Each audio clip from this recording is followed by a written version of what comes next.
Now scream queen with a million smiles. Catching all the love from around the world. Hey Shelly, won't you shine your light? Shine your light in the darkest times. You make it bright, bright. Life's dreams, we're all by your side, by your side. Keep on doing what you do, girl. You're one of a kind, one of a kind. Shelly, Shelly, you're our life's street star. Keep rocking your show, no matter where you are. Hey, Shelly from the block. Jersey girl with a mouth that won't stop, no, no. Sassy, and I'm not afraid to show it. Gonna spill the tea, you better be ready for it. I speak my mind, no filter inside. Shelly's in the house, talking trash and truth, trash and truth. No sugar-coated grooves, making you never leave, and get out the way, Jersey girl with something to lose. Shelly's in the house, time to break the rules. From Bulls to the city, I'm the queen of cool. You can handle the heat, then take the high. Shelly's in the house, drop the mic.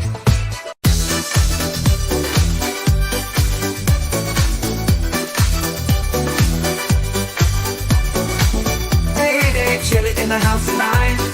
Living it up, feeling so right. Yeah. New Jersey girl, she's got that style. Life stream queen with a million smiles. And she know the love from around the world. Hey Shelly, won't you shine your light?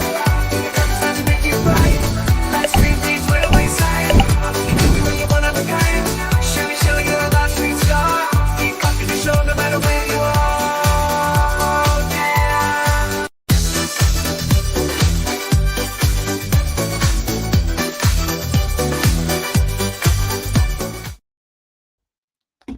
Hey, happy Monday. It is March 4th. You remember in school, you'd say, hey, teacher, do you know what today is? She'd say March 4th, and everybody would get up and walk forward because you're supposed to march forward. Anyway, haha. So that was my little bump for this morning. And it literally just occurred to me, but whatever. Oh, happy Monday. This is Shelly, your mouthy mama, talking trash and truths, and you've come to Coffee and Chaos with T3. That's me. Today, the title is because I was having fun last night watching movies with Winning and everybody else. We had Scott Freedom. I'll get to that in a minute. And I put, it's not me, it's you. No, really, it's you. Because sometimes it is. Sometimes it's not. Sometimes it is. I want to say hi to everybody who showed up so far. So we got Eris that was here at 7 o'clock this morning dropping links. So she's long gone, but thank you, love. I appreciate the the work you put in. She loves that wrench. Thank you so much. I appreciate that, honey. And then you got Wolfram, who was also here an hour plus early. Boy, you guys just dropping links and trying to like cover. It's like, ooh, Battle of the Mods. Great. Thunderdome. Thunder Mods. Then he wipes his paws, I'm going to try that again. He wipes his paws, lopes in, and howls. I don't know why I love that sentence, but it always messes me up. Always. So he comes in and howls. Ow, baby. Ow. Wolfram sniffs around, and while he waits, well, hopefully, if you're don't sniff around and rumble, because you know Darth likes to shit there. So that's just be careful. Good day to you. Happy Monday, cool gamer. How you doing? What's up? Oh, we got Lady Awesome is in the house.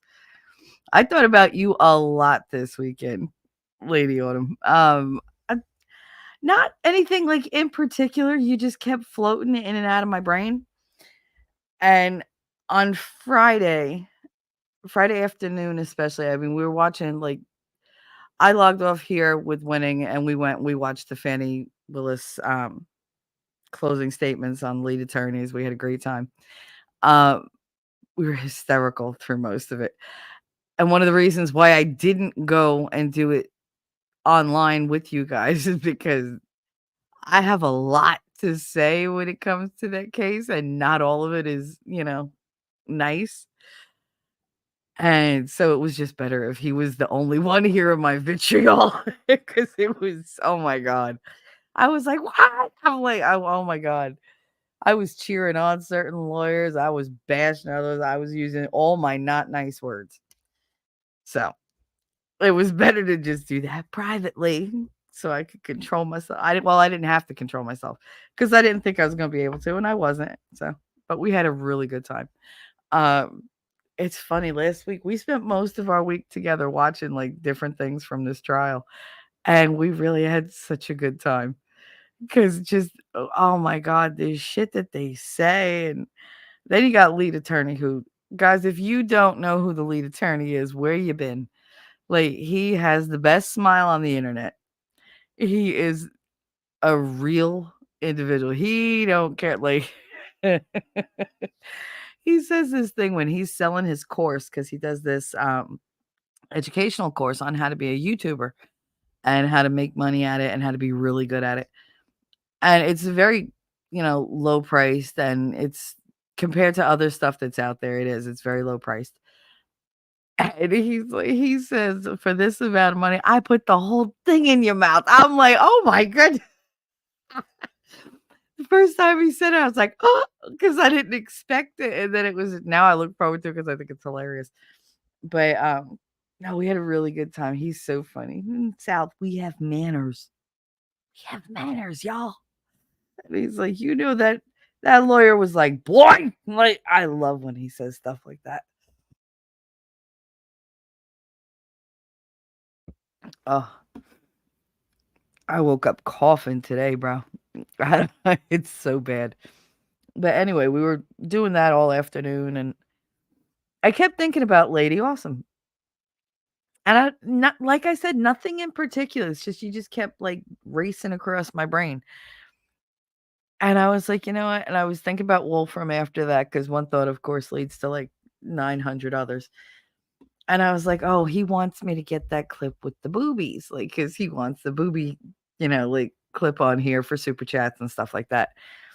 And I was like, all right, Winning's gonna take care of that. I know he will as soon as he gets, like he needs that little divine inspiration to do it for me, not for him. Because his would be a certain way. Mine, he knows I want them to look a different way. So he's gotta like tune into that. But I was like, you know what? I don't need him to do the music part though, because there's stuff that I want to say. So I used the program that he showed me how to use, and I was like, all right, so what do I want? Do I want like a generic message? Do I want to be specific? So I created 3 15-second, like clip songs. And they each have a different message. 2 of them are just like general thank yous, but like geared just for you guys. But then there's one that I wrote like a welcome. I wanted to do it for new members or, people who buy memberships or whatever as a welcome. But I was thinking of Lady Awesome and I was thinking of Wolfram together. So there's like, I don't know, there's like a picture of me on there with a little bit of cleavage, but not a lot. So don't get excited. Um, I had to put pictures of me for these clips only because I had nothing else and I didn't know what else to do. So I was like, if I put that, well, that'll Winning knows that he'll come up with something else that's not me because I don't want my, like picture there all the time. So it's like I'm not gonna play it that much. My picture's fine. But I did that and I was like, what kind of song do I want to write? So I knew what I wanted to say. I wanted it to be fun or whatever. So it's a little bit of like a little rap clip. So I figured she would enjoy that. I was like, "You know what?" She's very like, like, I was like, "You know what? That's what I'm gonna do." So I wrote this little itty bitty, like, 8-line or 4-line friggin', um, little rap clip. So it's cute. So I hope that when you do hear it or see it, that you like it and know that you inspired the rap portion. I basically went with like a rap theme for the background music because I just liked it. It's the old school kind of rap kind of thing, like a hip hop rap. So I think you'll like it. Anyway, I digress. But yeah, I just want you to know that I was thinking about you and you guys inspired me. So hopefully I'll inspire winning to do the boobies. I mean, it's not hopefully. He said he's definitely doing it. So well, for me, I left some surprises for Darth and Rumble. Yeah, no, I do. I think about you guys when I'm not here. I do. I I don't know. You guys are like I'm not being facetious when I say I love my chat. Like you guys, I consider you, you know, I hate putting labels on you because then people tend to buck them. But I'll put it to that you're my crew and you're important to me. You're there whenever, I show up, you guys show up. Even if it's just to be like do a drive by because I do those all the time. I'm not big on sitting in chats anymore because I can't stand the fucking drama. So I go in and I'm just like, you know what? Hey, just speeding through and I'm just leaving a like and, have a great show. And I'll promote them or talk about their show or whatever. Some people have really interesting shows that I'll, talk about on here because I've seen them. Others, I'm in that avoidant kind of stage the last couple months. I think since I got out of the hospital that last time, I've been slowly crawling toward, that avoidant thing. It really hit me when I got sick, when I got the coof, because then I didn't have to talk to anybody. I could just sleep. And that super avoidant part of me took hold and said, "Yeah, we're not going to go anywhere anymore. We're not going to talk to anybody. We're not going to answer the phone. We're not going to do anything." And I do that to self-protect. Um, it's not that I'm unhappy. I'm not unhappy. I'm actually quite happy. But whenever I'm happy, something tends to come along to fuck it up. Uh, so yeah, it's like I'm just waiting for the other shoe to drop. So maybe if I just avoid everybody, no dropping shoes. So that's what I do. I retreat into my own little world and I do my thing and I'm productive when I do that because I'll make videos or I'll edit videos that I have had sitting in a projects folder for like the longest time. I'll do all sorts of things. Unfortunately, they just don't involve other people. It's like I avoid other people as much as possible. That's why I missed so many shows because I was feeling so overwhelmed and it was the anxiety, that catastrophic, you know, thinking that triggers my anxiety and makes me all like, no, everything's gonna go to shit if I show my face and da da da.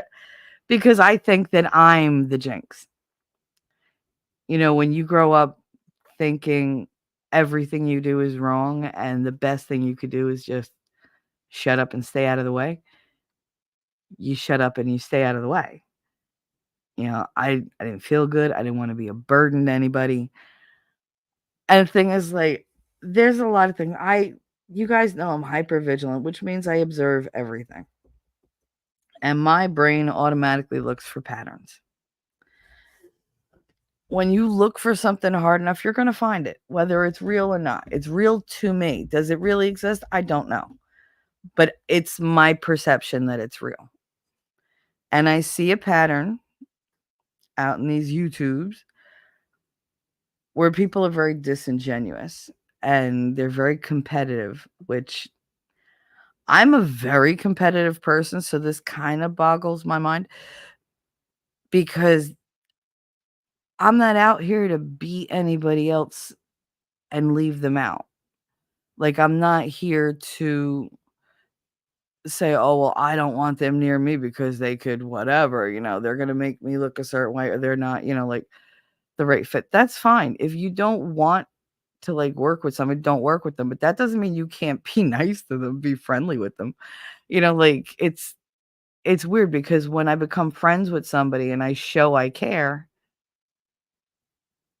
a lot of times it bites me in the ass because I'm like, I've spent so much time showing you that I care, that I'm there for you, that, I'm willing to help you. I'm willing to, like, listen if you need to talk. I'm willing to be honest with and transparent with you. And then you go out and you don't talk to me and I find out you're talking like behind the scenes against me. Like, for what? What did I do to you? Are you that insecure?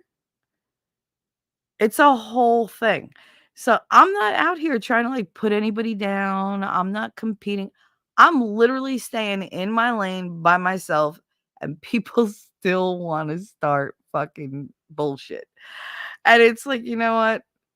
They do their little digs. They go on their streams and they say, we're this, we're not like this.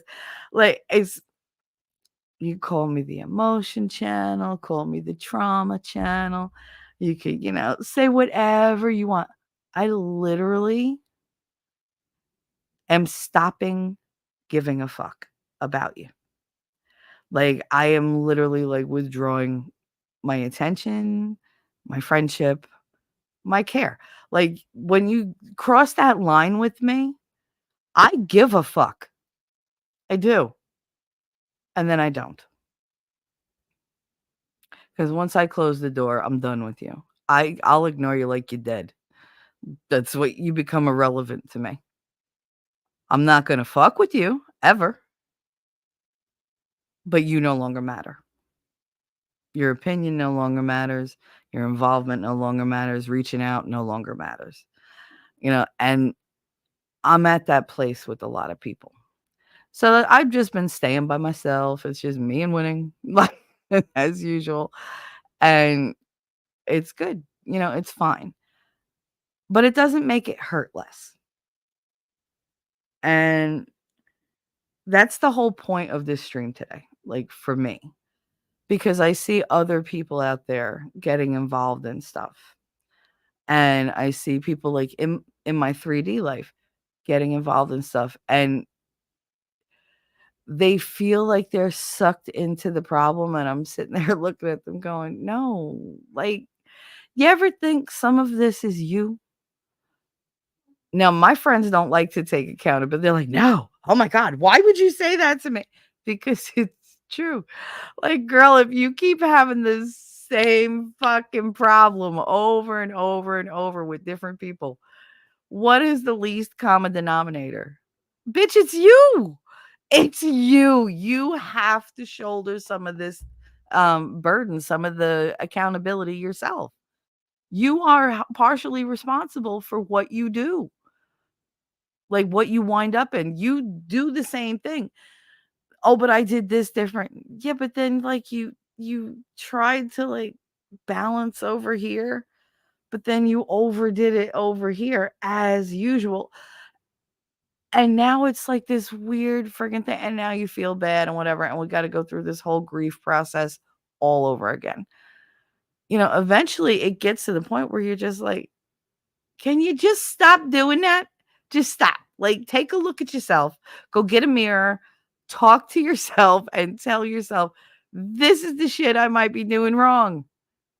Why do we keep doing this? Write it down. If you have pitfalls or you have, like, different bumps in the road that always trip you up, why don't you just write that shit on an index card, put it in front of you, and be like, remember, when you're talking to somebody, don't do this bullshit. Don't do it. I made a very, what some would consider a very small change. For me, it was a huge change of not emotionally reacting in that moment, even though I want to explode. I have, and I succeed 3 out of 5 times, which is much better than the 0 times that I used to succeed. I have tried to train myself over the last like 6 months. Yes, if something happens, one, I can't run away from it. I got to talk about it. That's number one. No burying shit. And two, don't react emotionally in the moment. I have to tell myself, all right, shut your mouth, take a step back, excuse yourself. Don't be rude about it. Be like, listen, this is I'm having an issue. I need a minute or I need 5 minutes, but I need to calm down and I can't you can't talk at me when I do. So I need to step away. I'll be right back. But I need to breathe in my own little space for a minute. Most people that I talk to are like, "Okay." And they're just hoping that I come back in a better mood. But, and it gives them time to be like, "Oh shit, I triggered this bitch. What did I do?" Like, because maybe they didn't mean to say what they said or they didn't mean it to come across the way it did. And it gives them a minute. But it's like, when they ring the bell and the 2 fighters go to their corners. I get a minute to just gather myself and say, "Okay, you're feeling some type of way and you wanna rip somebody's head off and you wanna punch somebody in the face and violence is your answer, but let's not go there." And if I have to cry, I will let a couple tears out and be like, "Okay." But no matter what, I don't act on that emotional reaction. I get the emotions out, boom, I identify them, get them out by myself, and then I say, "Okay, so now what really happened?" Think about it. Shell, don't feel about it, think about it. What did they say? Okay. Were they just running off at the mouth and didn't realize what they said? Because that's what that sounds like. Or did they intentionally, like, sit there and wring their hands like a villain and let me say something that's really gonna hurt her? Because fuck this bitch. No, this is somebody who cares about you. They're not sitting there hoping to hurt you. You know, does hurt happen? Yeah, especially for people who are overly sensitive, like me. I am I'm not pretending that I'm not overly sensitive. The slightest It's weird, the slightest little innocuous thing can cut me so deep, and then you could insult me straight to my face and be, like, down like, dead ass disrespectful, and I will laugh in your face. You never know.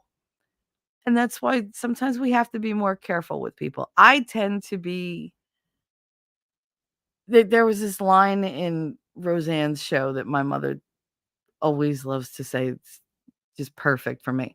Jackie was talking to Roseanne, and she was saying, something like, "No, you're not a horrible person. Like, we know you're just you love your kids so much. It's just sometimes you're so protective and so strong with them that you kind of rip their little heads off. But you're trying to be like a good person and a good mother and whatever because you have all this protectiveness and you have all this love, but you're like, there's a lot of aggression there. It's not negative aggression, it's just who you are. You're a rougher type of person. You don't do the gentle hug, you do the bear hug every time.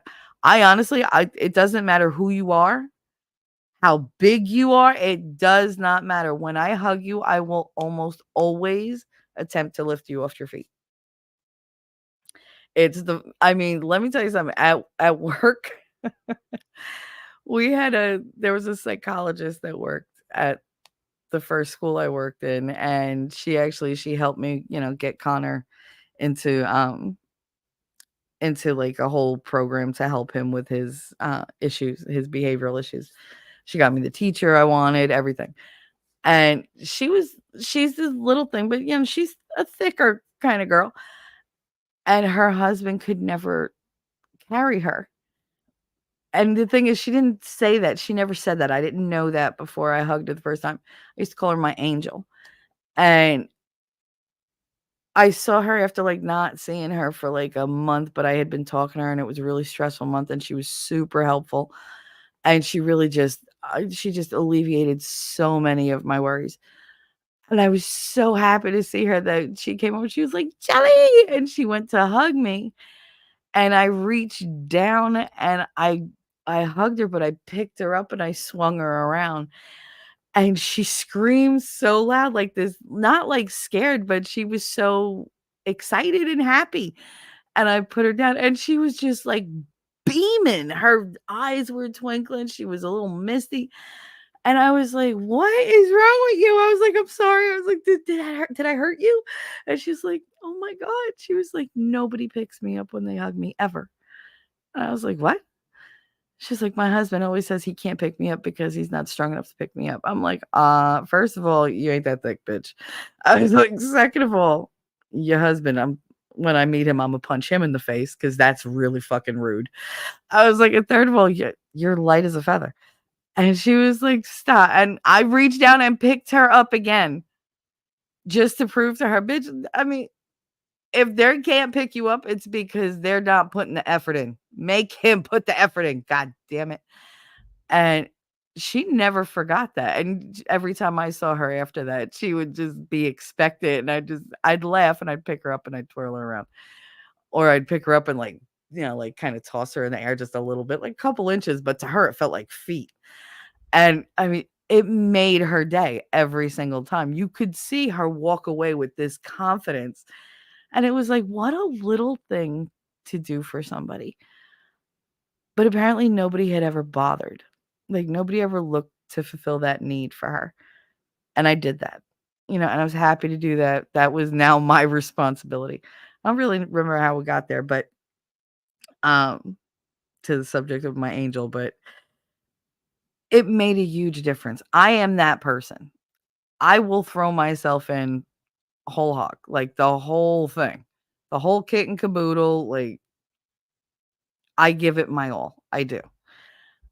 And it shows with the people that have been in my life. And then I went and I cut all these people out of my life because they began to depend on me to such a degree to fulfill their needs, but I wasn't getting anything back.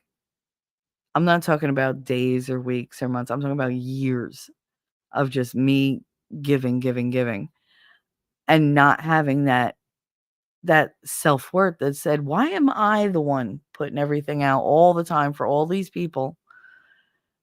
And the only thing I'm getting in return is what? That they let me in their life to do more things for them?" I had to take a step back. That's when I started. But like being like when I got sick the last time, really stepping back became a thing. To where now I think I overstepped back, but I'm not willing to make connections at this point because everybody's proving to me over and over and over how shitty humans can be. Like I have really great humans in my life right now. I'm content with that. Like I'm happy with that. My peace of mind has become more valuable to me than socializing because it's quiet and I'm serene and I don't have flare-ups because my stress is through the roof. I have little flare-ups here and there, but not like I was having.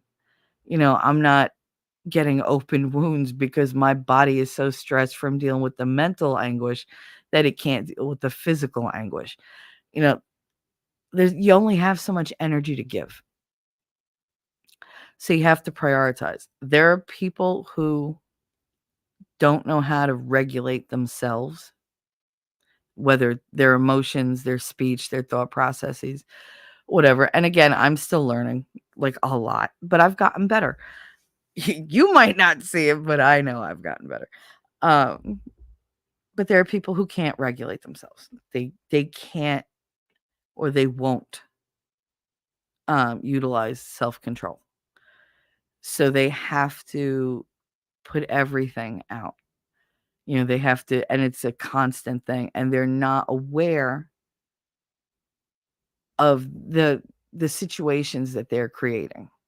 They see it as an external attack upon themselves, whereas they don't understand that they're also putting things out that other people are taking as attacks. So their defensiveness, their ability to protect themselves, they're all skewed. They don't land right. They're not used right and they don't land right. So it becomes a thing. But that's what we're going to be talking about today. Let me go back to chat because as usual, here we go. This is going to be the standard the staple. Yeah, the Shelley staple. So it's the shaple. I'm behind in chat. I know. I'm catching up. Shut up. That's going to be the staple. Wolfram said Edith is modding 2 streams at the moment, so you're stuck with me. I don't feel I'm stuck with you. I'm happy to have you here. I love having you here. Lady Awesome, same. I have one on my phone and one on my TV.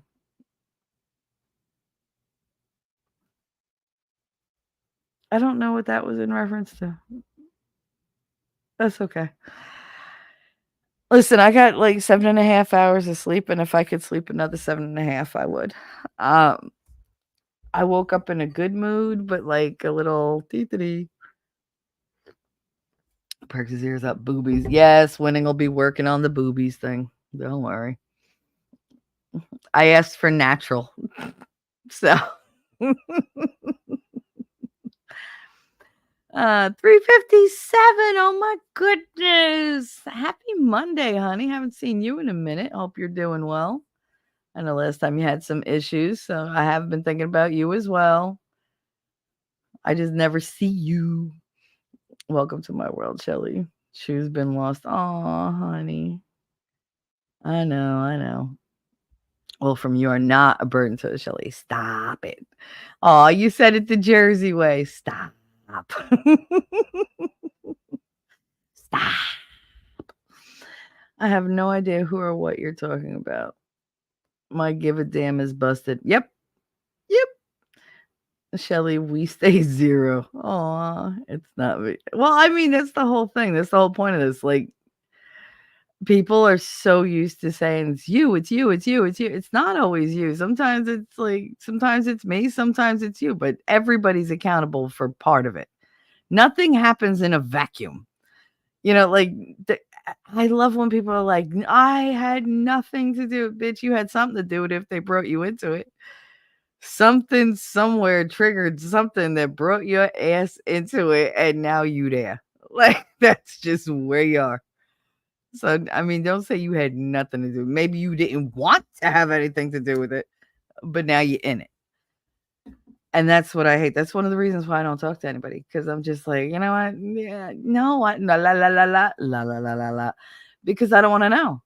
I don't want to know. I don't want to know, because if I know and I feel bad for you, that fucking mama bear part of me is like, oh, now I got to do something. I don't have to do anything. I could just sit there and be like, whatever. But I'm not built that way. So I was like, how can I do this without like being involved, but still trying to help? So this is my attempt at helping. We'll see how it goes. It's a Monday. Shit happens. Oh, for the love of God. I'm not human yet, dude. Like, I'm just not. I'm not human at all yet. Cat Ninja, how you doing, baby? What's up? 3:57. Give me one of those hugs. I would. If you think I haven't picked men up off their feet, please. And the funny part is, like, I've picked Marty up like nothing. I actually have a pic of Vic on my shoulders, and it's hilarious because I'm 5'3", and my ex-friend Vic was 6'5", and he decided one day, I'm just gonna let Shelly carry me on her shoulders. And I was like, first of all, fine, you mutant, you're skinny as fuck, but you still weigh a lot, like a lot. And the bones, because he's so skinny, they fucking hurt when you pick somebody up. So he jumped on the friggin' shelving unit behind my desk I did not know he was gonna do this, and all of a sudden, I see this leg go around my head, and I was like, "What the hell?" From behind, and he was like, "Just stay still," and I was like, can you warn a bitch?" Because I had to, like, brace myself, but he did, he jumped on my shoulders, and somebody took a picture, and I was like and I'm standing there with my arms, like, my hands out to the side going, "What the fuck is this?" And it's such a cute picture, but, I mean, it's like it's one of my prized pictures, but, I'm still mad at him, so I don't wanna look at it. But, yeah, I got this big friggin' Maluki on my fucking shoulders, and he's just like, I'm not heavy." I'm like, "Yes! Yes, you're heavy. You're sitting on my shoulders, and your feet reach my knees." Like, come on now, like, stop. It was so bad, like, and I look like I'm being abused. But yeah, he just decided to park himself. It's just like, all right. And the thing is, like, my whole life, I've been so proud of my strength. And I was doing research for you guys on on trauma, on how we experience and deal with trauma. And one of the things that people with childhood trauma, small t, not big T, um, one of the things they do is they pride themselves on their strength because they are always told when they're growing up that they have to take care of themselves to get over stuff. Don't cry, don't be a baby. You're stronger than that. You got to be strong. You got to be strong. What's wrong with you? Why can't you be strong? And I was like, "Oh, holy shit." Because I've always been told you can't cry. You're stronger than that. You have to be strong for your mother. You have to be strong for your grandmother. You have to be strong for your kids. You have to be this. You have to be that. And it always came down to grin and bear it, and carry on. Like, you have to be strong. You have to be strong. So I've always been able to handle any crisis while we're in the crisis. Once the crisis is over, I go up to absolute shit. But during the crisis, I'm stellar. But I've always been strong, physically strong. I've been emotionally strong. I've been intellectually strong. Like, everything I do is a strength. I hate weakness of any kind. I do. I don't respect it in other people. I'm changing that slowly, like trying to accept that people have weaknesses because I have plenty. I just don't like admitting them because to me, I I'm less of a person if I have weaknesses because my only worth is what I can do, what I can withstand. My worth is equal to the amount where I don't need anybody. That's what proves my worth to me. If I can do it alone by myself, because I tell myself all the time, well, you're going to die alone. Everybody dies alone. Fuck it, Chell. Just accept it. Oh, go do this by yourself. Like, I really want somebody to do this with me. And it's just like, nobody's going to want to do that. Just go do it by yourself. Bitch, stop being a baby. Stop being a baby. Pick yourself up and go fucking do it. What is wrong with you? And I will beat the shit out of myself internally. Like, I am my harshest critic. But it all comes down to strength. Don't be weak. You don't need anybody. You could do this by yourself. Because that's how I've been trained.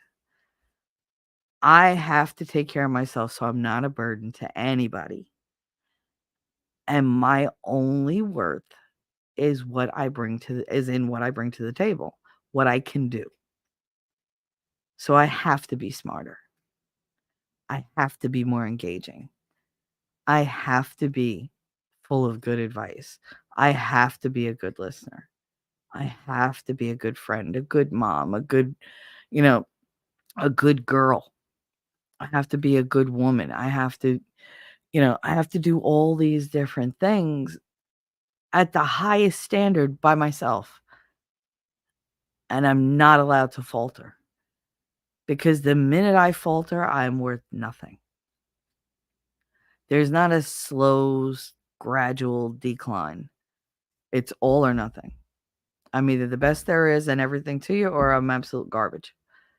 I don't know how to navigate that middle, and I don't know if I even want to anymore. I do, but it's like you gotta learn how to do that, and that's a lot of work.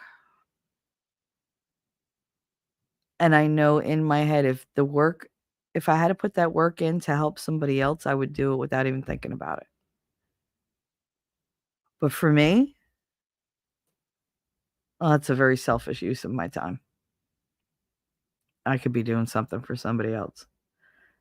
I could be, helping any number of my friends that have fucking issues, you know, and I just put myself on the back burner.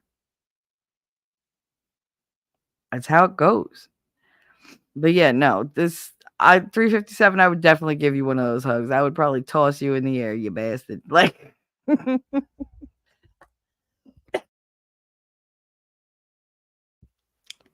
I'm getting sick. Damn it.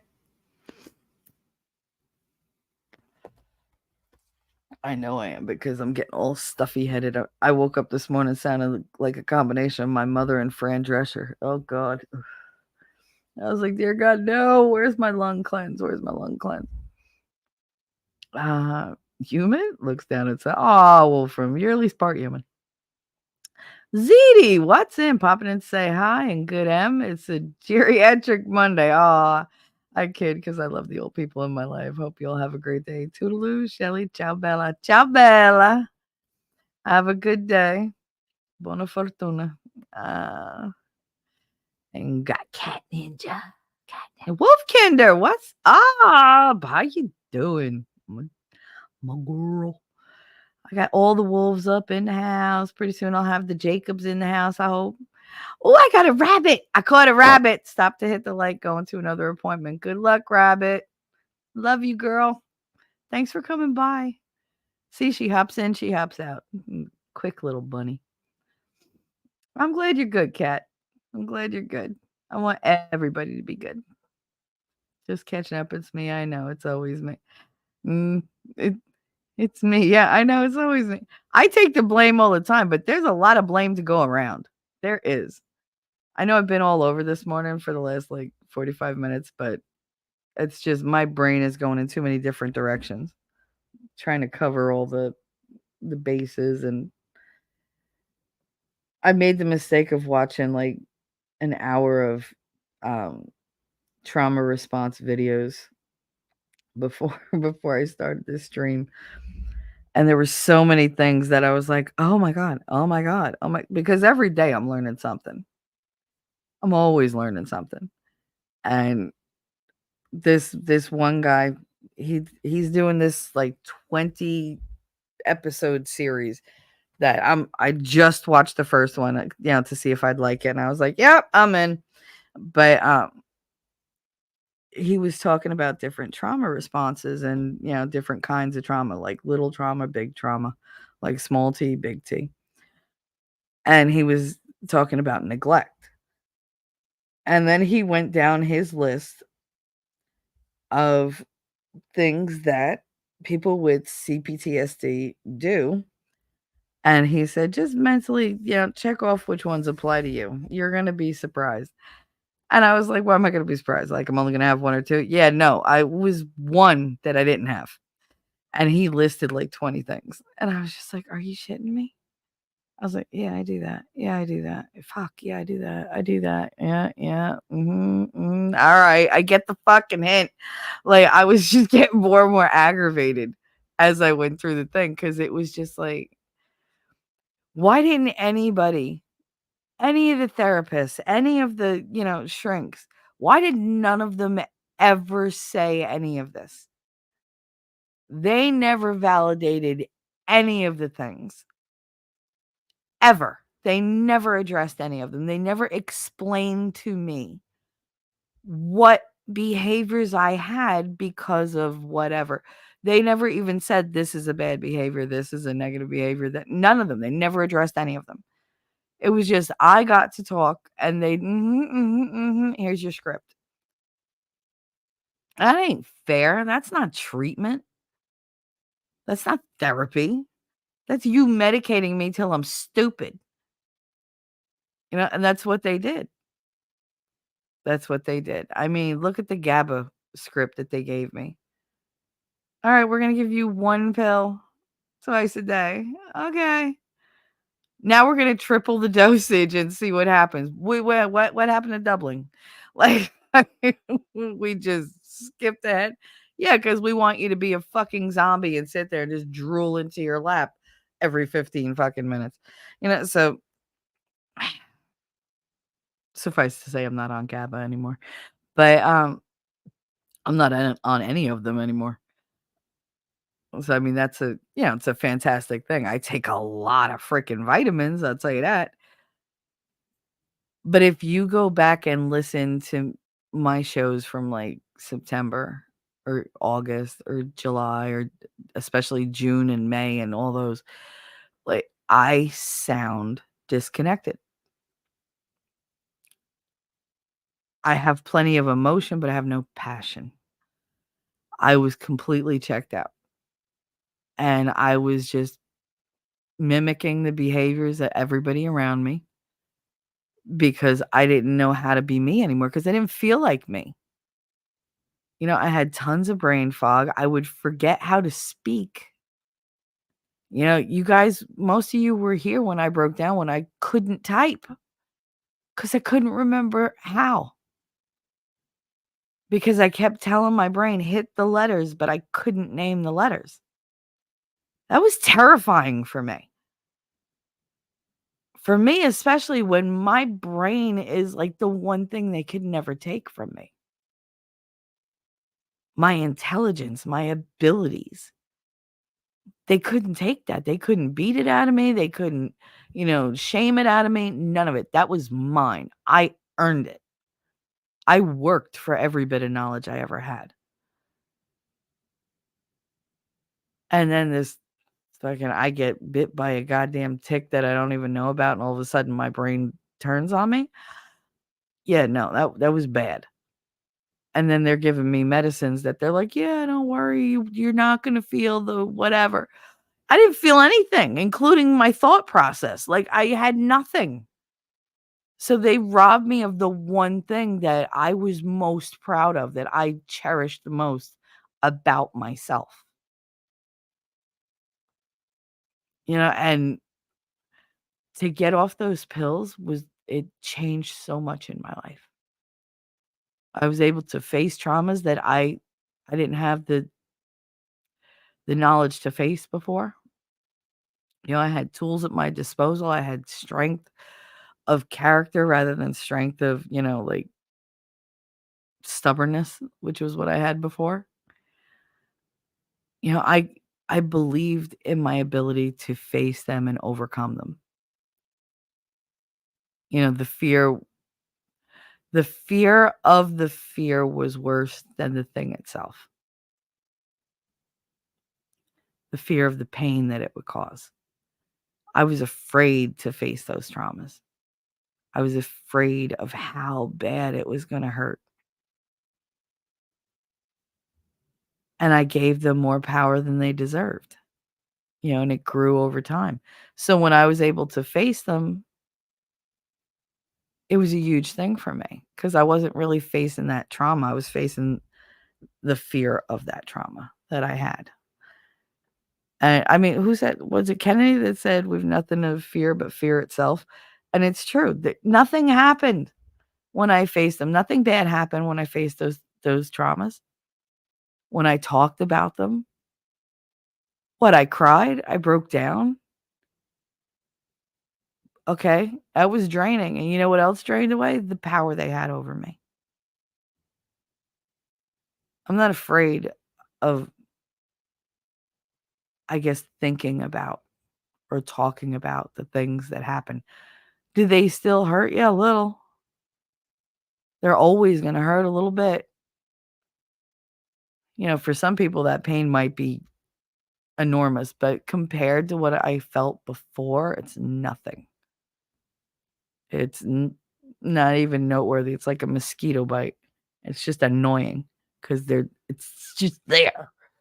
I just can't get rid of all of it because it leaves behind a scar. Scars, this guy, he even went into talking about scars. He said, every wound you get leaves a scar. Yes, you can heal, but scar tissue is inflexible. It's rigid. It's thicker. It's tougher. It has no give to it. And when you have enough scars, you tend to become more rigid as well. It affects you. So you have to learn to, like sometimes you got to do mental stretches before you deal with people. Or you need more rest. It depends.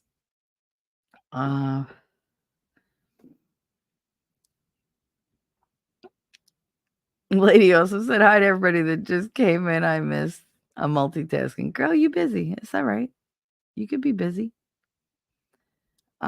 Jacob Peets. Hi, honey. Trump versus Anderson, Colorado disqualification suit just came down from SCOTUS. Unanimous decision reversing the Colorado Supreme Court ruling disqualifying Trump. Yeah, baby. Yeah, baby. Thanks, Pete's. Good news. Good news. Gather here. Bringing joy and love. Teaching every derp. So that's good news. Oh, that makes me happy. Hopefully we'll have all good news this week. Wouldn't you like that? Oh my goodness.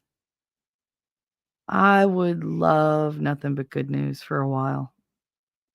I'm so tired every time I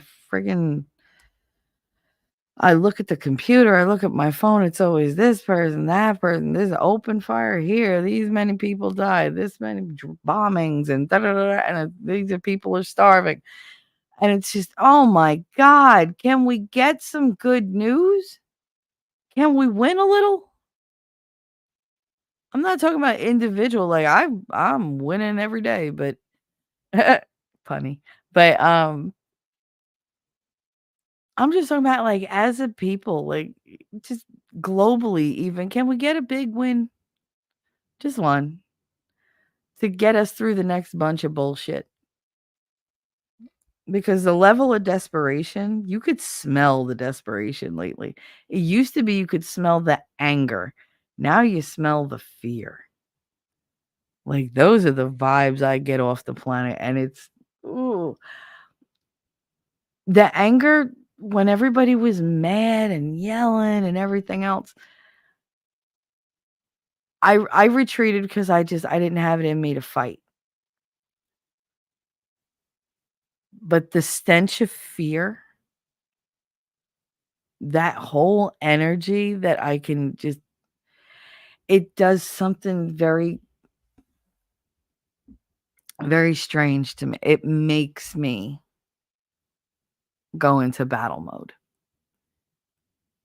Because it's not my fear that I'm feeling, it's everybody else's. And that's unacceptable to me.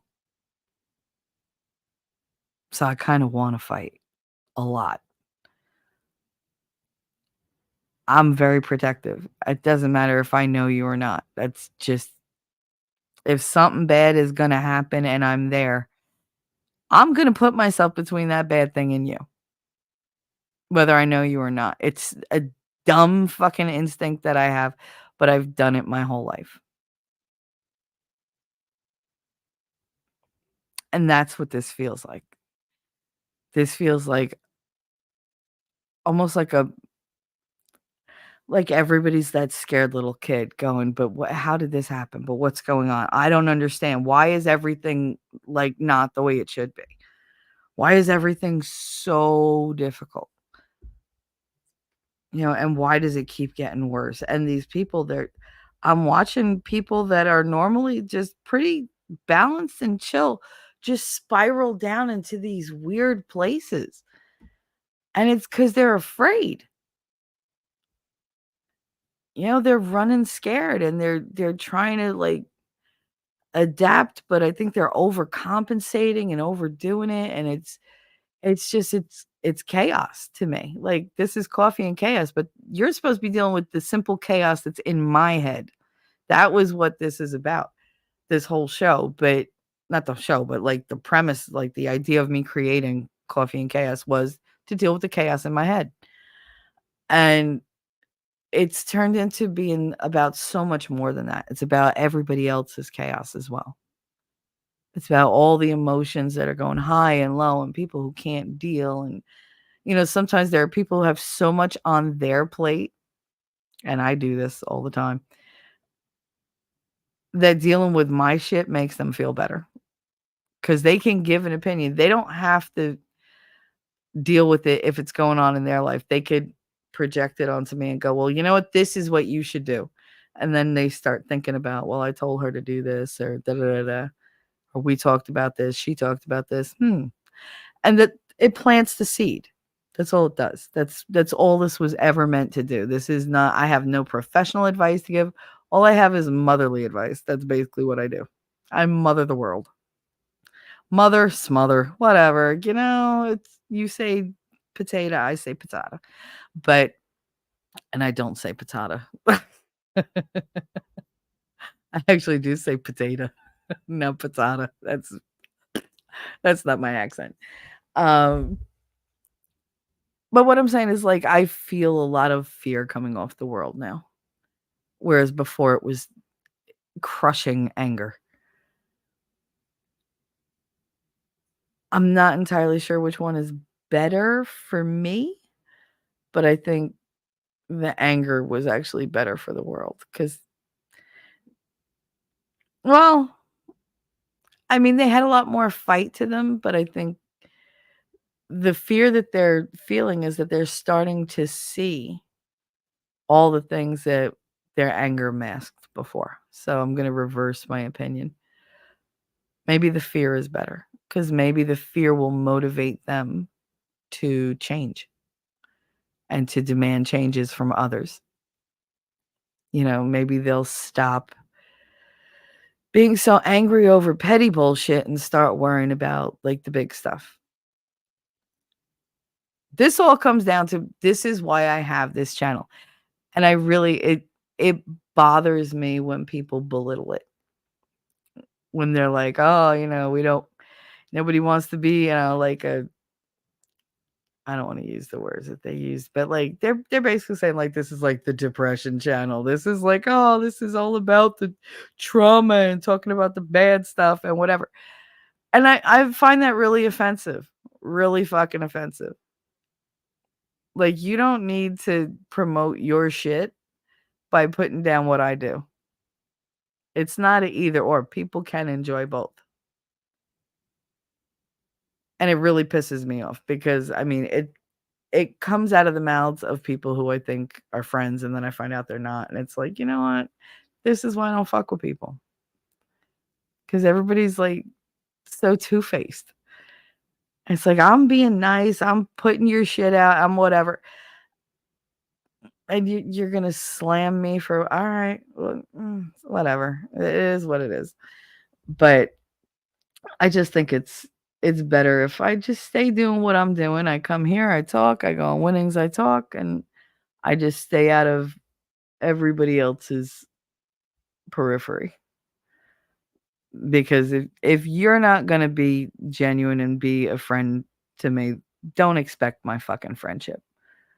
And sure as shit, don't expect my loyalty. I'm a very loyal person. Once you turn your back on me like that for no fucking reason, or because you don't like the company I keep or whatever, you can go fuck yourself. You're off my loyalty list. I'm not going to betray you, but I ain't going to stand up for you. I'm not going to help you. I'm not even going to acknowledge you. Because I'm not into going to different people and bitch about this, bitch about that, and oh, this person, this person, this person, this person. Like, if I have something that I want to talk about or I want to vent about that has to do with a specific person, it's just me and Winning. Yeah, what do? You go to your best friend. He's my best friend. And he also gets that sometimes the things that you say them in the moment. You don't mean them forever. You're just mad. You got something to say, and you say it, and you move on. Do we sit there and dissect it for days on end? No. Do we go over it again and again and again? No. And we don't spread it around. I don't spread it around. That's one of the problems of the internet. It's too easy to overshare. Sometimes people welcome that and sometimes they don't. There's a difference between oversharing and vulnerability, being vulnerable with people. And we're going to get into that in a minute. But, ZD, Lady Awesome, it's our birthday week. Woohoo! Yes, I love birthday weeks. Love them. Cat Ninja, I want to be tossed in the air too. Bitch, show up at my door and I'll toss you in the air. Look, my legs might be weak, but they ain't that fucking weak. I will lift you. If there's a will, there's a way. And I will always find a way. I got a text message. What the hell? Breaking news from Trump. Supreme Court rules to keep me on the ballot. I love it. It's fucking hilarious. I wonder what Illinois is going to do now. Anybody see that Nikki Haley won the primary in Washington, D.C.? She got like 1,200 votes and Trump got like almost 700 votes. And I was like, wait a minute. And that, like, to me, that's like the whole reason they kept her in this fucking race was so that she could go to Washington, D.C. and be like, see, he didn't, almost like a petty thing. Like they did not want Trump to take D.C. Like they just wanted to say, well, you might have won the nation, but not the Capitol. Well, the Capitol is full of fucking crooked people. So it's like, oh, he didn't win over the crooked politicians and their votes. Oh, wait. Let me squeeze out a tear of shock and dismay. Shut up. No, he didn't win Washington, D.C. No, just everywhere else. That is a direct reflection of our government versus the people. Okay? You can't ask for a better picture to represent the feelings in America today, that we are all united against them. We all feel one way, they feel something else. A whole nation feels like, and they're all going down this one road. And what's the one person, like the one place, the one crew that will not go against, like go with that and only want to go against it? The leaders in Washington, D.C. If you got a nation that feels one way and a capital of that nation that feels something else, you got problems. But there's more of us than there are of them. I feel like we need to start like doing those whole campaigns, like the letter writing campaigns, the emailing campaigns, all that kind of stuff. I just don't have the head to organize that kind of shit. I don't. I am not an organizer in any way, shape, or form. If it's something that I could pull off by myself, I do it. If it involves other people, I'm not a team player. I'm going to tell you that. You want me to write a letter? I'll write a letter. You want me to make a phone call? I'll make a phone call. But if it's part of a group effort and I have to organize any of it, bafango. Like, it's not going to happen. It's just not. All right.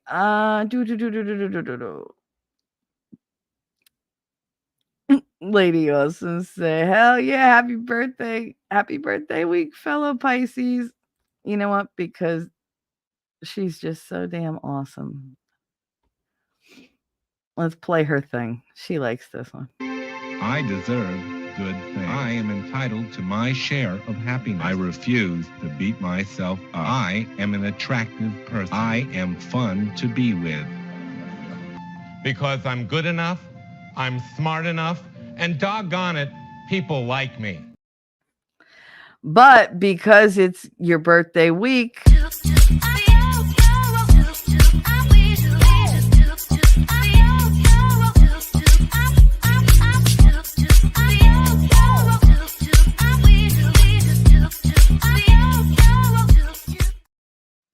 there you go. A little celebratory music, little dance. Because we got the T-Rex shaking his butt on screen. There you go. Let's see. Let's catch up. ZD minus tomorrow. Okay. But Lady Skies is Wednesday. Yeah. Hopefully she'll come here so she gets sung to. Let's see. So should we sing to ZD now? You better be here. I'm gonna speed through this damn chat to make sure you're here. If you're still here, then I will sing happy birthday. Wolfram, I didn't feel like me. Feels Shelly. You feel like you. You know, that's one of my favorite pickup lines when somebody's like, "Hey, how you feeling?" I'm like, "I don't know. Why don't you come feel me and find out?" Yeah, that was always a good, and they're just like, "Hell, shit, like, this bitch is forward." Like, you feel me when I tell you to feel me. You don't feel me on your own. 357, lost my best buddy this past week. Oh no, honey. I'm so sorry. I'm so sorry. I fully get the brain fog. Tough week. Mind all over the dang that place. I'm so sorry for you. My deepest condolences, honey. I've been all right. So I know you don't always like do the whole prayer thing or whatever. And I'm not big on pushing religion on here, and you know that. I'll discuss it, but I don't push my beliefs onto anybody. Uh, except my belief in you guys. That you're gonna accept it. You're gonna accept my love, god damn it, one way or another. But no, I have a very long list of people that I pray for. And you were going through some stuff the last time you came up here, and so you made the list. So I've been praying for you, but now, I mean, my heart really goes out to you, and my prayers will go out to you as well. So I'm sorry, honey. I'm glad you came here though and said hi, because connections are important. So just know that we care about you very much here. I love when you show up. I love when you hang out, when you share, when you don't, even if you're lurking. I don't care. If it makes you feel better to lurk and not say a word, you lurk till your heart's content. Just know that you're not alone. We're here. And you can always just hit me up on Discord if you need to talk. Darth Hideous. He said, "Good Daisy, Shelly, and fam, and back to work. So can't hang out. Wanted to say hi and wish you the best year." Aw, thank you, Darth. I appreciate that. I figured you'd go and poop over in Rumble because Wolfram was sniffing around.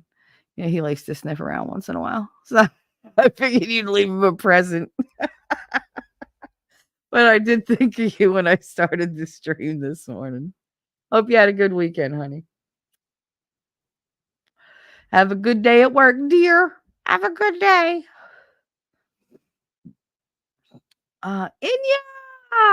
In ya, out ya. I'm in and out. I'm in and out.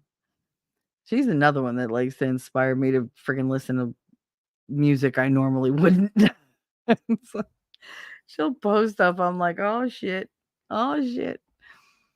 Cat Ninja, yeah. Sorry to hear that. 357.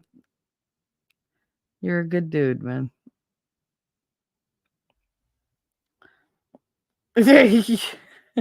Jacob Pete said, "No worries. Keep my fingers on current news is kind of my thing." Well, you just keep your fingers where we could see them. God damn it. I know about people like you. No, I'm kidding. Am I though? Yeah, I'm kidding. But am I? Yeah, I'm kidding. Yeah. 357. Oh yeah, I had H2O dripping from the eyes all week. Healthy emotional dump though. Oh, honey. I mean, crying is good for the soul. It is. It You have to let the emotions out. One of the things that this guy talked about in the trauma video, he briefly talked about people that like self-harm and cut. And uh he said it's from there's this buildup of emotion where you're keeping stuff in, and you're trying to like build these walls and get stronger, and like by getting stronger you think keeping it in and not sharing it or not releasing it is making you stronger, because you feel yourself almost getting bigger, like you're puffing up with this emotion, but you're trying to convince yourself that it's strength, and instead it's just you're like, I can handle it, and then this teeny tiny thing will send you over the fucking edge. So it's better to release. That's why cutters do that. They have this buildup and they see this physical release. Plus the body is no longer at a point where it produces like oxytocin um to I guess make you want to be around other people and to help you get through that trauma and still make connections with other people. What your body starts to produce, it wants to produce its own version of an opioid. And to do that, you need a wound. Your body automatically rushes natural opioids out to a wound site to take the pain away. And so you become a walking wound because you have these internal wounds that you can't address and aren't getting the medicine they require. So you create physical ones that produce or manufacture the same effect. So emotional releases are much better than holding it in and then trying to create an effect that'll dull them. It's better to feel it in the moment and let it go than to hold on to it and try to dull the pain later, because the pain doesn't go away. It builds up and you become tolerant to it. It becomes acceptable to be in pain. Being in pain is not the normal state. You do not have to suffer 24/7. And yet you do because you don't want to release it. So yeah, just feel what you're feeling. We're here, and know that it's gonna be okay. It hurts like hell, but you will be okay. You're everything everything passes in time. As trite as that sounds, it's the only truth that I know of in this world. Does it go away? No, but it will diminish. It will lessen.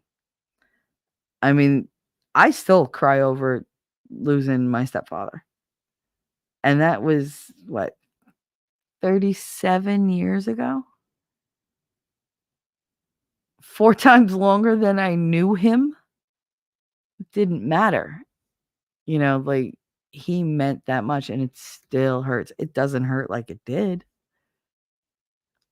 But I still get choked up, when I think about him, because I loved him so much, and that loss was so big for me.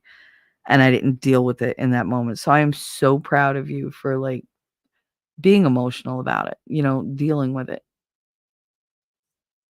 It's not easy to do. It's much easier to avoid it, to bury it, to pretend like everything's fine. I'm fine. Everything's fine. But to actually embrace it, deal with it, and allow yourself the vulnerability of people saying, "Oh, I'm so sorry."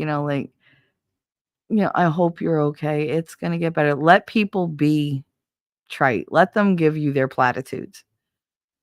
They're doing it for them and for you. Both of you need it. And while they may sound annoying and you may roll your eyes, that doesn't make them less true. Cliches are cliches for a reason, because they stand the test of time, because they're true more often than they're false.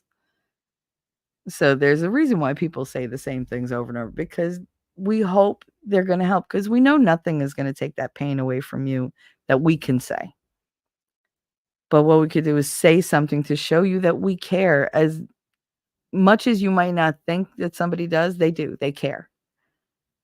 They just might not know how to show it, and they might not be at a place where they want to make a deeper connection, but they still want to reach out and go, "Hey, just touch your shoulder. I'm here. I'm here for the moment. I can't stay around, but I'm here, and I'm just leaving you a little bit of my caring energy." Sometimes it's all you need. Yeah, but it does make it better. So I'm happy that you came here. I'm happy you opened up and shared that with us, and that you're open to letting us, care in return. Because we do. We really do. I do. I'm not going to speak for anybody else, but I do. But I mean, I know this crew. You got some of the biggest hearts on the internet in this chat. It's ridiculous. because these are people who've been through it, who have every right to be mad at the entire fucking world. And they still come here and still love and care and show kindness. I have a very compassionate group here, and I'm so thankful for you guys. You have no idea.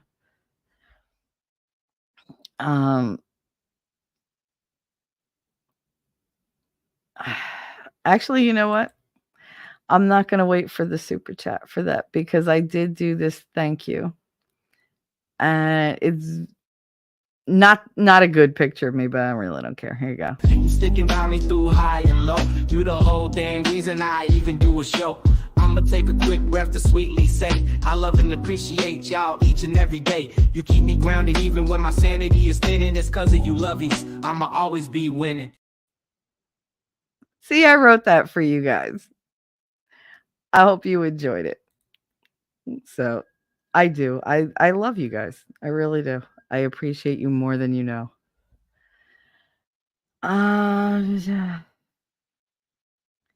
you might not get to stay long. People keep blowing up my phone for work. God damn, girl, fuck that job. No.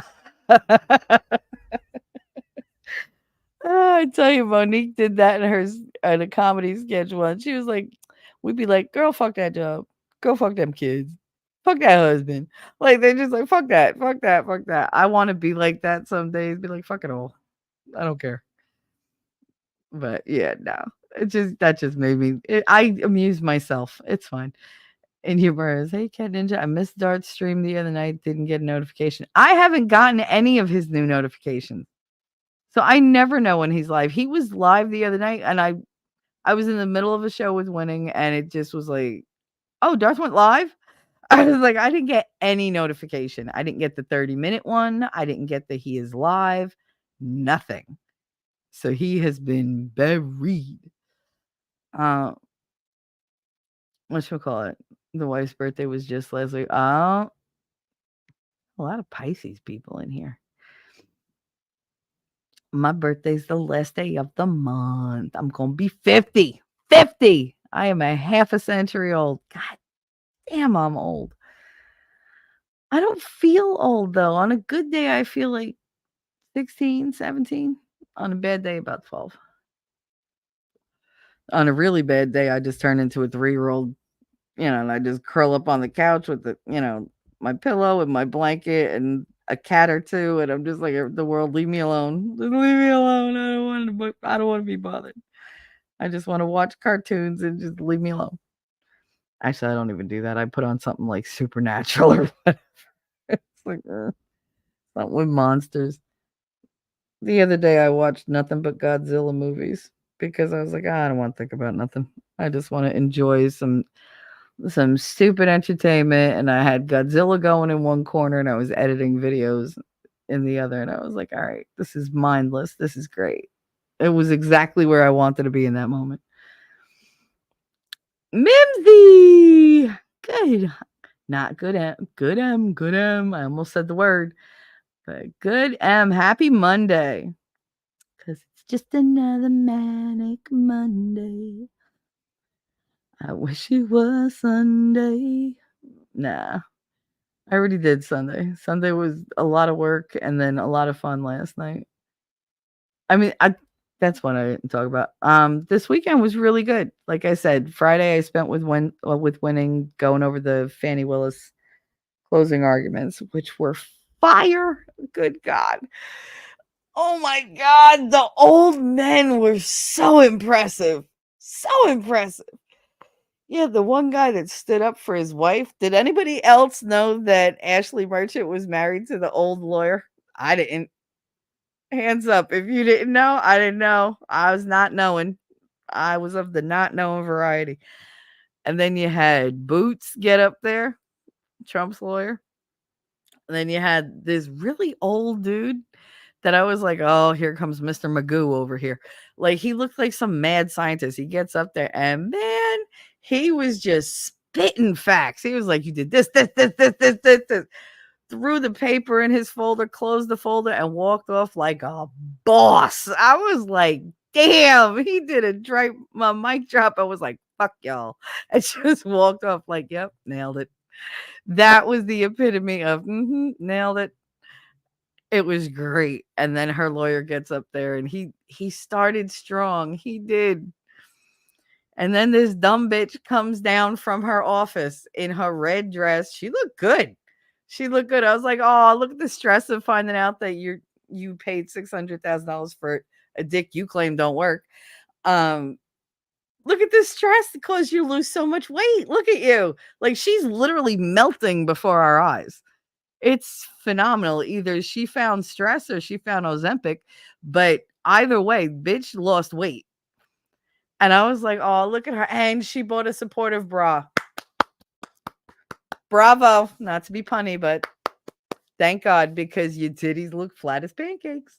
They were. They were terrible in that pink dress. Good God. Between the cottage cheese ass and the hanging belly in the front and the pancake titties. Girl, you don't know what a faja is? Get a girdle. The fuck? I have never known anybody of her age who don't know what a girdle is. She needed like the Spanx that you step into and you pull them up and they like have the back thing and like they have straps and they like support your titties and they get rid of that ass that you got growing out of your back like around your shoulder area. They smooth everything. Your ass don't have like little dimples all over it. Everything is held where it should be if God was kind. But she had kids. God's like, yeah, whatever. You get what you get. You don't get upset. But that don't mean that you go out there like with these like friggin' clown titties, just like, meh, they're just laying there doing nothing. No, if you're gonna go out there and be like, I'm a boss bitch, look like a boss bitch. She didn't. She just looked like a bitch. And a ratchet one at that. So Friday, she looked good. But she's a dumb bitch, is what she is. And I'm not even gonna say allegedly, because it's my opinion. She a dumb bitch. She went out there and fucked up her attorney. That boy was stuttering. He couldn't fight. He was sweating. He's going from foot to foot. His hand was shaking. I was like, Dito. I felt so bad because he was like, this bitch. I was doing great until she came down there and started glaring daggers. Then she's giving him post-it notes while he's doing his argument. Like, how you gonna throw off his flow like that? That ain't right. But she I got something to say. Because she got that whole attitude. I could see like every time she talks, I know she wants to roll her head on her neck. Because I know the type. I grew up with the type. I have adopted that persona on many a fucking occasion. So, bitch, I will go ghetto with you. Like, you want to go? We'll go. You see how just like not friggin' like upper crust I am. I could sink as low as you, bitch. And she came out ratchet as hell. And even when she was sitting there looking all pretty, that attitude is with her. She wears it like armor. It's intimidating as fuck unless you know how to do it too. And that boy didn't have a shot in hell. He was like, this bitch, like, I can feel the evil. I used to say that to my ex-boss, to Adriana. Every time she touched me, I go, oh my God, I feel the evil leaching into me. And she'd be like, really? I'd be like, what? Everybody thinks you're horrible. Why not? And she was just like, do you? I was like, no, but it's funny to give you shit about it. She's like, thanks, Shell. I was like, whatever. It kept her light, and other people were just like, because they didn't have the balls to say that shit to her. Same thing with his boss. Like, you could feel her eyes on him. So if I could feel the tension, pobrecito, I feel bad for what he was feeling with her there. That is not cool to do to somebody. I know you're interested, but you just messed up your own goddamn closing arguments by micromanaging that bullshit. Like, you already took the stand and fucked it up once. They told you not to, you did it anyway, and that's how your ass got caught up. And now you come down and it's like, oh, fuck up, take two. Like, I can't, but it's amusing as shit to watch. It really is. I love it. I lived for it. It was so great. So that's what we did on Friday. And then Saturday he was he was gonna do winning Saturday night, and we're sitting there, we're talking about different clips or whatever, and I was doing something else, and we're bullshitting back and forth, and he was like, I see a pattern, and I was like, oh crap. I was like, you see patterns, you're not stupid, and he was like, yeah, I see a pattern. It was like, I've had you on the show like as a co-host every first Saturday of the month for the past couple months. I was like, okay. He was like, so you're gonna be on the show tonight. This was 15 minutes before the show started. I was like, oh, good. Thanks for the warning. Like, wait, let me go. He was lucky. I was in such a high energy mood all freaking weekend, like all weekend.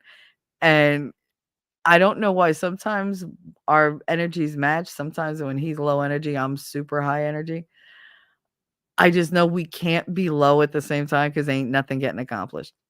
Nobody's doing the show. Nobody's doing anything. We're just going to sit there and just be like, meh. So we try not to get stuck in that area. So if one is low, the other goes high, and we balance each other out. And that night, if you guys got to watch Winning Saturday Night, we had such a good time. We went forever. Oh my God.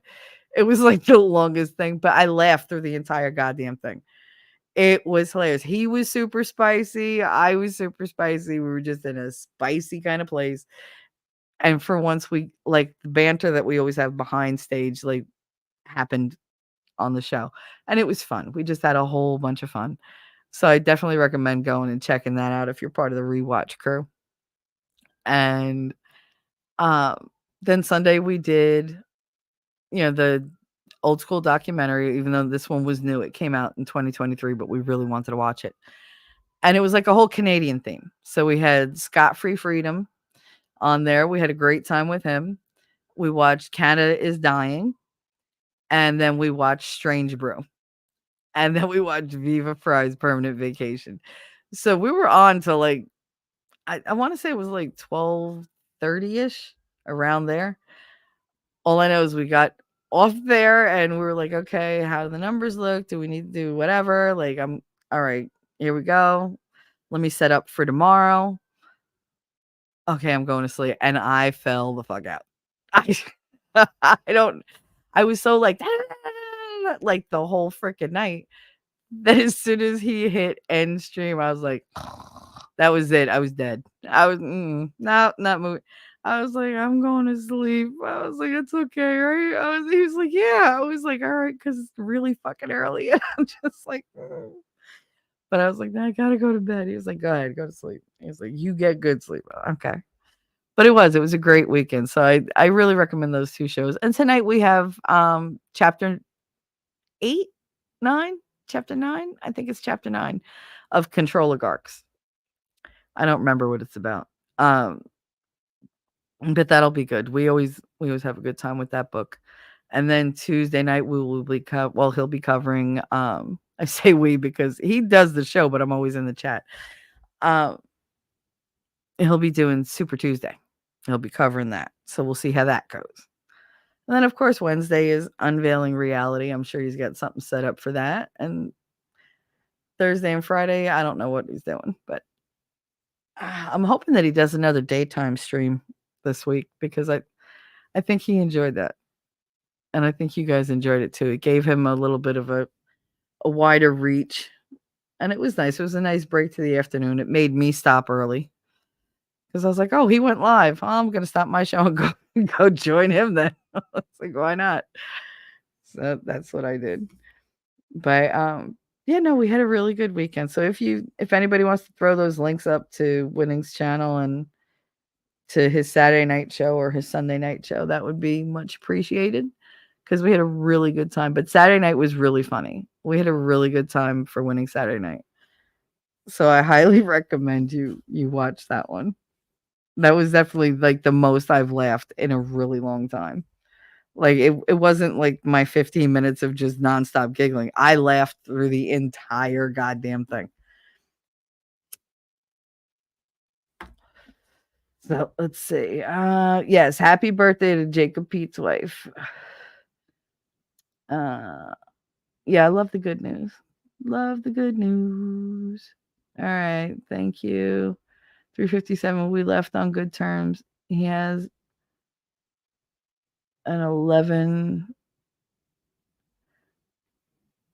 11-month-old baby boy. That's my new friend. I'm so sorry, honey.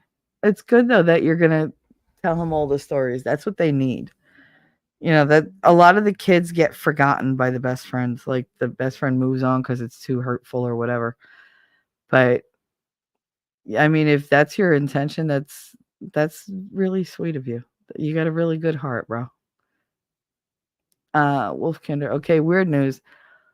Look for the story Shelly Kill Notes. People find weird notes inside sealed food in PA. Reminds me of Tylenol story. Oh my goodness. Really? Somebody find that and send that to my DMs if you can. To my Discord. Because I'd like to look into that. I think that'd be awesome. I'm on hold right now. 3 people have called, one of them twice. Aw. You're gonna be busy. Mondays are always busy. Happy Monday, Rumble Ghetto. Ghetto. Mimsy said, "Oh wow, Wolfkinder, that's really weird stuff. What do the notes say, or did they say?" Yeah, like what are they, just like hello notes? Or I heard a great quote a while. Okay, it's okay to not be okay. Yeah, it is okay to not be okay. Sometimes you just gotta feel it. Sometimes you just gotta feel it. I haven't even really gotten into the topic for today yet. I mean, I've touched on it and talked around it, but I haven't really addressed it yet. But I'll get there. I mother the world. Booby hugs. Now that's I smother the world. I smother the world with my boobies. I told you, Marty's. I'd be like, do I need you to make me motorboat me? And he's like, yeah, yeah. Oh, all right, go ahead. But I mean, he never like actually did it. But I just like hit him in the face with my boobs. It is what it is. When you grow up with somebody and you're that comfortable, it's just like smacking them in the face with your hand if you smack them with your boob. There was no sexual tension between me and Marty ever. Like, ever. And it used to bother him, I think, a little bit. He'd be like, "You never hit on me." I'm like, "You're a whore." Like, and I don't shit where I eat. Like, just never fuck where you work. What is wrong with you? He could not get that through his head. Wolfkinder 3 notes are about secret societies, conspiracy theories, history, government. Notes are typed 2 by 3 inches. That's weird. I'd be mad if I bought food and it's sealed and the notes are in it. It's like, all right, so where were the things sealed? Like, where are the notes coming from? It's got to be somebody that works for the company, no? That's bizarre. That's just freaky. I don't know. I don't like thinking about people touching my food before I get it to begin with. Like, if everything is automated, I feel better because people are nasty. Like, they're just gross. Jacob, he's got to get on the road. You'll try to chat where I can. All right, honey, you just be careful. Safe travels. Oh, look, Mimsy, safe travels and have a wonderful day. He's so sweet.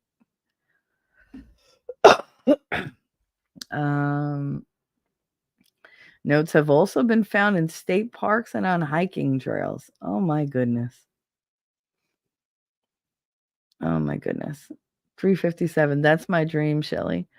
The petty stuff needs to kick cans. Yeah, can go kick rocks. I just want peace of mind. That's really all I want. I want contentment and peace of mind. I've had all the excitement I can handle, y'all. I have had a very full life. When people are like, "You have a story for everything," I literally do, because I never sat still. It was easier to avoid the things that were going on inside my head and like any of the trauma that I did carry around on a daily basis by going out and just doing. I was always busy. always pleasing somebody, doing something, meeting somebody's need, because it's so much easier for me to fulfill the needs of other people than to focus on my own. Because if I'm busy with them, there's a reason my needs aren't getting met, because I'm busy.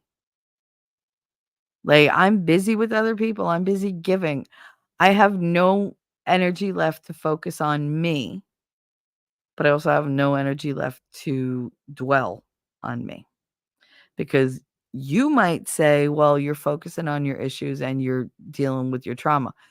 What I'm doing in my head is, that's not what you're doing, bitch. You're being selfish and you're, like, giving yourself attention, poor you, when other people are just, they're worse off.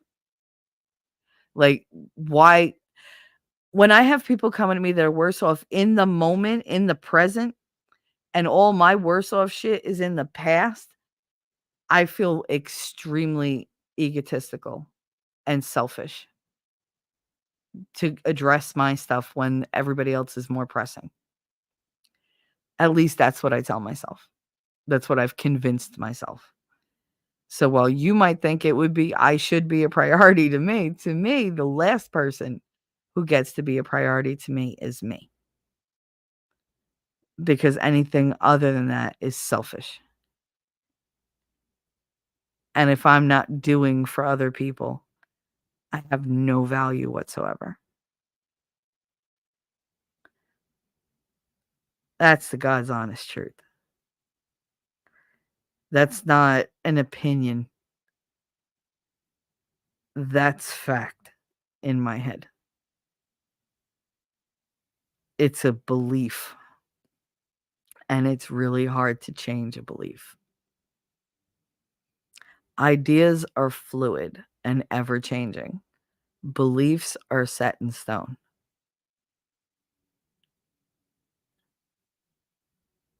The worst thing that I could do is focus on me when I should be devoting my time to people who are actually suffering in the present that need me. Because only a piece of shit puts themselves first. That's my belief. Do I believe that about other people? No, that only applies to me. That only applies to me.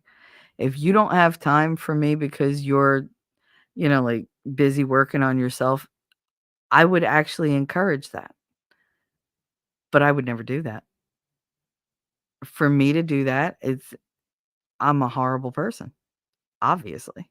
So selfish. It's really hard to change that belief, because what solidified that belief for me is whenever I did try to focus on me or did try to, like, put myself first, there were consequences. And they were not good. The people in my life, like my grandmother, my mother, my father, my uncle,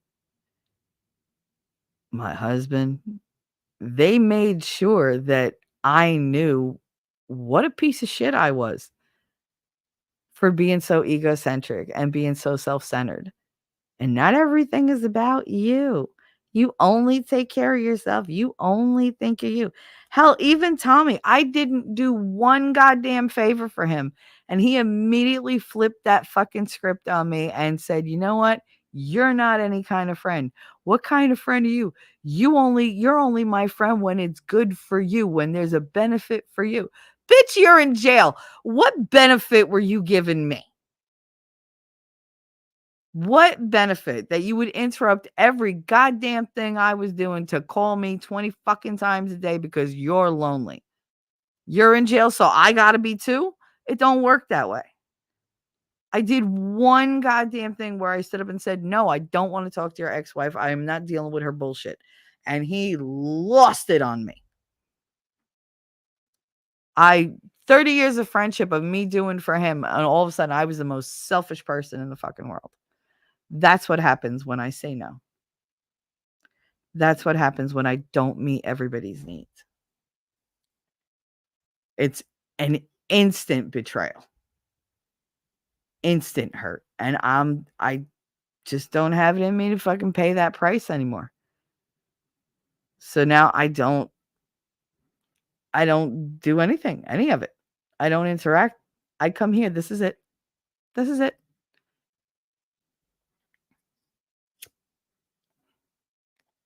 I talk to winning. Occasionally I'll talk to like Nerd or T-Rex. But for the most part, I just stay away from people now. Because I'm damned if I do and I'm damned if I don't. Elephant! Happy Monday. There's a wiki with the basic info and Reddit thread. Oh, Reddit threads give me such a headache. God, you think they'd make that a little more attractive to look at, but no, the organization like is all over the fucking place. It drives me crazy. It drives me absolutely crazy. 357 says get tossed, I'm broken. I mean, even broken crayons color beautifully. Just remember that. Some of the most amazing art pieces, mosaics, what are those? They're just broken. They're broken bits of metal and paint and paper and glass and whatever. I've seen masterpieces, like the most gorgeous works of art built out of nothing but broken pieces.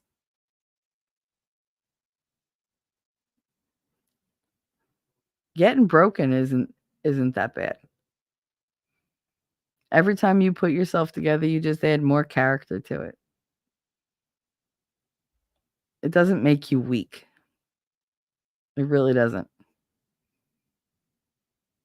You can be broken, just don't stay broken. Break in a different way. We all have those little hairline fractures that we try to hide. That's what happens. You ever see a windshield that has like that really teeny tiny little like hairline crack in it? And you're just going along and a teeny tiny, like say a pine cone or an acorn hits your windshield just right.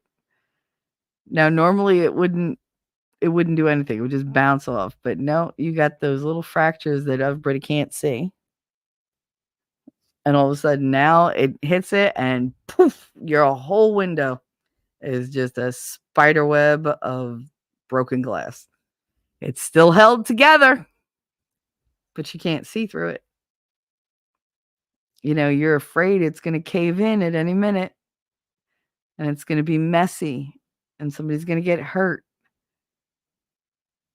But in the meantime, while you're trying to hold it together, you can't use it. You can't see through it. It literally blinds you to everything going on around you. You are flying blind. So sometimes it's better to take all that broken stuff that's been building up and that whole big explosion and kick its ass. You got to just take it out and say, you know what? All right. Well, that's pointless now. Throw it away, install a new one. You might have a big mess to clean up, but all right. It'll take time, effort. There's a little risk to it. You just got to be careful. And then you'll be okay.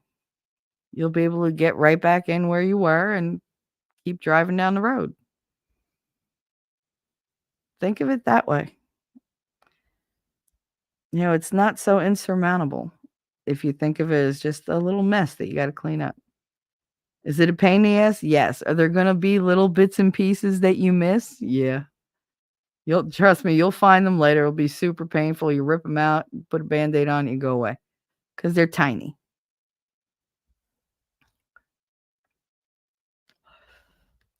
ZD said, I'm here. Okay, that was what? That was a long time ago, though. Wait. God damn it. Ellie said prayer isn't a religion. No, I'm just saying I don't like pushing like my religious beliefs or anything on other people. I like to talk about religion and stuff like that, but I get mad when like like the Tommy thing, like when he sends me all his damn, instead of having a conversation with me, he sends me Bible verses saying what he wants to say, and now I'm supposed to interpret it. Like, can't you just have a conversation? I don't understand it. Like, and then everything is with him is, oh yeah, da, da, da, but in Christ, whatever. Like everything he's ever done is forgivable because he believes in Christ. And I'm like, bro, you still got to make the apology. Like you're apologizing to God. Apologize to the person you hurt.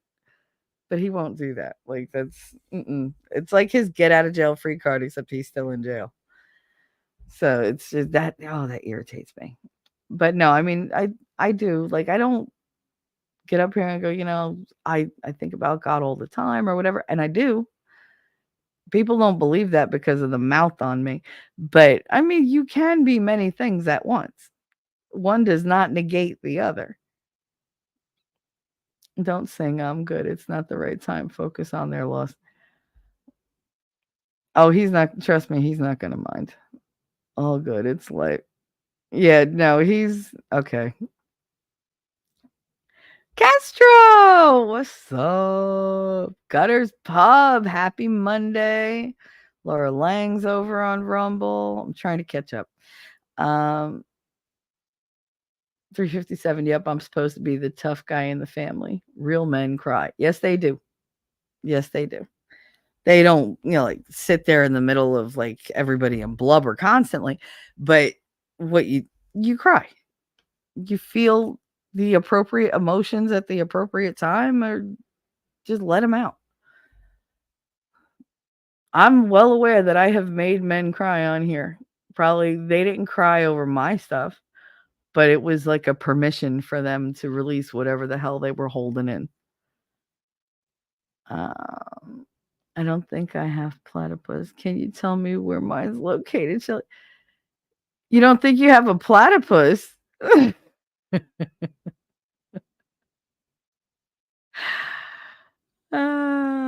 Platypus. You're funny. I'm trying to steamroll ahead. God damn it. Gotten into dart streams Monday and Wednesdays, 9 p.m. Eastern. Friday noon. We'll have to change now. He's back to work. Saturday, he did a pop-up stream with Mousy. I saw that, but I didn't see it till Sunday.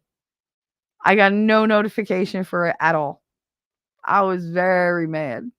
357. You got 8 years on me, Shelly. Oh, wow. All right. I'm older than everybody. That's called experience. You saw in The Elder Lawyer. I loved it. Yeah, that shit was fire. It was great. 50 minutes behind. I just now got to see T-Rex shaking it, but she found Spanx. I mean, she did, but she needs like that full body Spanx. She need like the long-legged, whatever. Like, girl needed help. Watch that too. Good courtroom banter. That was cray. Yeah, it was. It was amazing. I loved it. Serve some peaches with that cottage cheese, bitch. That's right. I don't want to think about eating nothing, Fanny. Bleh, bleh, bleh. No, she's her whole, even as a person, just, I think she's pretty. I do. I think she can look very attractive. She looked hot Friday. I could see why Nate would like want to hit it, but it's stuck in my head the way she looked on the stand. And then the attitude, that whole sitting back, holding her head like, I was just waiting for her to be like, go ahead. What you got next? Go ahead. Say something else. Like, I was waiting for that to come out. And sure as shit, it did. You gonna tell me how to pay my bills? I was like, oh, there it is. There it is. Here we go. She was like, oh, no, you didn't. Like, oh, no, let me tell you, you're going to learn today. Like, she was like ready. She was just good to go. Oh, it was so cringe. It was so, oh my goodness. Spanx hair grew overnight, right? She had that whole new blowout. Like, I was like, oh, look at that. Talk about appropriating hair. Jesus. I don't know now about how you feel and come feel me pickup line, but you could sing Do You Feel Like I Do, Peter Frampton. Aw. When is your birthday, Daisy? If I have to sing that for your birthday, I'm gonna have to learn it because I'm not entirely sure I know that song. So you're gonna have to tell me when your birthday is because I need some prep time, girl. No, Jeebus. Paper towel commercial. I felt bad that Jerry did him dirty. That girl did him dirty. She did. She really did. She. Oof. I'm not gonna emasculate a black man up here, but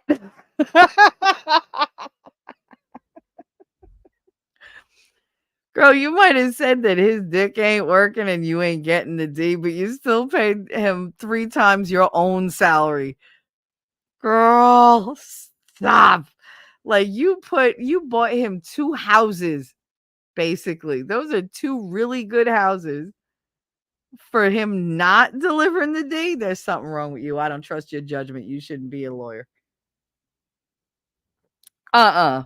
If you stupid enough to throw that kind of money after somebody who ain't gonna deliver the goods, why should I trust you to try anything, to hire anybody, to do anything correctly? Because you got no sense.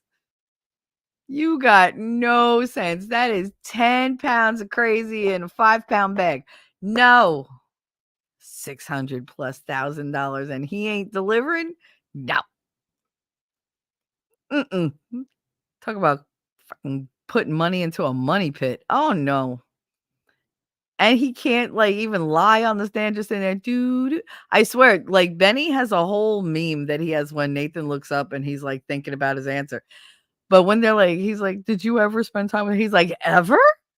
First of all, as soon as you say ever coming out sounding like Scooby Doo, like automatically I know your ass is setting me up to hear a lie. And then you look up and all I heard was do do do do do do do do, and it gets to dun dun dun dun dun dun dun, and he just looks at it and goes no.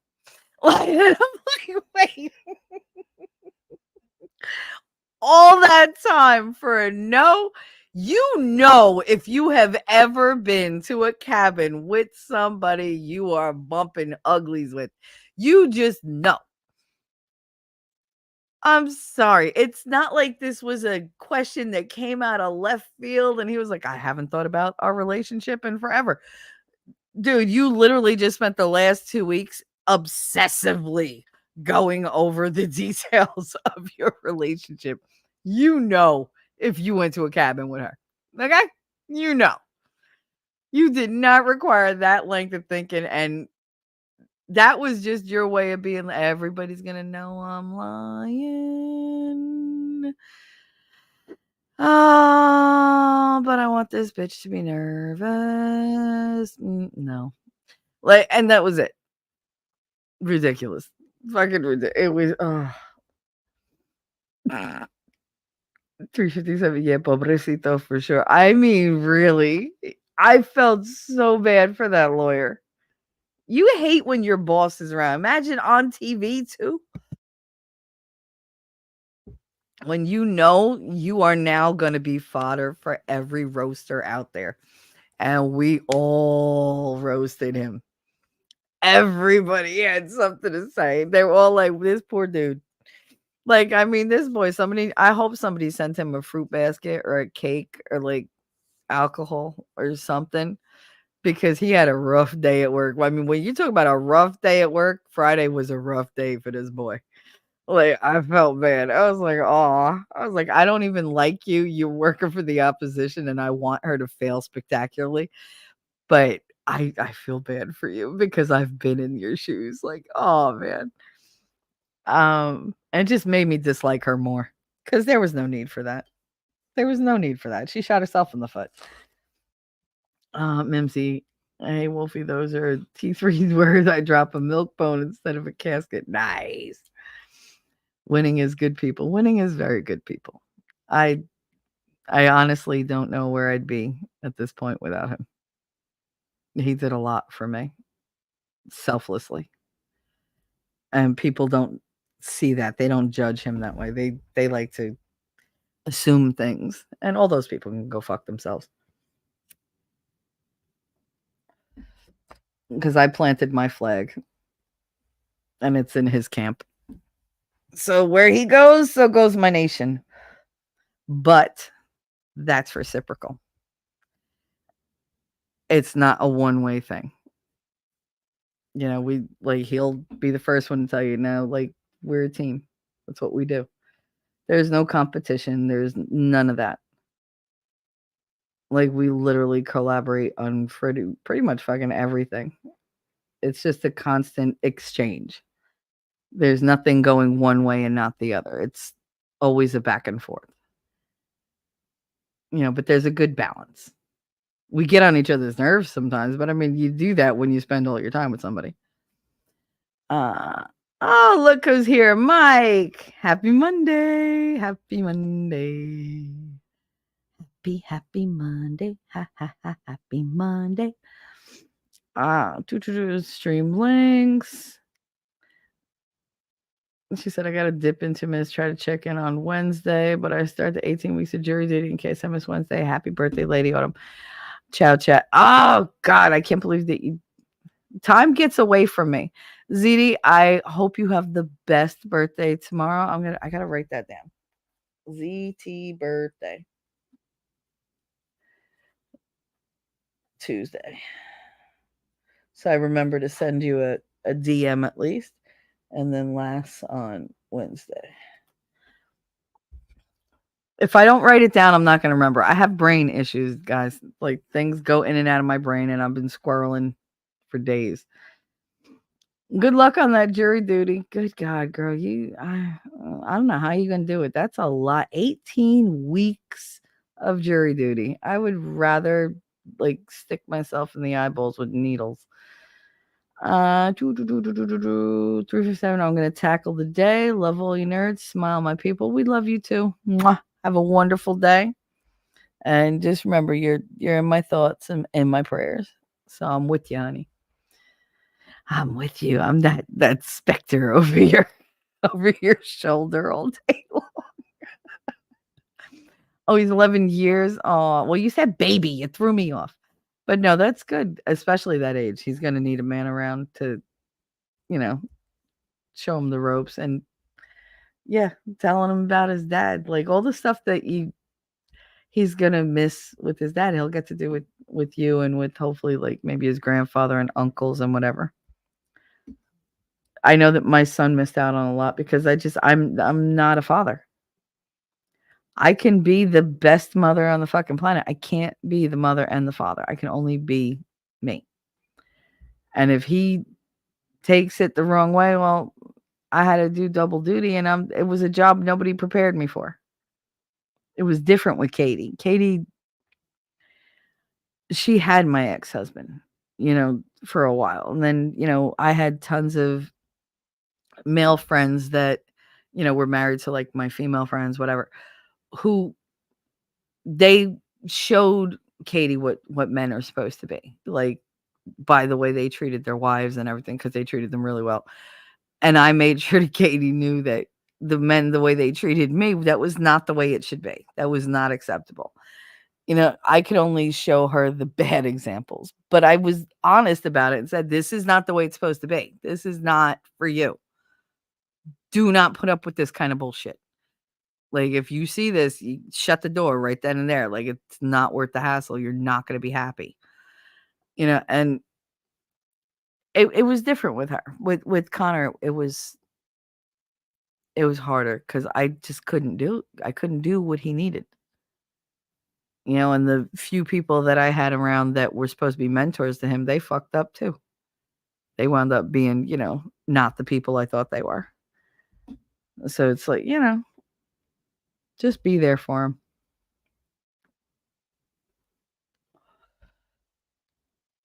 Daisy said everyone needs to get smacked or smack someone with a booby. Yep, you should. Everybody should get smacked with a booby at least once. 357. I'm trying to leave. Stop smothering. Never. That's just not in my nature. Not in my nature.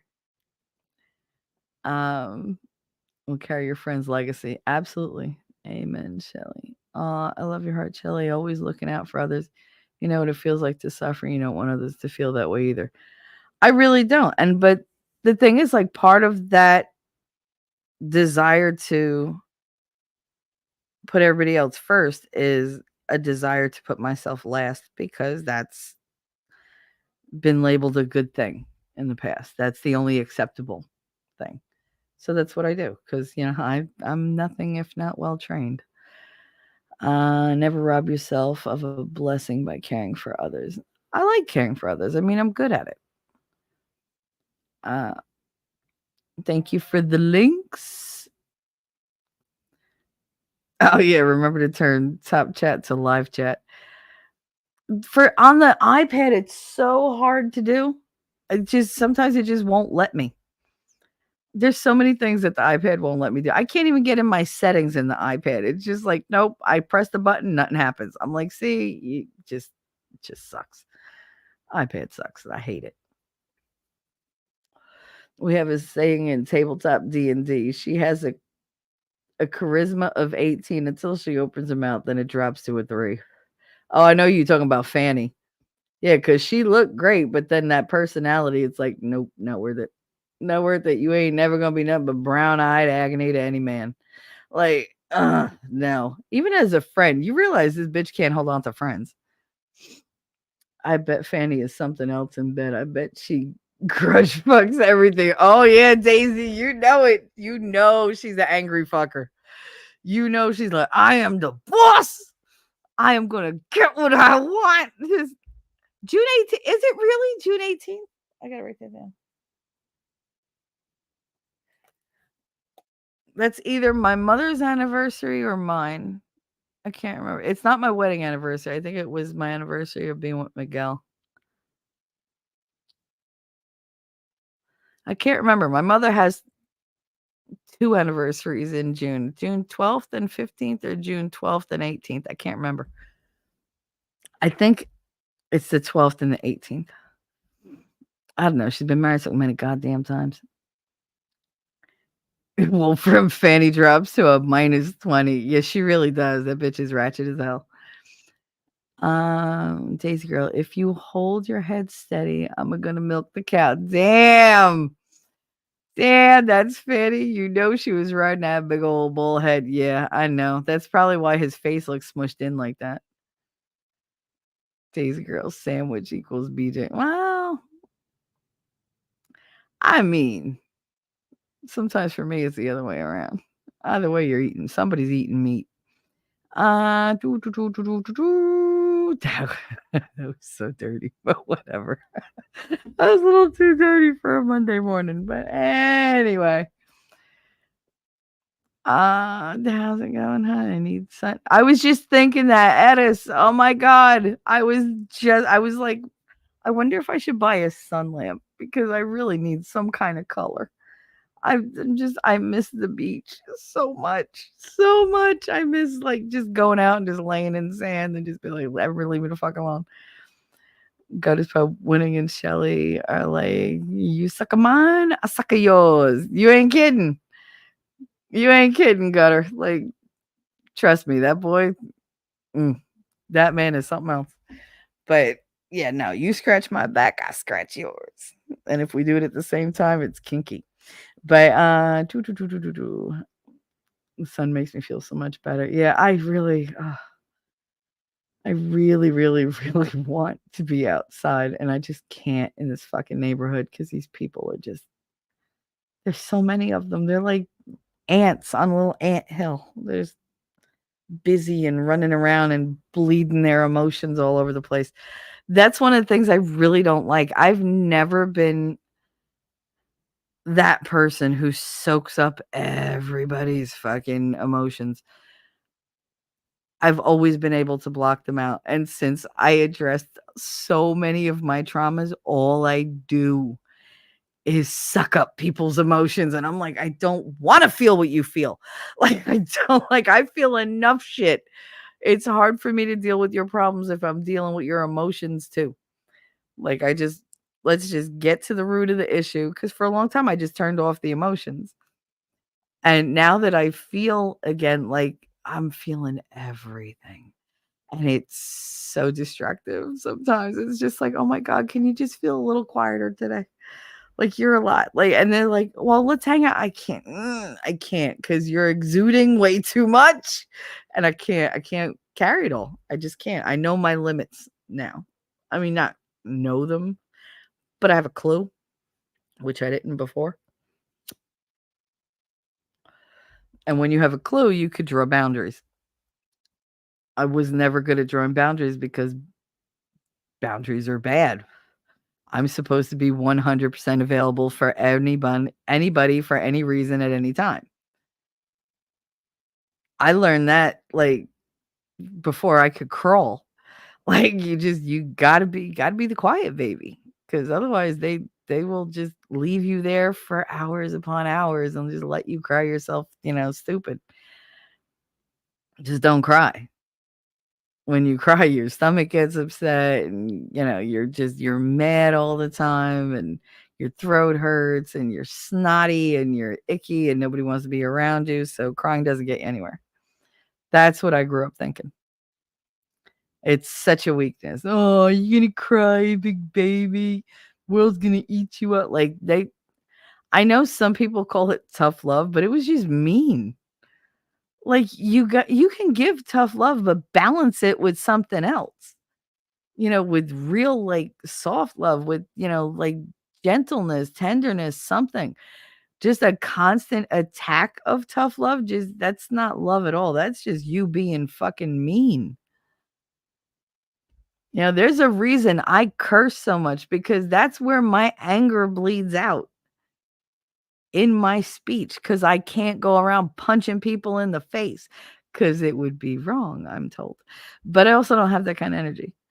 So the cursing ratchets up because I can't do violence and I'm still angry. I have every reason to be angry. I have every reason to be angry. Daisy girl, yup, I am camp winning too. Seen where he was heading forever ago, or at least where I thought. Glad I was right. I mean, he's awesome. Come on. He is awesome. Edis, hey lady, it's been a minute. And how are you doing? Go to pub. Yeah, I took a look at the 7-day. No friggin' sun. What's up with that?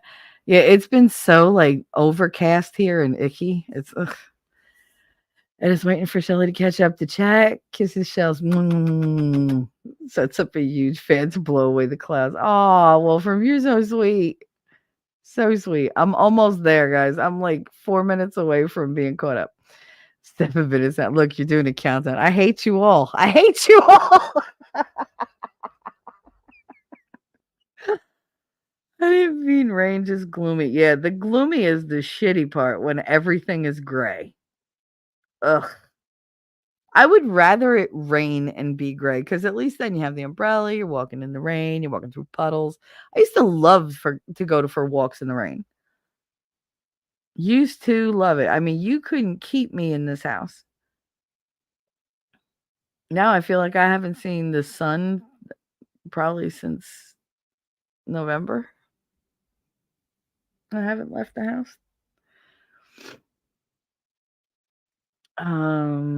Put me in a bad mood.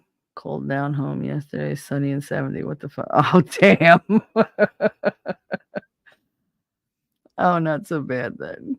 I'm waiting for her to notice I'm back. I see you. I see you. You are seen. You are seen. You know what? I was gonna save it for like a member, whatever, but I'm gonna play it. Since Idis came back and she hasn't been here in a while, let's play the new welcome. Again, the visuals suck on all of these, but I wrote the lyrics, so here we go. Welcome to the madhouse, we be running muck. Keep it all real and we don't give a fuck. World gone crazy, we here dancing in the rain. Welcome to Shelly's house, we just a little bit insane. Bring your real self, I ain't asking for more, except one thing, leave your bullshit at the door. There you go. That was the one that I want. That's the song I wrote for like memberships and stuff like that. But if you go away and you come back, I will play. That's the welcome song. So there you go. We don't give a fuck. Look at that. I'm almost all caught up. Great is subjective. Perks here's up. Boobies. He loves the boobies. I didn't have boobies out, but there was cleavage in that one. So if you missed it, cleavage. Unfortunately for you, it's my cleavage, but whatever. Swear words are my love language. I say Mary's curses under my breath all the time. I just want to say it's a mixed Monday. Supreme Court voted for Trump to stay on the ballot, but yet MSM like USA Today are going all rah-rah about Haley insinuating she's a GOP nominee. She won Washington, D.C. because they weren't like, I had this whole conversation, Ellie. Oh my God. She won Washington, D.C. She got like 1,200 votes. He got like 600 or 700. And that was just them keeping her in to say, look, Washington, D.C. is against you, Trump. Like, that's their message. That is their message to Trump, that we here in the Capitol are still against you and we are going to cause you a problem. The thing is, the rest of the country, it kind of backfires for the government because you're literally saying, okay, everybody look at the map. The entire nation, the majority sided with Trump. So the whole nation is pretty much red, except for the Capitol, which is blue, because that's where all the pieces of shit are. Like, oh, Haley, they love her in Washington. If anything, that tells the rest of the country she's a piece of shit. And we don't want her. Because if Washington, D.C. loves her, then that's the person we don't want. They all love fucking Biden, too. But nope. Washington, D.C. is corrupt. If the corrupt people chose her, that's telling you, America, that's not who is going to be in our best favor. That is not somebody who's going to work in our best interest. She's just as corrupt as the rest of them. So to me, I'm going to take that as good news. Goddess Pub, you're gorgeous, Shell. Thank you. Thank you very much. Wolfram gifted. Aw, you didn't have to do that. Wolfram gifted 5 memberships. Let me guess, you want the thing again, right? I did say anytime I got a gifted membership, I'm going to play it. Here we go. Welcome to the madhouse, we be running muck. Keep it all real and we don't give a fuck. World gone crazy, we here dancing in the rain. Welcome to Shelly's house, we just a little bit insane. Bring your real self, I ain't asking for more, except one thing, leave your bullshit at the door.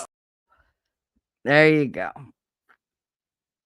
But you know what? I played that one thing. Here's a very, very short thank you. You've been there through thick and thin. You're the reason that I always win. I'm gonna take a minute to clearly say I love and appreciate you every day. See, now you got all 3 clips. There you go. Thank you so much, honey. That was so sweet. Let's see who those go out to. Those memberships went out to Sean D. Sarcasm, Judge Maddie, Melissa D. Elizabeth 3G. Oh, I'm so great. And Amber L. That's awesome. What a group. What a group. All my old timies. Oh, that was so sweet. It is sweet. I'm glad you liked it. Wolf Kinder, I was walking in my car after a storm. Little girl was jumping around in puddles. She saw me and said, "Hi.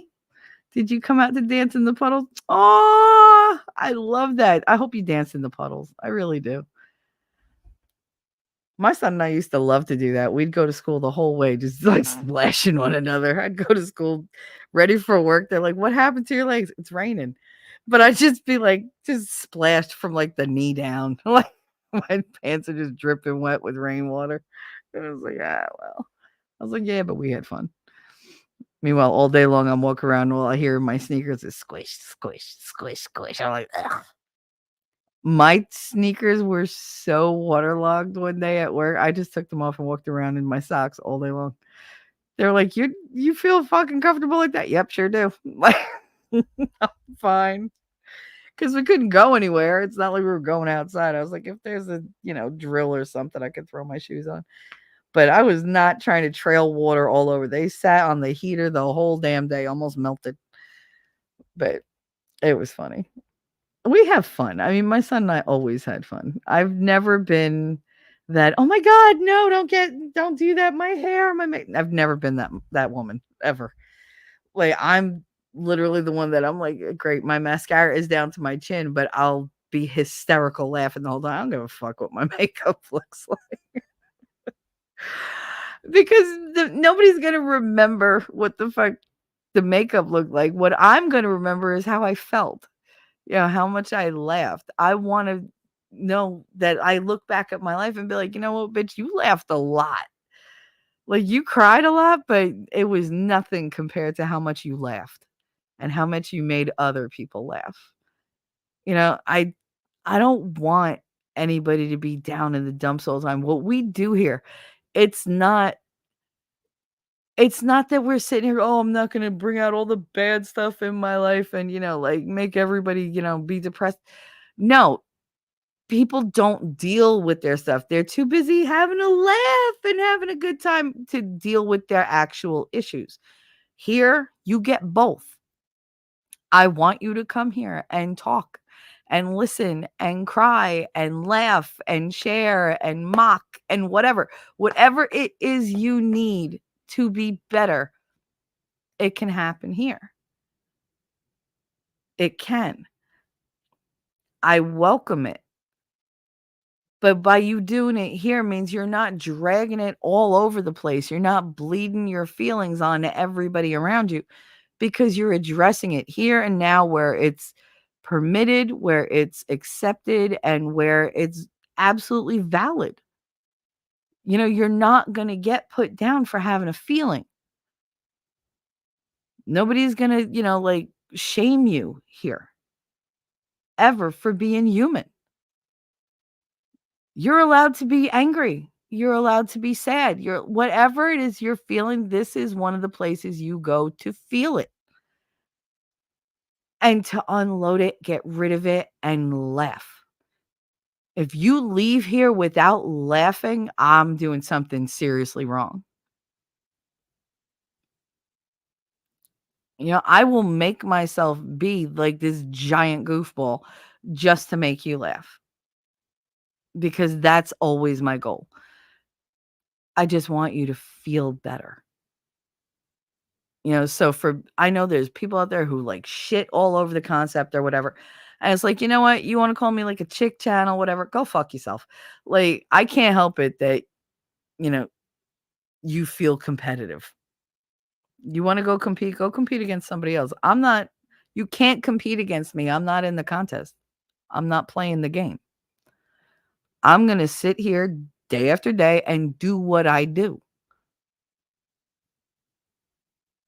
The only thing you managed by like putting that shit out there and, getting petty about it was now I have less respect for you.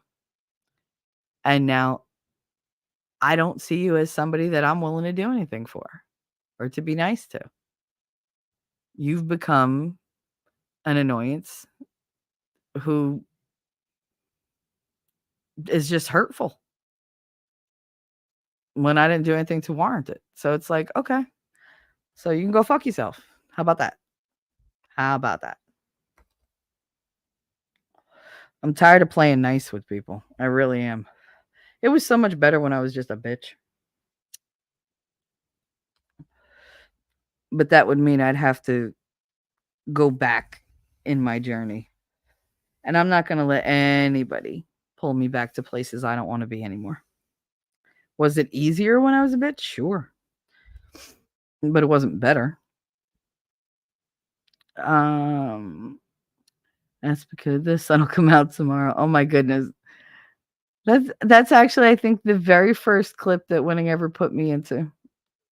My face on Annie thinking the sun will come out tomorrow. Because I got a claim for that. They did not enjoy. They were like, "You can't play that." Okay, relax. That's because they're blue bloods in DC. Yeah, they're corrupt bloods in DC. Thanks for gifting the members. Yes, thank you, Wolfram. It was very, very sweet. Again, I appreciate that. But he did that for the video. He's like, I just want to see the video again. I love you. That's so great. I can't spell today. I can't spell any day lately. Yesterday, I couldn't. Winnie kept like telling me how to spell a word, and I was just like, it literally was M-A, whatever. I could not say the M. My brain kept skipping right to the A, and it kept identifying visually in my head an M, and I would say A. And he thought it was funny at first, but then he realized that it really upset me because I couldn't say the goddamn letter I was thinking of. It was, oh my God, it shook me so bad. I mean, we shook it off, but like I sat and I talked about it for like 5 minutes, and he's like, "You're better." I was like, "I'm better." I was like, "All right." It just really bothered me. He's like, "All right." Yeah, he takes my brain blurb moments with great aplomb. He really does. He handles them well. I don't. He does. So it's again the balance. ISDC, definitely the weather bell of the nation's opinions. I mean, really, it honestly, just the fact that they are in such stark contrast to the rest of the nation says so much more than I think they wanted it to. Because it's not just Trump that's looking, it's everybody else. So they were like, okay, you chose her. She's obviously not the choice that we want now. Like, thanks for making that crystal clear to us that you don't want what's best for the nation. You want what's best for you people in DC. DC is Democrat run, literally and figuratively. They've been Democrat for a long time. Oh yeah. Oh yeah. I swear to God, they should just rename it the Selfish Party. The Delusional Selfish Party. 2 minutes behind now. So I know. I go ahead. I come back. I mean, I can't be on chat the whole time. Also, now that I'm at a job site and can chat, weird that your mother and my parents shared an anniversary at 6/12. Yeah, that was when she married Daddy. She married my stepfather that passed away. I remember that day. That anniversary I remember. I don't remember her anniversary of my father, but I know it was in January. It might have been like January 13th or something like that. Like 1961, 2, 3, around there. I think 1961. I think it's the 13th of 61. I can't remember. I still dance in the puddles and play in the dirt. Oh, Edith, I know you do. I ain't no girly girl bitch.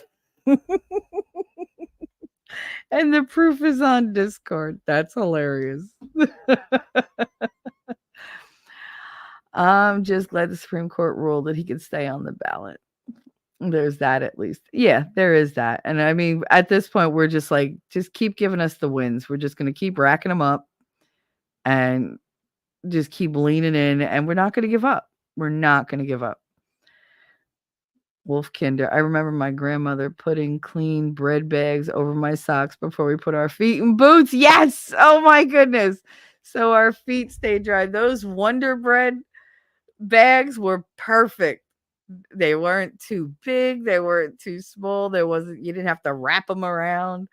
Like if they used a regular trash bag, you had to like put the rubber bands or you had to tape it around the ankle so that it wasn't like all big. And those made way too much noise. The Wonder Bread bags didn't make noise.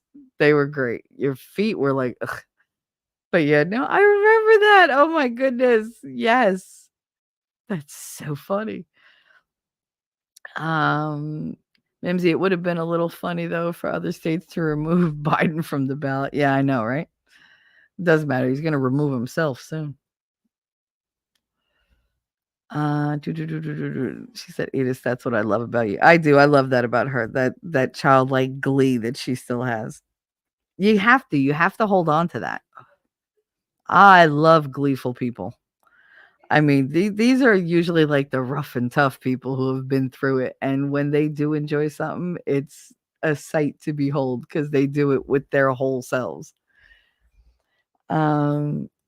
That's the exact argument that the justices said at Mimsy. Shelly always trying to feel up on me. Absolutely, Daisy. You my girl. You my girl. Doing her little pug dance. She's so cute. I wish it would show it in StreamYard. This is what I see. Pug dance, pug dance, pug dance, pug dance. If I wasn't like well versed in the ones that you use, I would have I'd be like, pug dance. What the fuck? Oh, and in case you didn't notice, like my little subheading today is all about the lead attorney. We have manners. We have manners, y'all. In the South, we have manners. I'm gonna have to learn how to use my manners if I'm gonna move there. And it was so funny because all anybody talked about was Georgia is the most corrupt state in the United States. And I'm just like, oh, I'm so glad I'm moving out of Jersey to go to Georgia. God damn it. Out of the fire. Yeah, out of the frying pan into the fire. Like that's the whole thing. Like I'm just trading, city for nature. Like that's about all I'm doing. And better food. Or different food, I should say, not better. The thing is, everything that I could buy in a restaurant up here, I can cook. And I can cook it way better. So now I gotta move down south and learn a whole new way to cook. It's gonna be fun, y'all. I love to cook. That's the only thing. Like I keep telling my mother, whatever house I get, the kitchen is the most important. Like the kitchen and a walk-in shower. Because I am tired of dealing with these tubs because it just drives me nuts because I always feel like I'm gonna fall. So I need a hot tub. That's one thing I already told her. I said I am going to buy a hot tub for outside. And she was like, why? I was like, because I was like, fuck the pool. I am not of the age where I'm like, yeah, let me go swim laps right now. Like, I want to get into a hot tub and just kick back and just be like, oh, yes, thank you. Like, that will be my version of Calgon Take Me Away, just without the bubbles, like without the soap bubbles. I just want a hot tub. That's all. I've been dreaming about being in a hot tub, and I kind of want a little sauna. I want one of those light saunas, yo. They're supposed to really help with lymphedema. I want to get one of those. But I mean, I can't do any of that till I have the actual house. And if nothing goes through escrow, then I'm going to be waiting and waiting and waiting. I told my mother, can you like push this before I die so I like wind up dying in this goddamn apartment? I really don't want to die here. Like, I really don't. I want to go out and touch grass and, I want to look out my backyard and see trees and, little bunnies running around. And I want to hear coyotes in the background. I want all that horrible shit that scares the shit out of people. I love it. I love it. I want the raccoons scratching at the door for scraps. I want all that. And she's just like, I know. I'm like, can we do this before I drop dead? Because if you leave me in this apartment much longer, I'm going to drop dead. I'm just telling you. This is not an opinion. Like, my spirit and my body are just withering away because I'm stuck in this cage. This is worse than prison. It's worse than prison for me. I go insane being kept in one place. I am a roamer. I need to walk around. I need to pace. I need to explore. I need to get lost and find new things. I don't like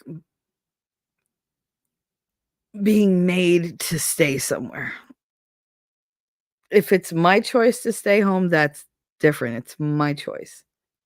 But to be limited to it and have my choice taken away, I have a real problem with that. So she needs to get off her ass, drive her brother a little crazy, because I need to get the fuck out of here. To hell with the doctors, to hell with the medicine, to hell with anybody that I know, to hell with everything. I need to be elsewhere. I don't even need contact with people right away. Like I need to have a little house that is mine, where I can go outside and I can have my own space and I could have a bedroom of my own. Oh my God, that would be great. Like I need a kitchen where I can go and cook all the things that I love to cook. Oh, there's so many things that I used to do that I just can't do here. Or it takes way more energy than I have to accomplish it here, I should say. I could go cook a whole meal in the kitchen. I can get a stool, go in there, sit there and do whatever. But by the time I get everything prepared and I'm exhausted. Like at that point, I'm like, all right, I'm halfway through this project and I just want to take a nap. But I can't because everything is out. So it just ruins the whole experience. And I don't want to put negative feelings into my cooking because I think it changes the taste. It really does. Either it doesn't come out right or it tastes a little off or it just doesn't have that love and joy cooked into it.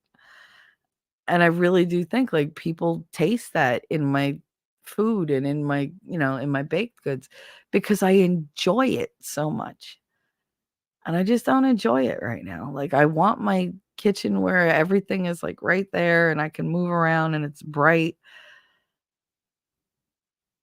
I don't like that little galley kitchen that I have. It's just, I've never liked it. But I mean, I was always able to cook, like get everything ready on the kitchen table and whatever, and then transfer it to the kitchen for the last minute things.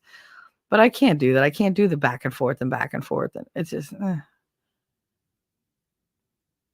I don't know. Plus, sitting here with my little George Foreman grill is really depressing. Like, I just want to make a steak the way I like them, and it's just not happening.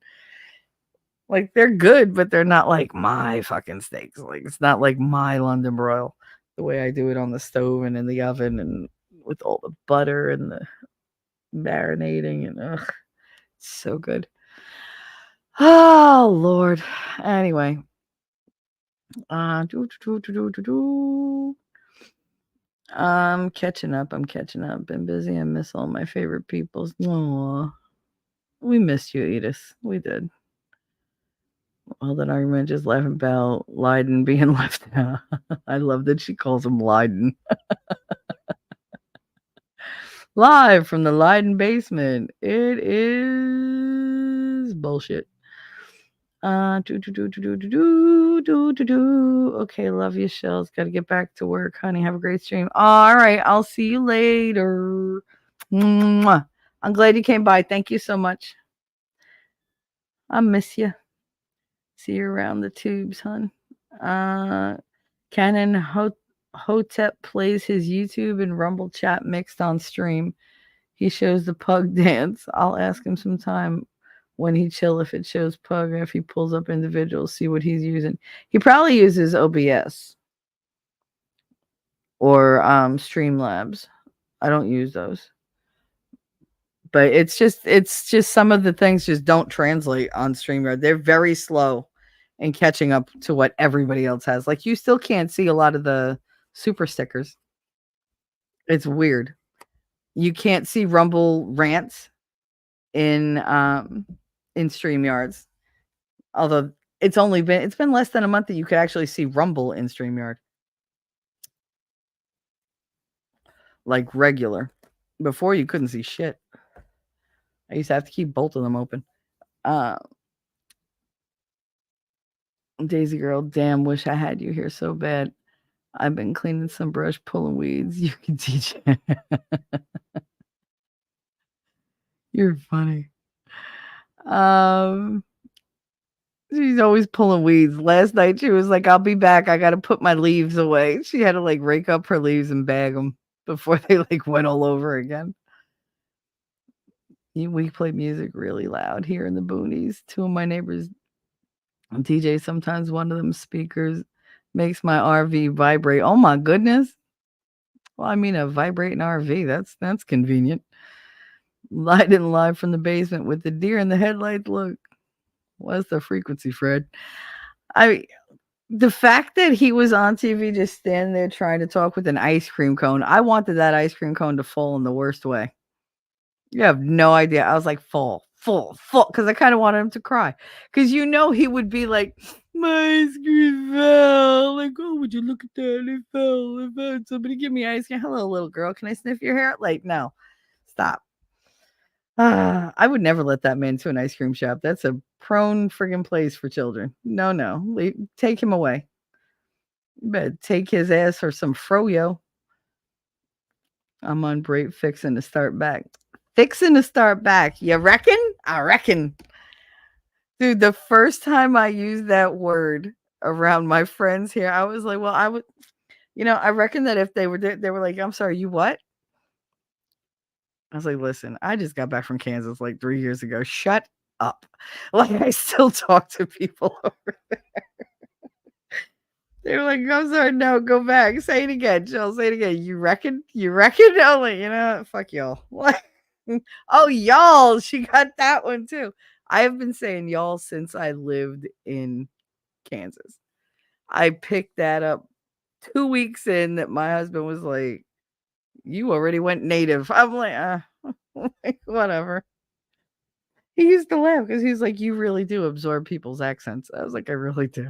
I was like, I don't know why. He was like, well, he goes, you're like a chameleon. He goes, you're used to, doing what they do. He's like, it's how you make people comfortable. And I was like, okay. And it's true. I mean, I do adapt. I adapt my mannerisms, my language, um, my vocabulary, my attitude, my mannerisms, like my hand gestures, my posturing, even my accent. I adapt it to fit whoever I'm talking to so that they feel more comfortable. And I don't think about it. I actually had to like go through the motions of learning about like trauma responses and stuff like that to figure out. I was like, oh my God, I do that. I do that. I do. Shelly said do. But no, I do. I adapt to make other people feel like they don't have to be on guard because I always feel on guard. I always feel like nobody's going to understand me. Nobody can connect with me. Like, they're not going to understand why I do the things. They're just going to think I'm mean. They're going to think that because it tends to be like, if there's a person you're willing to demonize, it's going to be me. I don't know why people are so eager to jump to the worst conclusion when it comes to me. They love to make me into this horrible monster. I'm like, but where is your proof? Well, it's just a feeling. So you feel I'm a monster. What have I ever done to prove that to you, to show you that that's a belief you should have? Any day. I'm a monster. What? Because I don't take your bullshit? Because I'm very blunt when I talk to somebody. And if you're fucking up, I'm going to tell you, you're fucking up. Am I going to come out and just give you that opinion? 1, 2, 3? No. Usually the only reason I'm telling you that you fucked up is because you came to me and asked me if you did.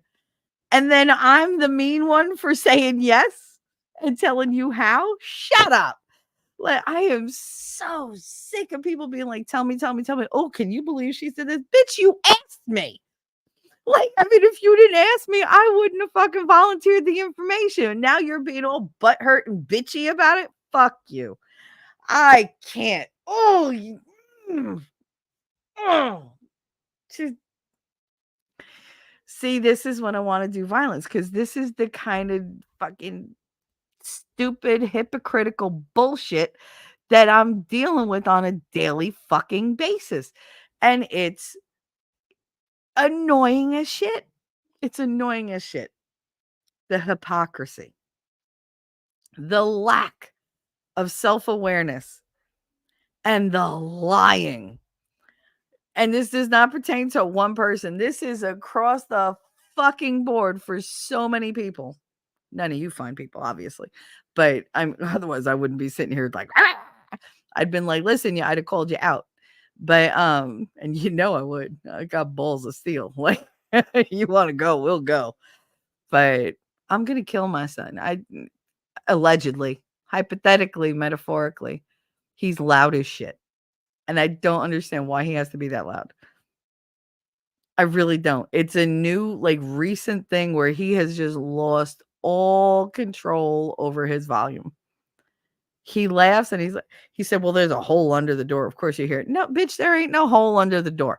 There's a thick ass carpet and then there's door. They meet. How come I never heard you before? Now you're all fucking loud and being, "Ha, ain't nobody that funny." Like, you're trying too hard. That's what it sounds like to me. Like he's being like way too fake. And I don't like it. And then he comes out and he yells at me and he's like, "Oh, well, you're loud too." No shit. Really? But I don't have a bedroom on the other side of my living room wall. He's in the bedroom. He's waking people up and he don't care. 17, he don't care. I don't care. And then I'm the manipulative mean one. Okay. Well, let's use all the buzzwords to hurt mommy. That's fine. That's all right. That's all right. Well, I won't be around one day and I hope he turns around and doesn't blame himself for being a shithead.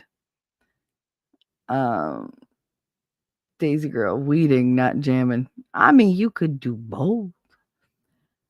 You'll get into car. No, that's Mimsy. What'd she say? I'll take his arse for some froyo. You went real Irish. I'll take his arse for some froyo. You get into car. Get into car, you piece of shit. Oh, God, that's funny. I pick up accents, mannerisms, and phrases without thinking about it. Is that a trauma response? It is. It's a people pleaser response. It's I'm not sure I'm worthy as a person on my own. So I have to make you as comfortable as possible so that you stay around because I'm not enough of a reason to stay. So if I make us relatable and you're comfortable, that helps us establish a connection and you'll stick around. That's a trauma response. That is a response to childhood neglect because you are not enough on your own. You didn't get attention just for existing the way other babies did, the way other children did. You learned that you have to be a little extraordinary. You have to be on their level. You have to remind them of them because they obviously care about themselves. So if you're more like them, they'll like you more and they won't neglect you as much. That's that kind of response. And we do it because our nervous system needs tending to. Your nervous system tells your brain how to act, how to respond.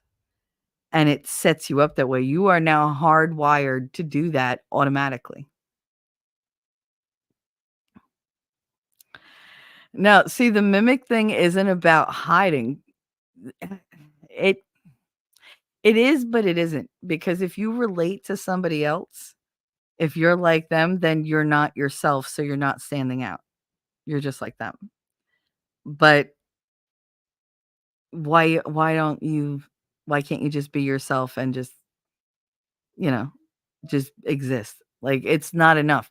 Why do you feel the need to hide? Because you're used to being, either like hyper focused on or not focused at all. So either your needs are denied or your needs are turned negative against you. It's a whole thing. I think I'm going to do it on Rumble.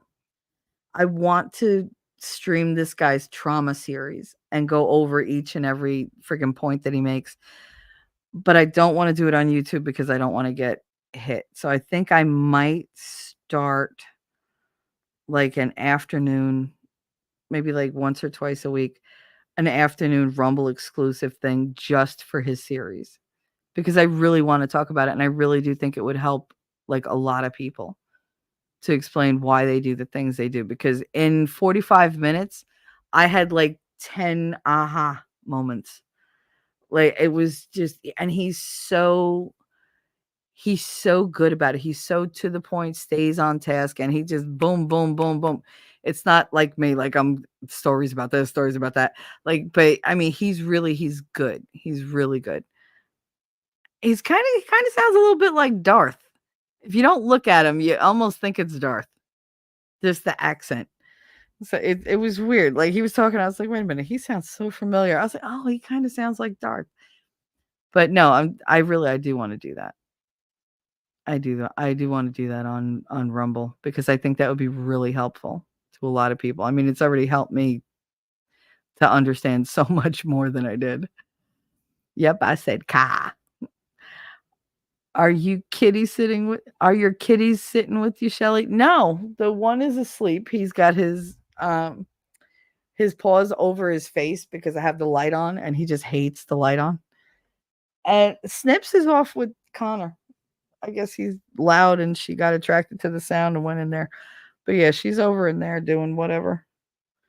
No, they're ignoring me today. It's wonderful. There's no cat meowing over my shoulder, biting me, trying to pull the thing out of my hair. Because Boo doesn't like the scrunchie in my hair. So he'll sit like behind me and just pull it out. I'm like, God damn it. Like, I'm trying to talk to you. I'm like, oh, I'm like, you're pulling my head back. Stop it. But he won't stop. And it's just like, today he's tired though. He just took his paw off his eye, opened one eye, looked at me and gave me like that, bitch, you're too loud. Sorry. Jeez. I'll tell you, everybody thinks they're the boss of me lately. Like, what the fuck? I was wondering what the fluff balls were up to. Yeah, I know they've been relatively quiet today.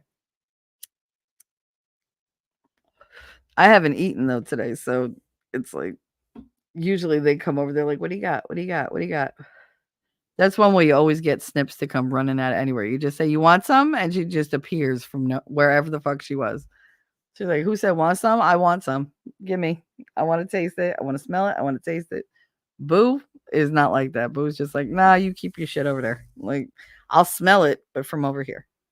Like I have a keen sense of smell. He gets very affronted. Yesterday, what did I have yesterday that they were? Oh, I had an Alfredo dish, and the cat wanted to smell it, so I let her smell it. She was just like, she licked it up, whatever, and she moved on. He came over and he like stopped maybe like 6 inches away, took one little sniff, and just went like he did that gagging motion, and I was like, really? And he just looked at me like I'd betrayed him and everything he ever believed. Um, yeah, and you feed them crab, lobster if you have it. Yeah, absolutely. These little sons of bitches know every time I have shrimp, they're just sitting right there waiting, like, what's going on? Where's mine? It's like, oh, fine. Last time they ate more of the shrimp than I did. Connor was like, "Are you still hungry?" I was like, "I'm starving." They ate all my food.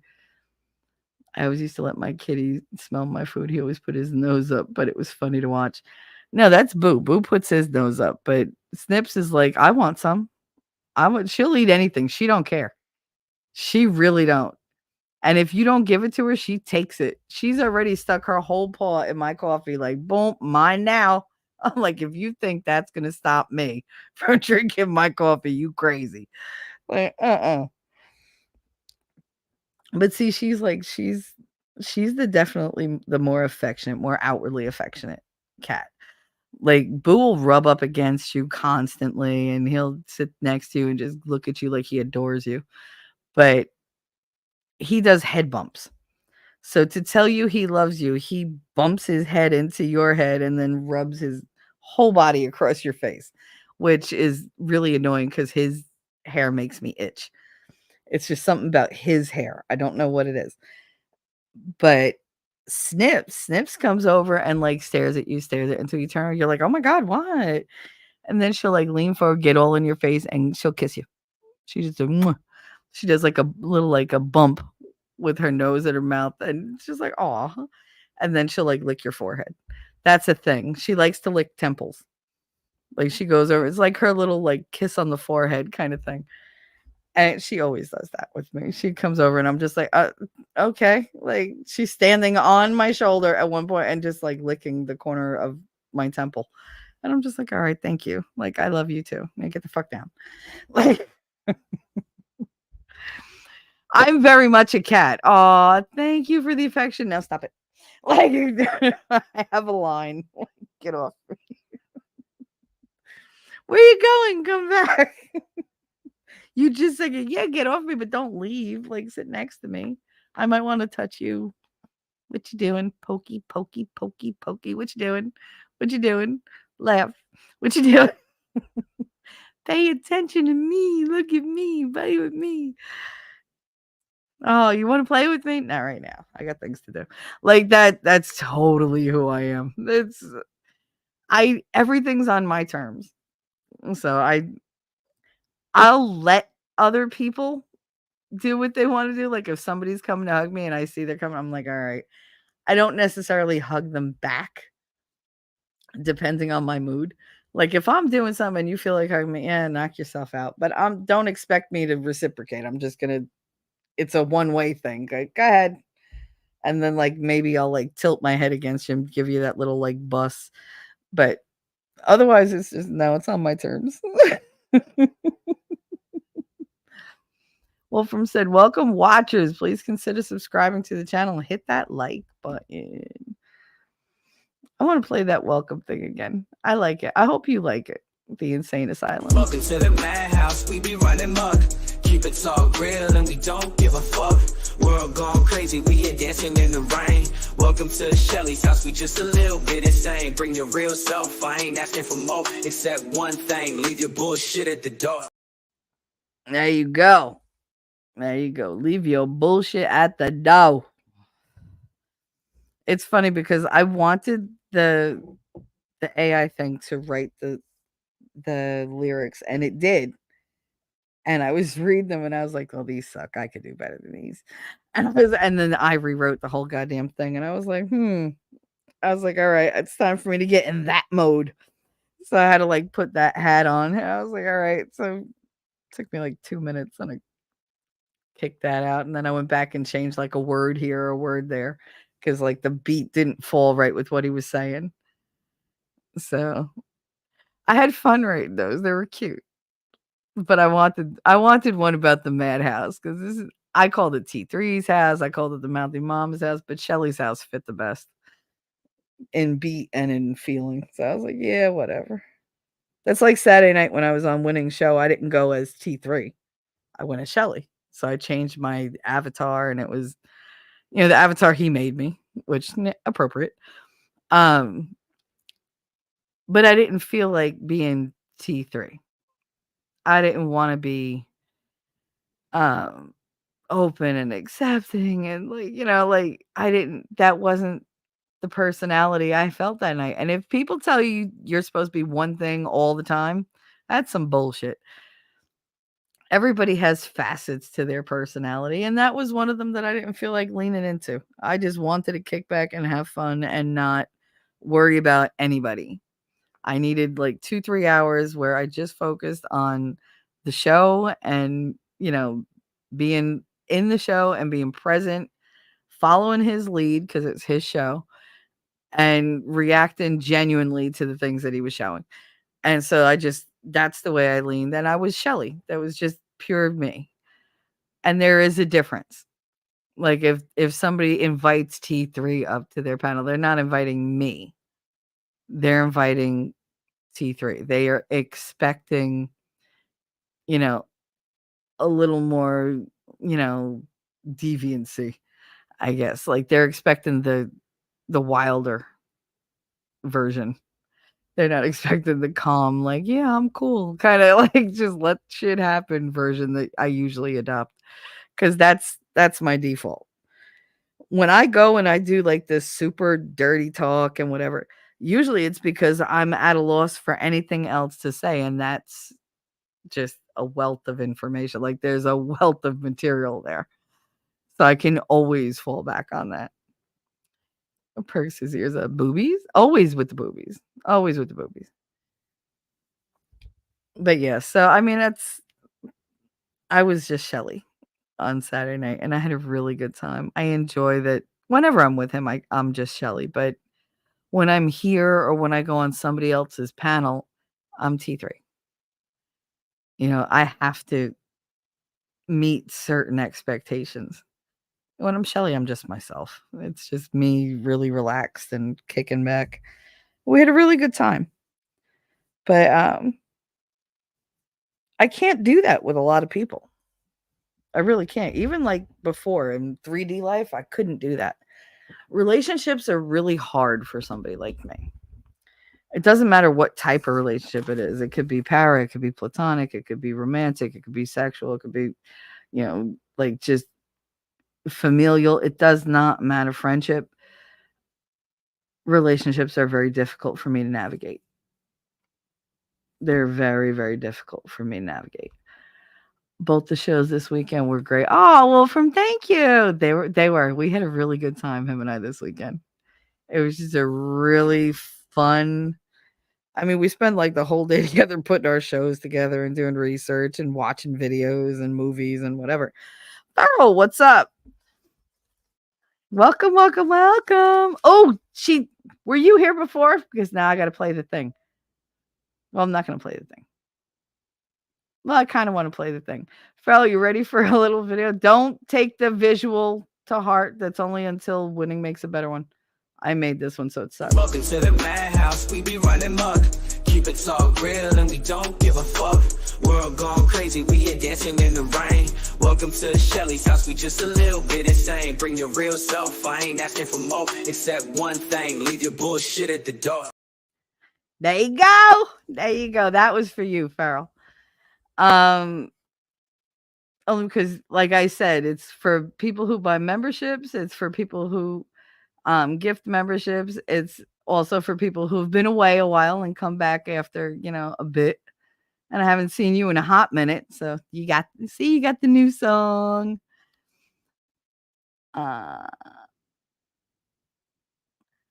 Hey, T3 figure I better come check you out since everybody talks about being here all the time. Oh, thank you. Lady Awesome. Lady Awesome was like, yep, I inspired that. You did. You inspired the rap portion of me to come out. I was like, fuck, I'm dropping bars, bitch. Like, I'm a little bummed that Darth didn't hear it because he's gonna shit on it, but I think secretly he'll be like, that wasn't bad, little white girl. You good. You're good. That wasn't bad. But I know I'm always like, girl, I feel you. Trust me. I have never, as a kid, I never took naps, but as an adult, I embraced the shit out of nap life. Yes. And I can say I'm Italian. We just, you take a little snooze in the afternoon. That's what we do. You have a little wine, take a snooze, and wake up, have a little espresso. You're good. I go the other way. If I drink espresso, I'm going to sleep. Coffee just knocks me on my ass. I don't know why. I drink this coffee all morning just to calm myself. Lady Awesome, I love that. You're amazing. Oh, thank you, honey. I mean, that's not true, but thank you. I'm not going to argue with you. I am proud of it, though. I thought he would like that. Farrell works nice, Shelly. I can't sleep at night. I know. My sleep schedule is the worst thing in my life. I struggle to go to sleep at a decent hour. Like, my poor kid, I'm like, Katie, come in, like, because she does the roller on my feet for the lymphedema. So she does, like, I have all these little wooden masseuse kind of tools to try to move the, lymphatic fluid all over the place like it's supposed to. But one of the things it does, it's such a relief when she does it that I go to sleep. But sometimes, like, the relief and the sleep don't meet in the middle. So she's doing it for like a half an hour and she's giving me dirty looks. And I'm like, I'm sorry. She's like, it's fine. I'm like, I know, but I'm so tired. But my brain won't shut off. I hate it. I hate it. I hate it. Sparkles, follow on Lady Awesome Sky. Wait, follow Lady Awesome Sky on YouTube. There you go. Reiki Master and Healer. Yep. Anybody that needs to, like promote anything, wants to promote their channel, throw those links up, man. If you can't throw them up in YouTube, throw them up in Rumble. It works. Promote the shit out of yourself. Let's go. So what, I mean, one of the things like I said about the stream today, it's because I see so many relationships just imploding in real life. I mean, if you saw my text messages from my friends, one of the reasons why I don't talk to them is because I can't deal with the level of bullshit that they're peddling.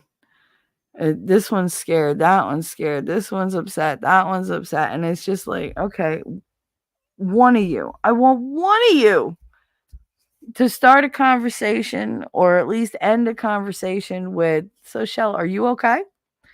Never do they ask me. It's just, they just automatically launch into talking about them.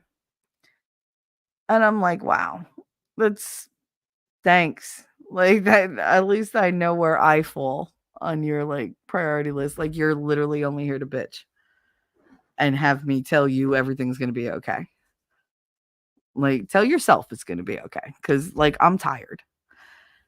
And so like, it's a thing.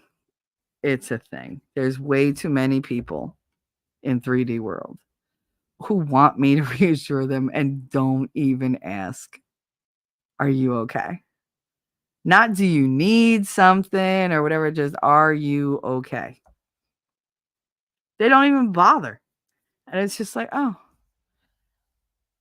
thanks for giving a shit, but they don't. So it's like I'm at that point where I'm like, if there's no reciprocity, then I can't do this.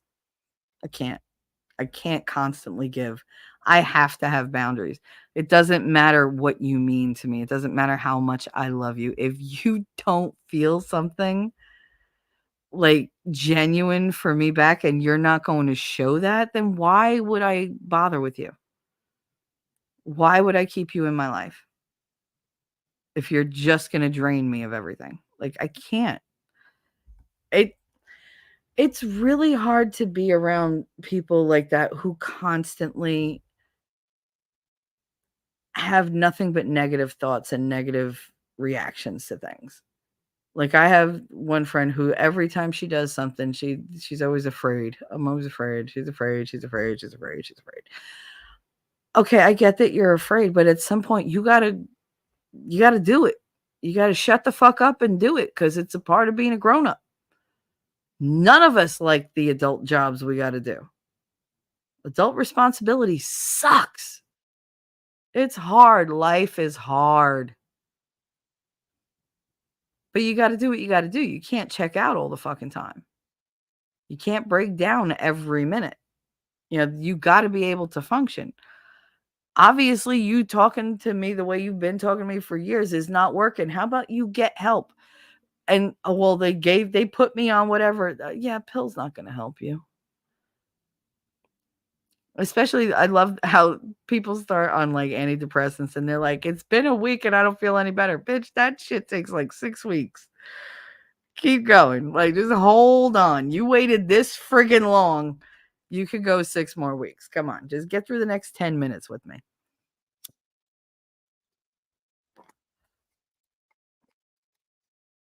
I don't know.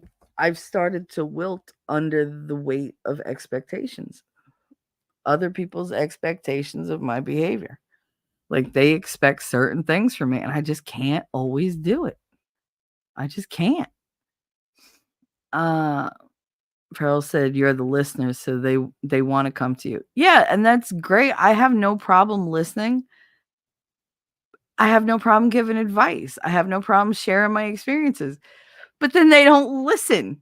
And then they come back with the same goddamn problem over and over and over. And I'm like, I've already addressed this.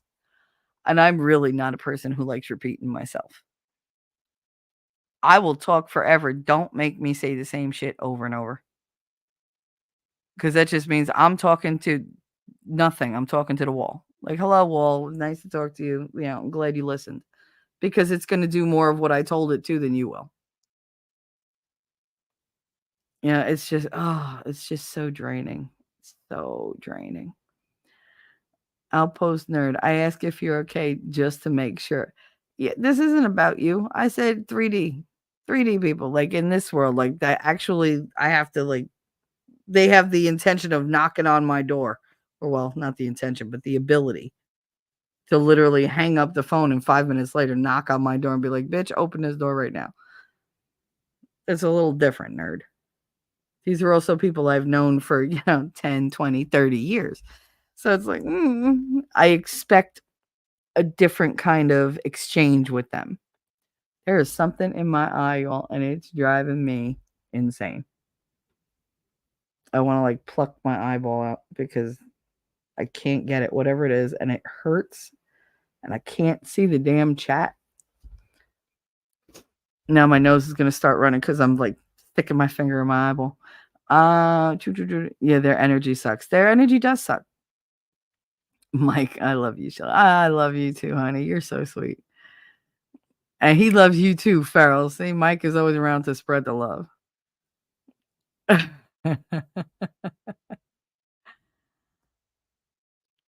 Nerd said, "Oh, my bad. I missed the 3D part." See, all right.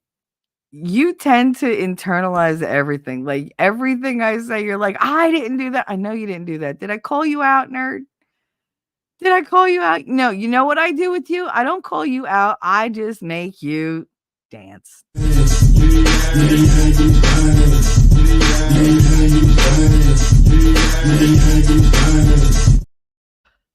He got that good hair. You saw that bouncy hair he got? I know. I guess that makes me the devil. You be all right. Let's see. I'll give you a knicker. Motherfucker! Oh, God damn it! See, that's a nickism. I'm not going to call it a nick because that didn't sound good. It sounded like something else. And, that's not what I said. But this is a nickism. You want another? Oh, wait. I love doing these. I get stuck. I would do these all fucking day. Stop eating beans. Bangers and mash. Beans on toast. Stop.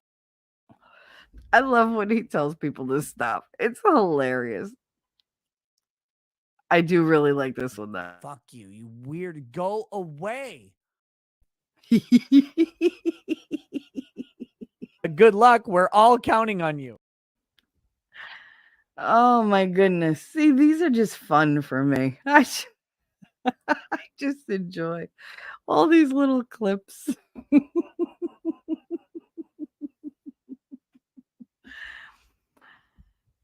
Nerd said I just didn't hear a part. Jeez. I know. But if I don't give you shit, who will? I mean, it's just a part of your day. Listen, I've said it many, many times. If I'm not picking on you, like offending you in some way personally, if I'm not like joking with you and teasing the shit out of you, I don't like you. If I don't like you, if I don't talk to you, I don't like you. There have been people that came in my chat. I'm just like, man, I just ignore the fact they even exist. I don't give a fuck. It's my chat. If I don't want to talk to you, I'm not gonna. Pain in the ass. I mean, yeah. The go away one, yeah, I know. It's hilarious. I play that one for Darth all the time. I think he knows it's tongue in cheek, but I think that's perfect for Darth. Like, go away, fuck you, go away, you weirdo, go. Like, Darth is a good example of online like interactions that can go well or can go badly. We've had our ups and downs. We've had our blowouts. Like different things. Perception is really hard on the internet. Like you're not face to face with the person, so you're not able to read their body language, and you can't always tell by tone, and you're not used to seeing them on a day to day. So whatever you see in interactions here, that's where they're stuck. That's your basis for understanding them as a person. That's how you see them. You can only judge them based on the information that you have. So, a freaking bet. Yeah. So, some people come across, badly. Some may have like social, cue issues. Some may have a kind of sense of humor that doesn't go over well with other people. And then you have people who they just want attention and they're just perpetual like drama queens or victims.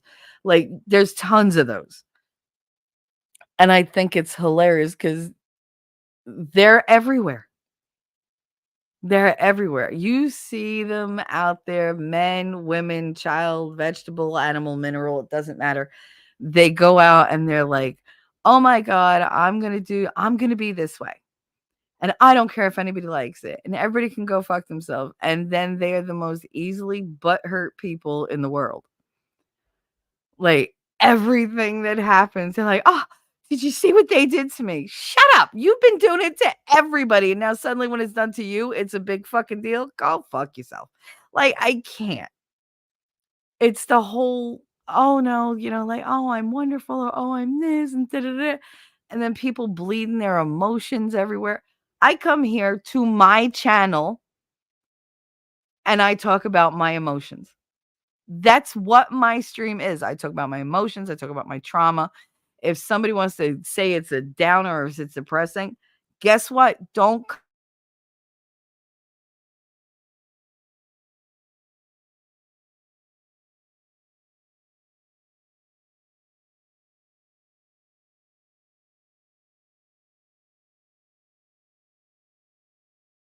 my space. No trademark infringement intended. But this is like my area. I get to do what I want to do here. If they don't like it, they don't have to come around. That's the beauty of all these creators. Go listen to a different creator. Go. Bye.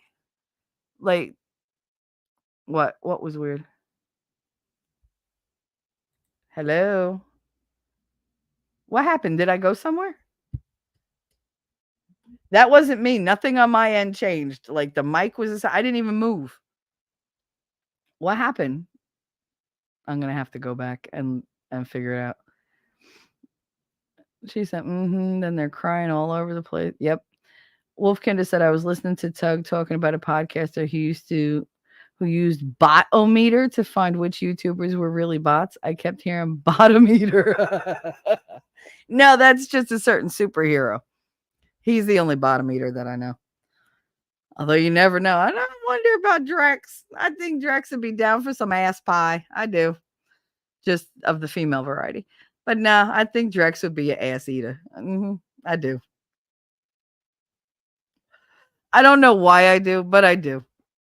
I mean, not German Shepherd ass eater, but I think he would definitely be like, "Let me get a piece of that ass." Like, I could see him saying that. I don't want to ever hear him saying that because but Shelly went silent for a few seconds. Was God intervening? What happened, God? Did you save me from saying something I wasn't supposed to? Because I'm just gonna repeat it. So, like, what the fuck? That was weird. I'm sorry. Wolfram drops cord out of the mouth. But you hear me now, right? It's so weird. Nothing happened on this end. Oh my goodness. Well, I'm here now. I swear I didn't go anywhere. Wolfram, it's not always your fault. It's fine. You chew on that cord. It's not plugged into anything. It's fine. And I'm all out of pig's ears. Otherwise, I'd throw you a pig's ear. All right. Oh, Mimsy. Who'd Mimsy? That went out to. Damn it. Who'd that go out to? Yo, my friggin' I can't. There we go. Oh, Defoe was gifted a membership. Defoe comes over from Gutters Pub. Oh, that's awesome. Congrats to him. And thank you, Mimsy. Since I already played the welcome thing, I'm going to play you this one. Sticking by me through high and low. You the whole damn reason I even do a show. I'ma take a quick breath to sweetly say I love and appreciate y'all each and every day. You keep me grounded even when my sanity is thinning. It's cause of you lovies. I'ma always be winning. I like that one too. I wrote that one too. That one makes me happy. And just because I like the really short one, here you go. You're the reason that I always win. I'm gonna take a minute to clearly say I love and appreciate you every day. See? Thank you, Mimsy. You're so sweet. Did that happen to you all too? Baseball Fee, she's back. Just went silent all of a sudden. I'm telling you, it was God intervening. Congrats, Defoe. The fuck. I wanted Feral or Wolfkinder to get it. I think does Wolfkinder have one? I don't remember who got them the other day. But thank you. That was really sweet. Thank you for buying that. She's so funny. She's like, she wants to do targeted memberships. Nerd. A certain VTuber from Flashcast always attacks the chat and uses gamer words on other people's shows. Oh yeah, no, I know who that is. Mm-hmm. That's not nice to do. I don't like when people do that. Don't go in other people's chats or go on their panels just to mess them up. We work way too hard on our channels. If you're going to go somewhere, be respectful. Don't put anybody else down. I don't think anybody's content is off the board. I think everybody brings something to the table. It's just I haven't been socializing a lot because I'm so tired of drama. I don't want to know what's going on in other people's chats. I don't want to know what's going on in their discords. I don't care. I don't, because there's so much going on in my own head that I can't deal with the shit that they're bringing. It's like, stop, please stop. And it's across the board. It's just like everybody gets this wild hair up their ass and they're just like, we need drama now. I hate drama, but let's cause all the drama. It's like, oh, come on. So I'm just like, you go have your drama over there. Leave me the fuck alone. But it's very hard to navigate. It's hard to deal with. And it's really hard to deal with the fallout because they start these things and it falls on people who are just useful idiots. They're like, they're naive or they're inexperienced and they're easily hurt. So they make really, really good targets. And it's easy to put all this blame on them.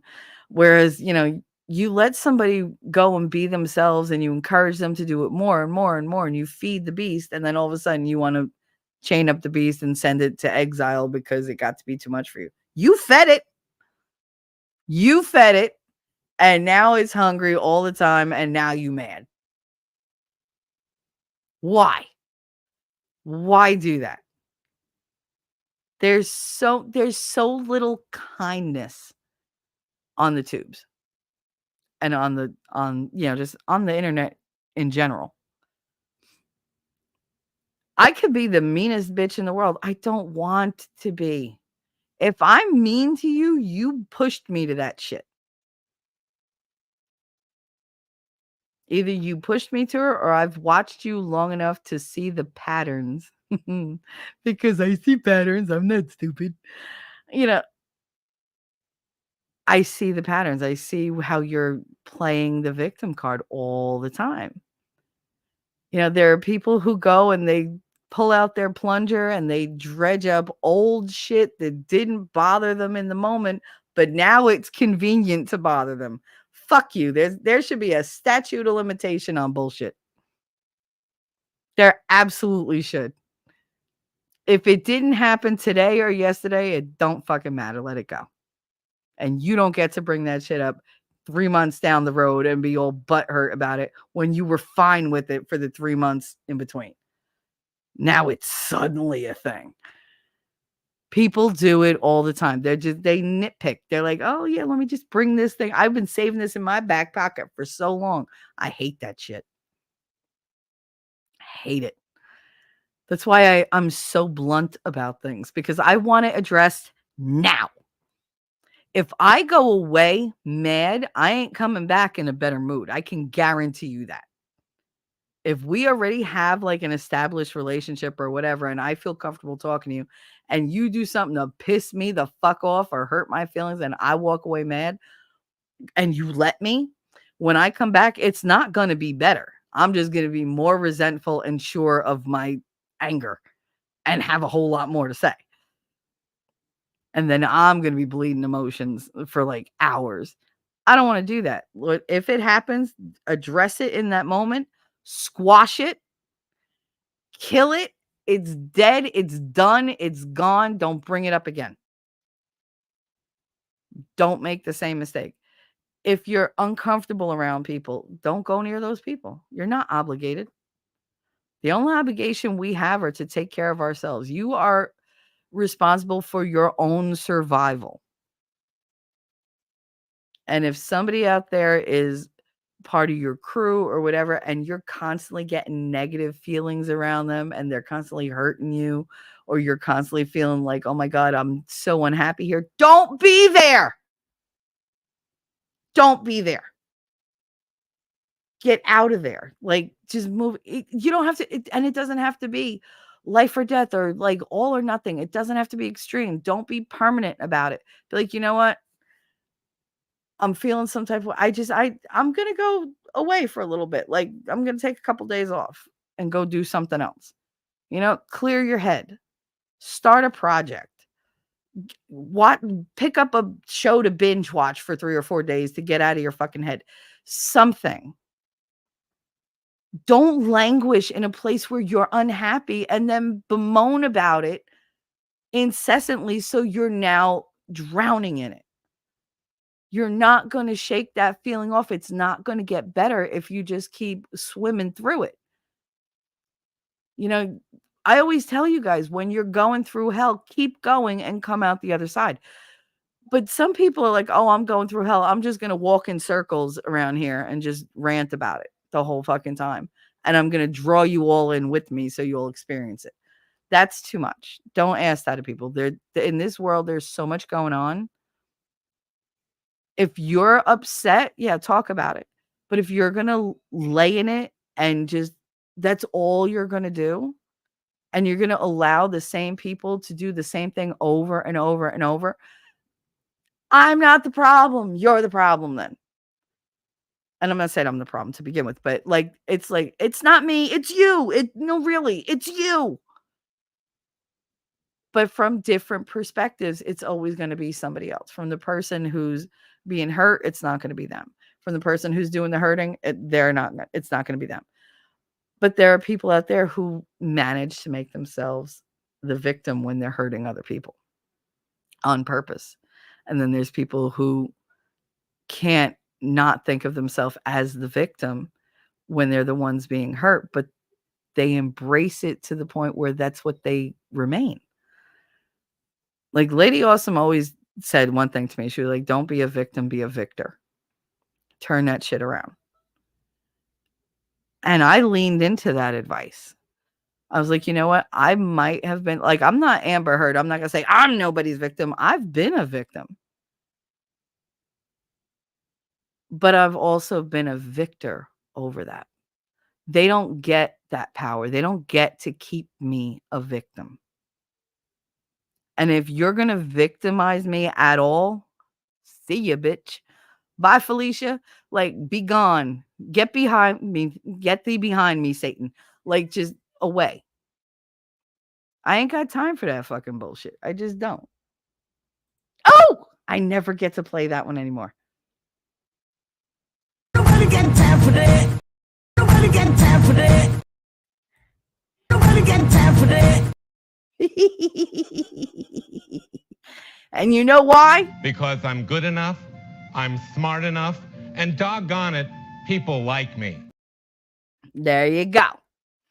So there. And maybe a little bit that makes me the devil. maybe. I know. I do know that what makes us all happy.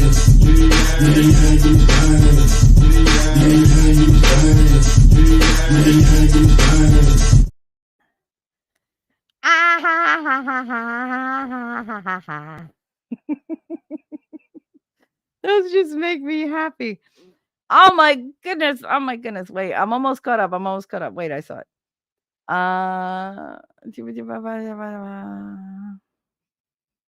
Okay, so I'm not that far behind. I'm only 10 minutes behind. Okay. Lady Awesome Sky, she clapped. Superhero. Of course, Defoe. I love Defoe. He's awesome. Love it. Targeted memberships. Yes, absolutely. That's what we want. It usually works something. I know, it's so weird because I'm like, all right, the last person I talked to in chat, and I'm like Let me do a membership. And it usually goes to that person. It's weird. Or their YouTube is just listening because I'll be paying, like I'll talk about them on the thing and I'll go to somebody else's chat, buy a membership, and it goes to that person. I'm like, what the hell are the chance? What are the, chances of that? I get so many gifted memberships. It's like every day I get an email. You got a gifted membership to this. I'm like, I haven't been there in forever. Like how? Like, because I'm just subscribed. Even when I left a certain group, I was getting a gifted membership every month. They set themselves up to have members only streams where they can talk about me, and then I'm getting gifted memberships. And they're like, God damn it. I'm like, see, God don't like ugly. I see you, Jesus. I see you. I see you at work. But yeah, no, hilarious.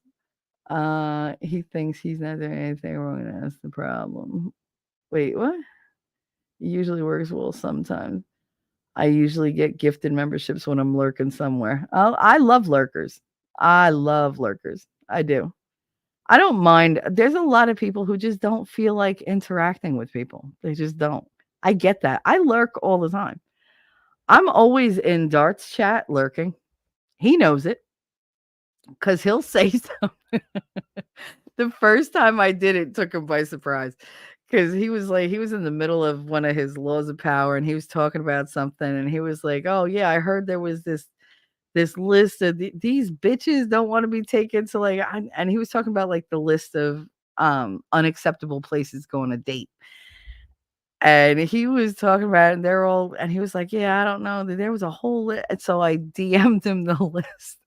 And he was like, oh shit, Shelly's here. He was like, bitch, I know you're here. Otherwise you wouldn't have known to send me that list. I was like, shut up and go read the list. Like, let me lurk in peace. But yeah, he was so like, oh, she's here. It was so funny. But he likes when I go in there and there's everybody's in there and I'm just like, hey everybody. He's like, I just like to watch the brains melt. Like, oh shit, she said hi. Like, what's going on? It's funny. YouTube needs to let us do targeted membership gifting or random gifting. Yeah, I mean, it would be nice if they gave the option. It would. But they don't give us an option to do half the stuff that we want to do. Options would be great. I'd like it if they stopped taking away my views. I lost 30 views on a freaking video the other day on one of my lives. I'm 20 less than when I stopped the stream. Fucking ridiculous. I'm like, what are they doing? Every time they add a feature, something else breaks. And I'm like, all right, now my sub count it's up, it's down. Like, it's so crazy. My analytics make no sense. None whatsoever. So I'm not even like looking at the numbers because they're like, they're just bad. Like I end high and then like a week later it says, nope, sorry, we took away like 30 of your views. Why? Like, could it be like anyway? I think you can do target gifted membership on Kick. Yeah, YouTube needs to step it up. I mean, YouTube and Rumble, they're both like kind of behind in what we want. But they're happy with everything the way it is. I don't know. They screwed up. Like they stopped the chat option where you go to the bottom and it says stop chat. That's not there anymore. Now it's just an X in the upper right hand corner of the chat. They added a like button to super stickers and super chats so people can like them. I don't know why that was necessary. They have that stupid column of hearts and party thing and 100 that you guys can click that I don't even get to see if you're clicking it unless I'm in YouTube. Like, so it's just weird. It's fucking weird. Yes, that's true. Last Kick allows it. YouTuber. Twitch has targeted also 100%. Shelly. I went on Kick for a minute, but all my peeps are on the YouTube street, so here I am. Yep. Mike said, amen, Shelly. I hate people that digs up old stuff. It's like, dude, we already went over the old stuff. Like, we already settled this. Why you bring this shit up again? Like, unless I've re-offended you, I don't want to hear about it. And if I've reoffended you, but did you die? Then we don't need to talk about it. Like, let it go. What do you think? Like, when you're perfect, then you get to call me out on my bullshit. How about that? Until then, come at me civil, come at me grown, come at me right, or you're going to get the wrong version of me, and you don't want that version of me. Wolfram sets up the machine. Pew pew for spray and pray. Oh, good. There'll be no spraying, Wolf. No. That's stinky. Oh, look, he did the thing. He did the thing, so he gets the welcome to. Welcome to the madhouse, we be running muck. Keep it all real and we don't give a fuck. World gone crazy, we here dancing in the rain. Welcome to Shelly's house, we just a little bit insane. Bring your real self, I ain't asking for more. Except one thing, leave your bullshit at the door. There you go. Because Wolfram bought 5, count them, 5 memberships. Let's see, who did those go out to? I'm getting to it. My son's got to go across the street and get my new mouse because this mouse does not like to scroll, and it's driving me crazy. We got Independent Thinkers, Scott Free Freedom, Audra, yay, Shizzy Wiznut, and Poppy. Awesome. That is awesome. I haven't seen some of these people in a minute. But again, I don't go to chats. They don't know that I swing by their streams and I leave likes because it's just, I do that with everybody that I know. I'll stop in. I'll literally lurk for maybe 5-6 minutes to make sure it registers as a view. I like them and then I jump. I gotta go. Because it's just, I just don't have the energy and I can't do the distraction all the time because there's a whole bunch of projects that I've started and I need to give them focus. I need to give them time. And I haven't been doing that. So lately, I hadn't been doing that. Let me not misspeak. I had not been doing that before I got sick again, before I went to the hospital again.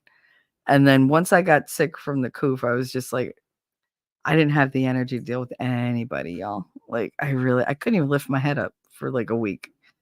Poor Winnie was like, "Are you okay? Are you okay?" I was like, "No," because I felt like I was dying. I had no energy and everything hurt. But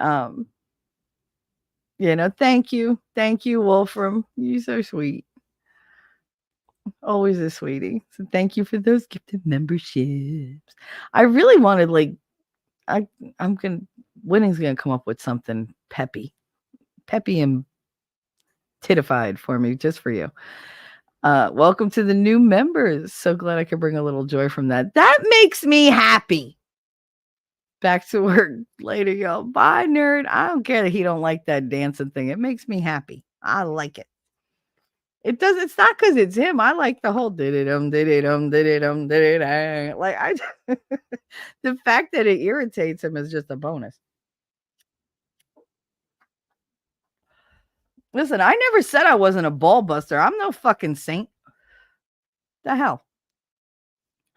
But thank you for the gifted memberships. I appreciate that. I love you. I gotta get Nick saying that. I love you. I love you. I want that clip. I gotta get a good one though. I kind of want to just make a list of him saying shit and send him the list that I want him to say and just have him record it for me. Feel like I don't want to go looking through your clips and shit. Can you just sit there and just say all these things? Just put a 15-second pause in between them. But say them heartfelt. He probably would, knowing Nick. He'd be like, "Yeah, I get around to it. Bitch, do it now." I could probably get him to do it. He's a good friend. He would do that for me. I lurk in darts too. And when I don't feel well, yeah. I mean, he's got a very lively chat. So I don't feel bad not talking in his chat because he's got plenty of chat interaction. But sometimes it's just better if I'm quiet because then it doesn't bring out insane people. But I like them to know that I'm there, and he knows that a lot of times I go in, I like it and I leave. But then that night I'll go to sleep listening to his program, to his show. because I can't go to sleep listening to Nick because Nick worries me. Like I used to go to sleep and listen to Nick, but now I get like, his chat is such, oh, it's so negative. It's so toxic, his chat. And I get worried. I worry about him. So then I wind up being wide awake and then he's going till 5 in the morning. I'm like, fuck, I gotta show in like 3 hours. Are you kidding me? So yeah, I don't listen to Nick when I'm going to sleep. Never anymore. And I definitely never make it to the local stream. But no, Darth he'll talk and I'll listen and I just chill out when I listen to his show. So like winning gets me fired up because he teaches me all this stuff that I didn't know. And then like, Nick gets me worried, but Darth's stuff chills me out. It does. I either listen to like his show or I'll God, I listen to documentaries about saints and all that kind of. I know I'm a weirdo. But I have like a whole playlist of all these different like psychological lectures and like all these different things that I listen to. When I tell you I literally am never bored, I'm never bored. Even in my sleep, I'm listening to other people lecture just to try to learn stuff. 30 views on YouTube, asshole. They really are asshole. They really are. Lady Awesome said I had a phone call catching up, and yes, ma'am, be a victor, not a victim. That's right. See, she teaches me well. I love Lady Awesome. She has no idea the impact she has on me. She really doesn't. Don't take it to the fence because I called you out, girl. Take it to the fence. That's never gonna not be funny to me. We're his lurker babes. Yep. He likes his lurker babes. He's like, I know y'all are out there. Somebody talk to me. Lately, though, the numbers have been really like low. And it's weird because like chat will be popping. You guys will be just I'll have a chat interaction of like 500 messages and they'll say you got 40 views. What? I had more than that many people in my chat. Like, are you fucking kidding me? But YouTube is asshole. That was the gift memberships machine. Pew pew. Okay, you were just shooting out. Oh, I get it. You're shooting out gift memberships. You get a membership. You get a membership. You get a membership. Only you're way better than Oprah. I hate that bitch. That has been the recurring theme of this weekend. If you listen, if you watch Winning Saturday Night, or if you watch like the old school Watch Party Sunday with me and Winning, I was on Saturday night with him and I was on Sunday night with him. And all you hear me saying is, I hate that bitch. I hate that bitch. I hate that bitch. Like, I was just in a I hate that bitch mode. To be fair, it was Rachel Maddow, Amber Heard, what's that bitch's name? Fannie Willis. Who was the other? Joy Reid. Everything was like, I hate that bitch. I hate that bitch. I hate that. I was so mad. Oh, all the women on The View. That was I hate that bitch. I hate that bitch. I hate that bitch. Like I literally went down the line. Like so that was the theme of the last like 3 days. Just I hate that bitch. Oh, it was funny. Even he was like, "You say that a lot this week." I know. Mimsy, send it to him so he can play it on the show. Oh my goodness. I love you. I do want he'll probably do it on his show. He'll be like, I have a request. That would be fucking funny. Everybody would have those clips then. No, I want him to send them just to me. Has anyone watched The Masked Singer season 4 winner Leanne Rimes, who was disguised as the sun? I want to put my avatar on it. I haven't got around to. Oh, that's so funny. That's hilarious. I didn't see that one. And she's like, oh, I'm caught up to live. I'm not caught up in chat. I'm what? Oh, I'm only 4 minutes behind. Look at me. It's almost like I'm on time. I think they're on like season 10. So if you haven't seen 4, just ruined through the sun. statute of limitations on spoilers, I think, has to be a year. All right, like that's it. Like after a year, if it's been on air longer than a year, screw you. You should have seen it already. Like spoilers don't count. Now I'm intrigued. Les, always looking for some good recommendations. Yep, it's so hard to find good stuff to watch lately. Ugh, they're just regurgitating crap. Like that's why when we watch the movies on Sunday, I was saying this to him yesterday. I was like, I love that we do this because these aren't movies I would normally pick for myself because they're not movies that I've seen, but they were made in a time when shit was funny. I was like, jokes. You remember jokes? You remember when we had comedians who were funny? They stood up there, and if they offended you, you'd be all right. Like, learn to laugh at yourself. I can't take these people who take themselves so seriously. So seriously. Everything leaves them butthurt. Oh my God, this person is creepy. Oh my God, they said this and I'm offended. Oh my God, when did they say it? Like 6 months ago. Bitch, shut up. Did you avoid that person since they said it? Well, no. Well, then what did you do? I don't know. Like I was really close with them or whatever. But then you weren't that offended. But now that you mad at them, now you offended. It don't work that way. You don't get to retrograde your your your offensiveness. Like you just it don't work that way. What you oh, this happened. I'm just gonna hold on to this until the time is right. Shut up.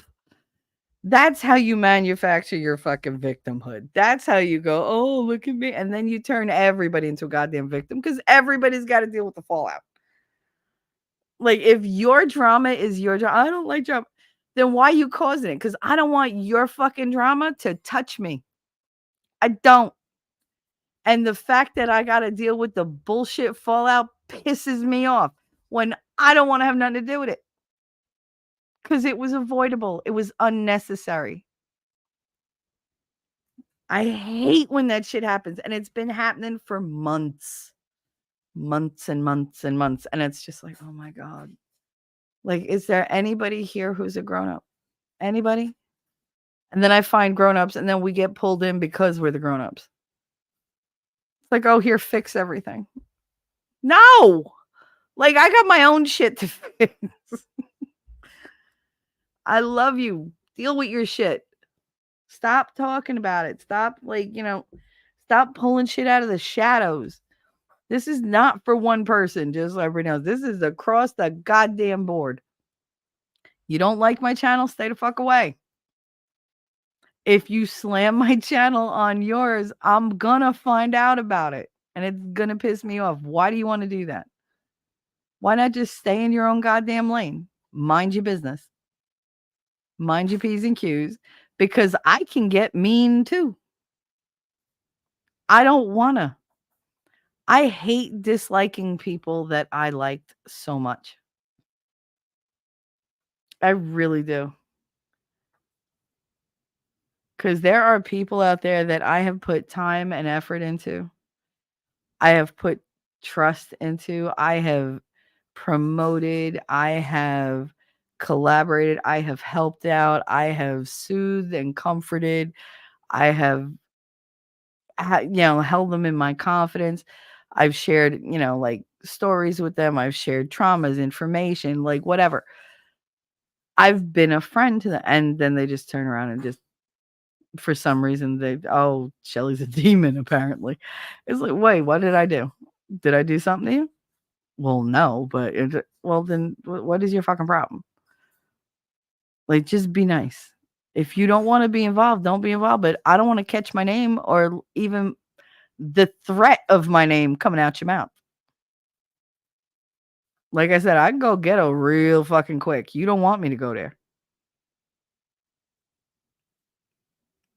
Don't make me go from sweetheart to bitch because that's a very, very easy flip for me to make. And I'm more comfortable being a see you next Tuesday than I am being sweet. I've had much more experience being the aggressor.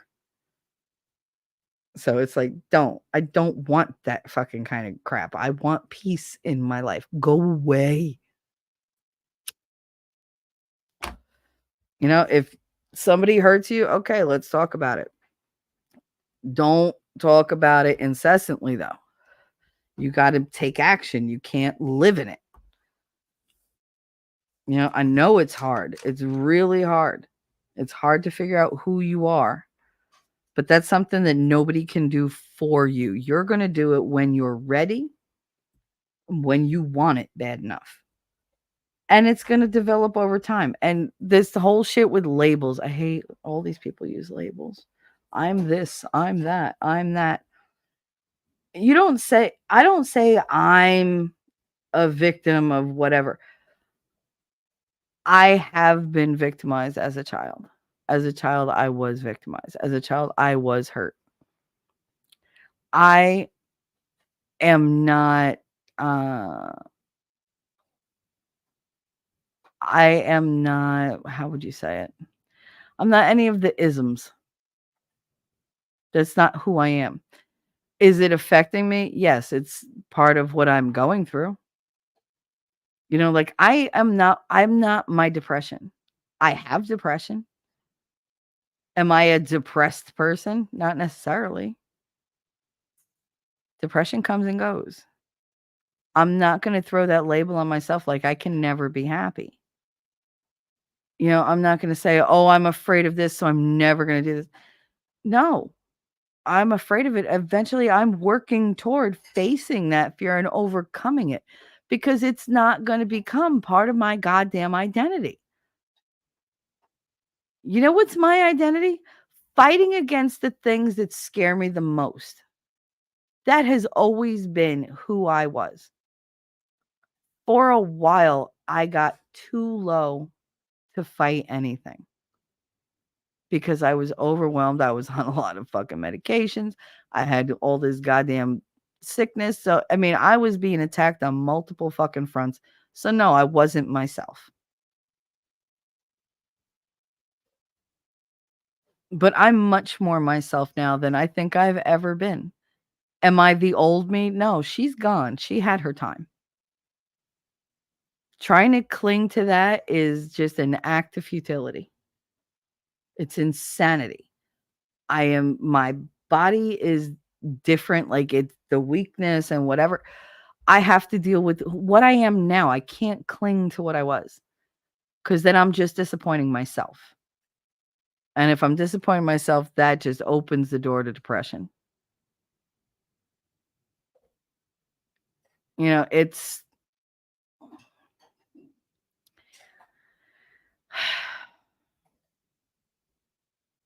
I'm not any one thing. And I'm not going to trap myself. Again, I've told you guys I hate being in this apartment because it feels like a cage to me. It feels like I'm in prison. Putting labels on me, that's just another kind of prison. But that's the kind that you can't leave. I'm not going to do that to myself. I'm not going to say I am one thing. Am I mean? Sure. Is that all I am? No. Am I stupidly kind? Yep. But I'm also mean. I don't have one thing or another. We all have the black and white beast, the good and bad in us. It depends who you're feeding is the one that gains the strength and takes over.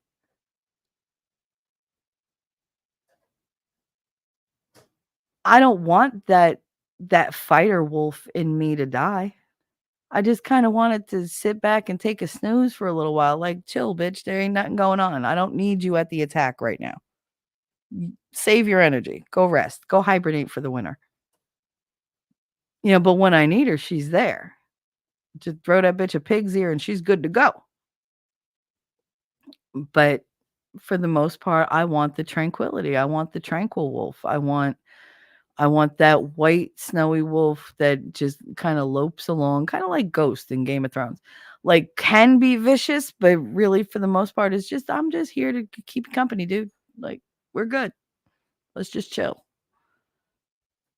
More protective, more honorable. something pure, the purer side of me. I'm not talking like virgin pure or anything like that. I'm talking authentic, relaxed, like my default setting. Anybody who thinks that mean is my default doesn't know me. They really don't. I will go for the joke every time. I will always try to make you laugh rather than make you cry. But I'm not going to turn away from the dark stuff in life either. Because if you don't deal with it, it'll deal with you. And ain't nobody dealing with me. I am the boss in my life. I have always been in charge of my own life since I was little. Did I do well? No, but I did it on my terms. And I face the consequences and I own up to the responsibility. That doesn't mean I expect everybody to listen to me bitch and moan about every single fucking thing I've ever done wrong and fix all my problems for me. That's why we're here. This is where I drop it. And then once this is done, I'm done. Like the show is over. That emotion is done. It's all here. Anybody that it helps, awesome. That's awesome. But I'm not going to carry it my whole day. I'm not going to leave here and be like, hey, so what we were talking about, and I want to discuss it more.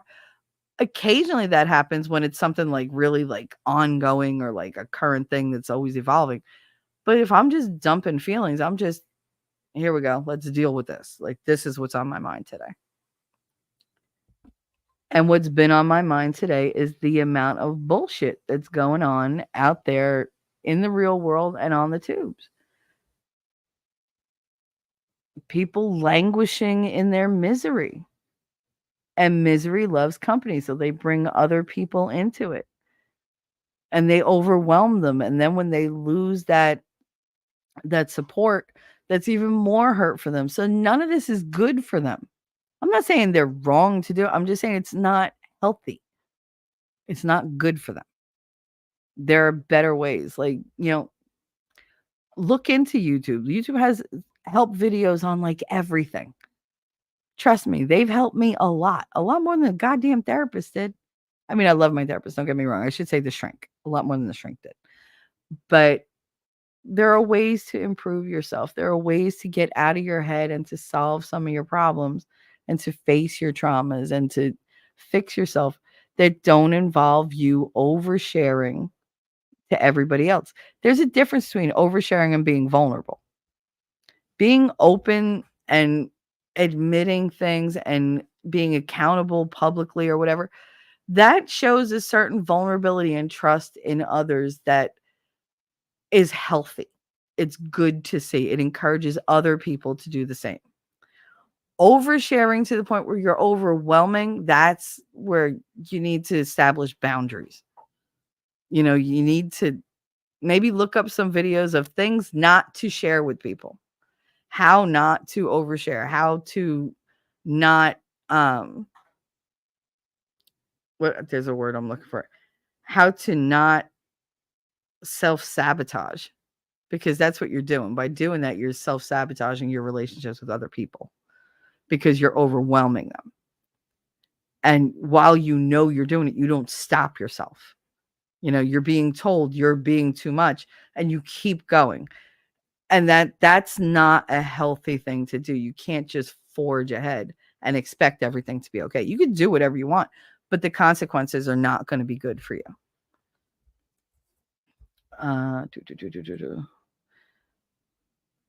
I blame you, lady, for me watching Supernatural again. I restarted the whole damn series last week.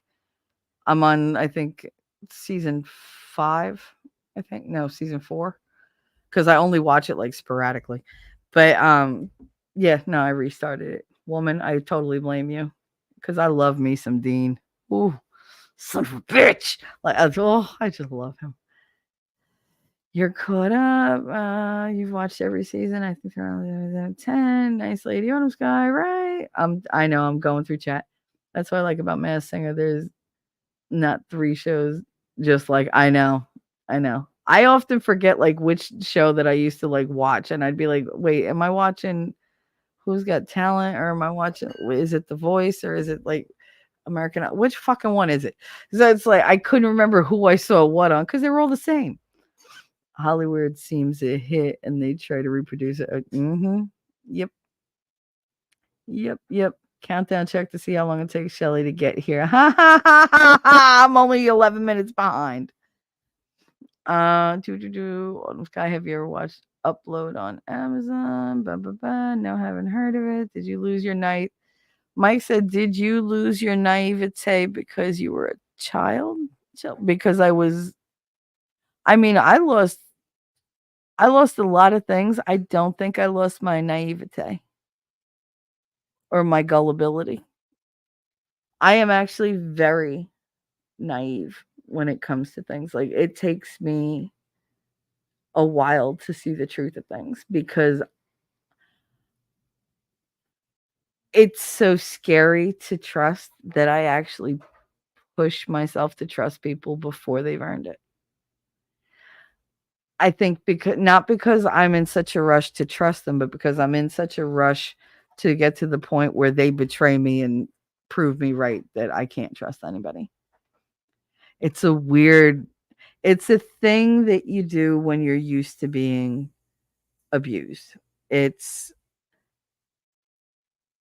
you just know. It doesn't matter if you're right or wrong. You know, quote unquote, know that people are going to betray you. You know, everybody's going to leave you. Everybody's going to hurt you because you're nothing. You're garbage. You're a piece of shit. Nobody's going to love you for you. When they see the real you, they're going to hate you. You know that. That's something you know, like I said, quote unquote, no. Is it the truth? Probably not. But this is what your brain has latched onto since you're little. And so you just spend your whole life proving that it's true. Because if it's not true, then the people that did hurt me did it for shits and giggles, and that's just mean. Then they were the bad people, and I wasn't trained to see other people as bad. I was trained that if they're bad to me, it's because I'm lacking or I deserve the bad treatment. That's the other side of that coin. Either I deserve to be treated badly because of some imaginary sin I've fucking committed, or I don't deserve to be treated well because there's nothing good about me anyway. That's both sides of that coin. So no, I never lost my naivete. I'm actually very naive in many, many ways, just not the ways I should be. Like, I knew way too much about desire, and I knew way too much about manipulation and neglect, and I knew way too much about lies and drugs and alcohol and all that well before I even hit kindergarten. That's where I lost my naivete. But when it comes to like healthy things, love, affection, trust, honesty, like, I am naive because I do want to believe people are telling me the truth. And I will always, like, when somebody says they're sorry, I believe them. Because of course you are. I know you didn't mean to do that. You're not the terrible person. I am. And so I give them another chance. And when they turn around and hurt me, they will turn around and hurt me and say, well, you know what? It's because I was never in it anyway because of the last time something happened and I just don't trust you now. So, you know, whatever. Like, you get punished for the original crime that wasn't even yours. And the cycle just keeps going and going and going. And I got tired of it. I got tired. I am so tired of everybody blaming me for shit. Fuck you. I have never been false about who I am. If you're a bitch, I'm going to call you a bitch. If you're nasty to me, I'm going to tell you to go fuck yourself. If you talk about me behind my back, I'm going to call you out for it. You want to fight? I'll fight every fucking time. I don't want to. My naivete is that I believe that people are not malicious 99.9% of the time. I believe in good intentions. I do. I don't think that people are like sitting around doing whatever. And then I get information to the contrary and it destroys me. Because I'm like, wow, I really believed in this person. Huh. And then I'll come on here and I'll say something and I'll vent my feelings and then I'm done. I'm done. Like, whatever. I go back to doing my thing. Like, that's what I do. I do my thing. I do my show and I do Winning Show. That's it. That's why I don't go in chats anymore to talk. What's the point? Just different ways for people to fucking, give little digs. I'm tired of it. So I just stay away. I go in, give them their view, give them the like. Occasionally I'll share shit, like on Twitter or whatever, depending on, who they are, or, how their number. If they have really great numbers, they don't need me to promote them. But if, they're like small or whatever, I'll promote them. I just might not promote them with my official channel. Never think that there's just one account of mine out there, dude. Like, never. Because I don't always want to support people. No, I don't always want people to know that I'm supporting them because I feel like it makes them feel obligated to be nice to me when they don't want to be. I don't want anybody to feel obligated to pretend to like me. You don't like me? Good, don't like me. Don't be fake about it, though. Don't be malicious. Just go away.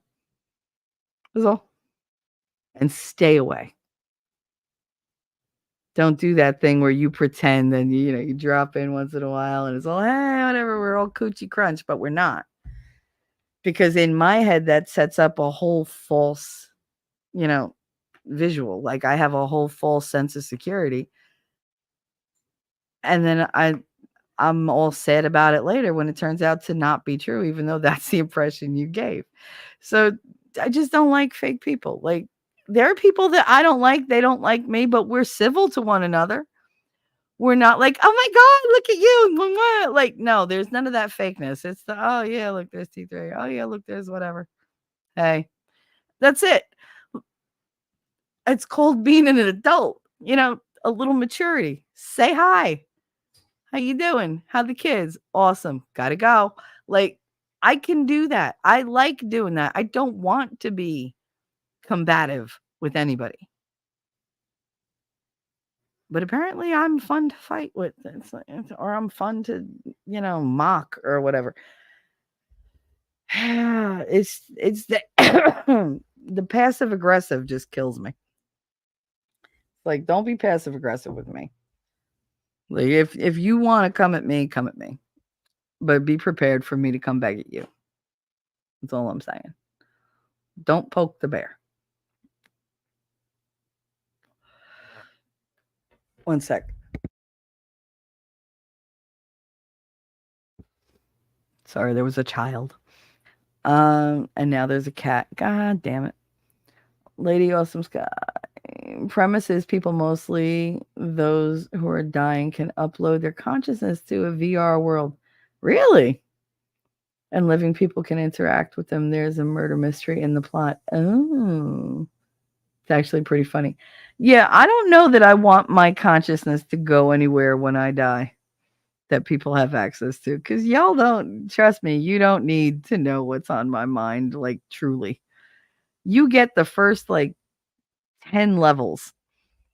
If I was to share like the dark shit that goes on in my head, woo, no, that would be Rumble exclusive because that shit goes dark. It just, me and Death Wishes are old friends. So yeah, it would be bad. Well, see, that's not the kind of stuff I want you guys to deal with. Like if I'm there, if I'm in the Death Wish mode, yeah, I come here because you guys pull me out of it. You do, because there's a light about you guys. There's an energy that you give that's very healing for me. I thrive on that. But some people just really like the darkness. They want to live there. It's weird. I'm on the last season of Supernatural. I tell you, I blame you. I'm low key loving Jensen Ackles, so I kind of want to check the show he's currently on. It's on Amazon too. You talking about what is that? He was on, what was it, The Boys? I think he was on The Boys, right? I know. I was like, I watched the first season of The Boys when it came out, and then I was like, this is too much even for me. But then he went on it, man, and I'm like, oh, come on. I watched the YouTube stuff of like the shows that him and oh god. So I know his name, Jensen Ackles and Jared Padalecki. That him and Jared did, like when they're on stage and talking to people. I fucking love those. They are hilarious. Watching those two interact and like watching them interact with the audience is friggin', it's the best.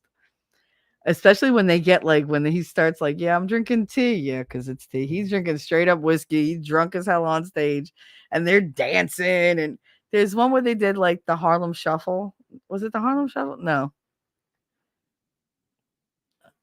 I don't remember, but it was I can't even do the thing. But oh my god, the way he danced, and then like I don't know, he had to wipe his face or something, and he picked up his t-shirt, wiped his face, and you saw his whole stomach and chest, and he real quick went down with the shirt and was like, fuck, because he wasn't supposed to do that. And everybody went dead silent. They were all just like, oh. And he was like, if a meme ever needed to exist in video form for, he thought he was in fine. This is when Jensen realized he fucked up. Like that was perfect for that because he was just like, oh no, what did I do? He was like, can we all just like go back? Whoever's recording, just go back and delete that part. I'd appreciate it. They were like, yeah, no. They were all just like, no, that shit is out there now. And he was, oof, girl, look for it. I think it was in Paris. I want to say it was one of their Paris shows. I know it was an overseas show. I'm pretty sure that they did one of the Comic Cons. And he's like off to the right hand side backstage, like in the back of the stage. And he spilled something. Then he like picked up his shirt to wipe his face. And oh, beautiful. It was a beautiful thing. I love when he has one chick in the audience because she asked him what he'd do for a Klondike bar. And they were like, da da da. And he goes, what would you do for a Klondike bar? She instantly said, you. I'd do you. And he just threw the fight. He was like, he threw the bike down, walked away. He was like, I walked right into that one. I was like, that would have been my answer too. Shit, I wouldn't have had to think about that in the slightest. What would I do for Klondike bar? I do you. I do you for Klondike bar, no problem. Like, let's go. I do you for shits and giggles. Let's go. Like, oh, God, that man is sexy. Because he's just, I don't know. And the thing is, like, he's so, like, emotionally unavailable. It's a thing. It's so weird. Like, he's emotional, but he don't, like, I'm not a chick. I don't want to talk about it. You want to have a chick moment? You want to have a chick moment? You want to, like, braid each other's hair? He's just, oh my God, he's very winning. Lord, now I see it. I do. It's like it's a strange but perfect mix of, manly yet empathetic. Like I don't know, it's weird, but yeah, no, that's who that reminds me of. If you've ever dealt with him like off stream, that's very it's very winning. He is my Dean Winchester. He is. Right down to the son of a bitch. Only he just tries to like curb it because of the kid. But yeah, it's funny. Uh Very placid, very like that, da, da, da, da, just driving along, like whatever, and listening to music, and then all of a sudden, rah, rah, rah, it's like okay, like just do not push that button. And it's the same thing with Dean. Like he was fine as long as you didn't push that button. It's just like, oh, okay, then you got to calm him down, like, because he'll just burn everything to the fucking ground. He's like, nope, I'm in protective mode. That's it. That's full on warrior. Oh my god, Wolfkinder. I never watched Supernatural. Was never sure about the story. Oh my god, if just suspend your disbelief for a while and just watch the first. I would say the first 3 are a little. They were just starting out. But once you get to like I'd say 4th, 5th, or 6th, like that little area of the first season, you're hooked. That's it. You're done. I love it. I never watched it because it's 15 seasons and I didn't have that type of dedication. My husband wanted me to watch it, and I was like, meh about it. Till I saw the PD interview that yes, that Jensen had because of the rust pew pew. Yep. And I like him, so I gave Supernatural a shot, and I really liked the early seasons. Yeah, there were like 3 seasons that were like, really? Like I could have done without those. But then they're funny. They're fucking funny because they're relatable. Shelly T3, I want you to know you've made a difference in my everyday life. I feel like I'm hanging with friends on a regular basis, and I haven't done that since I became a mom of MOM, a mom of multiples. She became an all caps MOM, like the Ministry of Magic. She is the mom of multiples. Oh, honey, I love you. I really do. You and Inya, Ellie, it is like Mimsy, Rabbit. I got all my girls. Yeah, I got Gutter. I know I'm leaving people out because I'm terrible with remembering shit. But I mean, all you girls, you're all amazing. I am surrounded by really strong women in a healthy way. Like you're not rigid. Y'all just know who you are. You've seen some shit. So you appreciate life. You have your own opinions. You're not cheap, and you're not easily swayed one way or another for people either. You tend to be more open, more listen to all the sides and be like, you're all stupid. Like y'all are good at calling shit out. I enjoy that. I do. I enjoy that. I enjoy that you're just very authentic. And really nothing I say can offend you guys. I mean, I wouldn't want to offend you either, but you also know I'm not going to come at you with malice in my heart. Like it's just not who I am. Ellie said, well, touch grass. I'm allergic. That would be my fucking luck. I'm like, why do I want to go to nature when nature is what put me in this goddamn position to begin with? If I'd have kept my city ass in city limits, no tick would have found me. But apparently that was not in the cards. It's like, oh, look, a city girl, bite her. Like, thanks. Appreciate it. And I didn't even know. Like, I couldn't even tell you when I got bit because I had no reaction. Like, whatever. Oh my god, everyone in my house is whiny sick. I'm gonna run away now. Oh, Ellie, no. Ellie, who the fuck's mocking you? I'm not saying, but it happens. It happened very recently. So it's just like, okay. Like, you want to call names? All right, bitch. And that's bitches for male or female in this scenario because they're just acting like a little bitch. But whatever. Oh no, wishing everyone in your house well. Yeah, it sucks when when the kids are sick. Is your husband sick too? Because that I think is worse than the kids. At least the kids, you can coddle them, you wrap them up, they go to sleep, they do that nice little nap. Every man I've ever had in my life, when they got sick, they turned into the whingiest, whiniest. It's like, really? Really?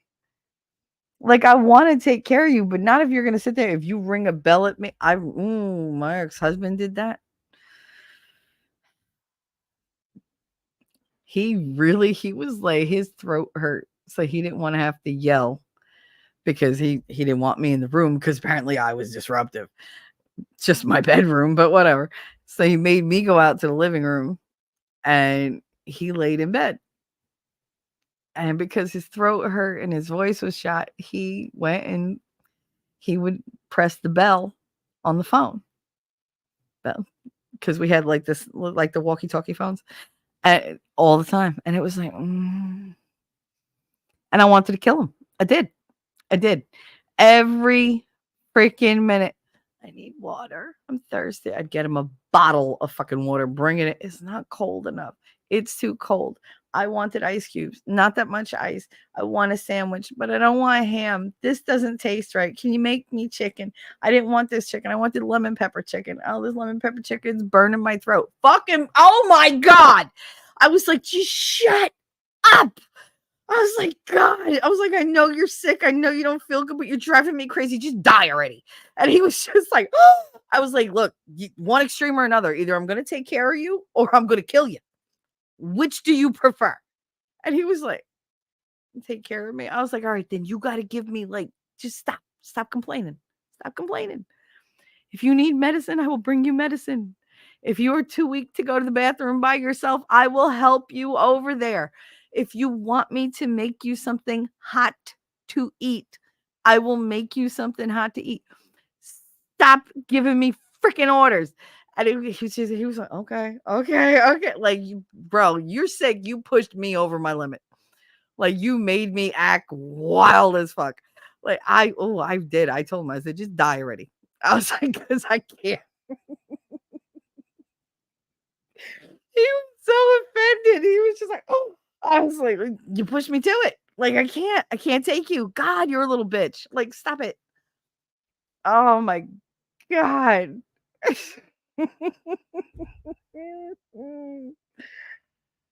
Oh, and I still remember when I came home from the hospital after I had my gallbladder removed, when I died in the hospital. I died. I went home 2 days later. And he's like, "Oh, how long you think you're gonna be laid up?" I was like, "Why?" Well, because I don't know. I want you to I was like, "You want me to cook? I can't even sit up.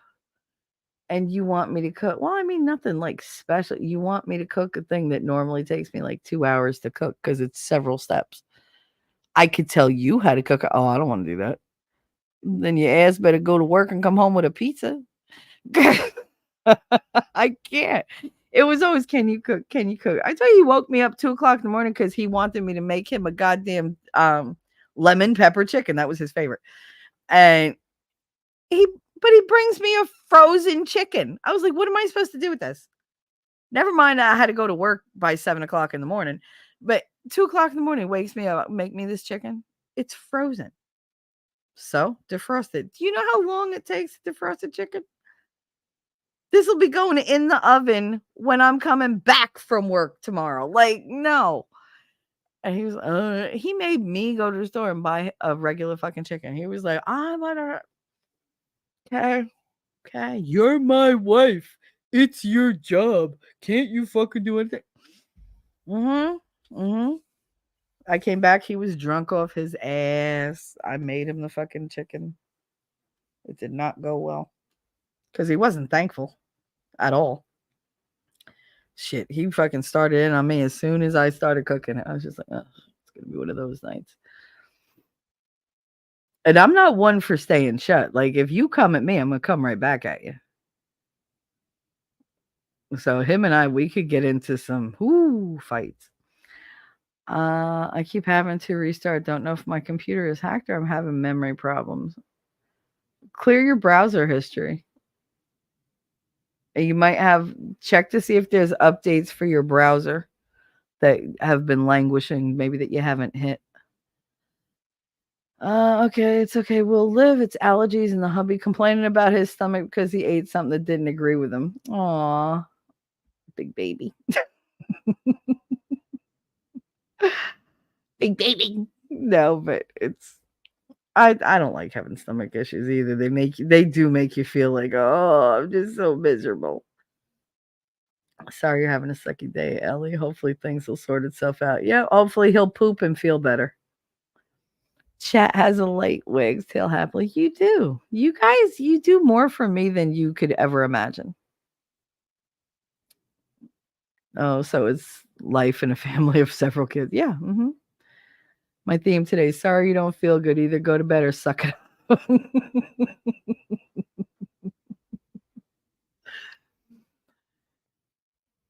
Lady, it is always something.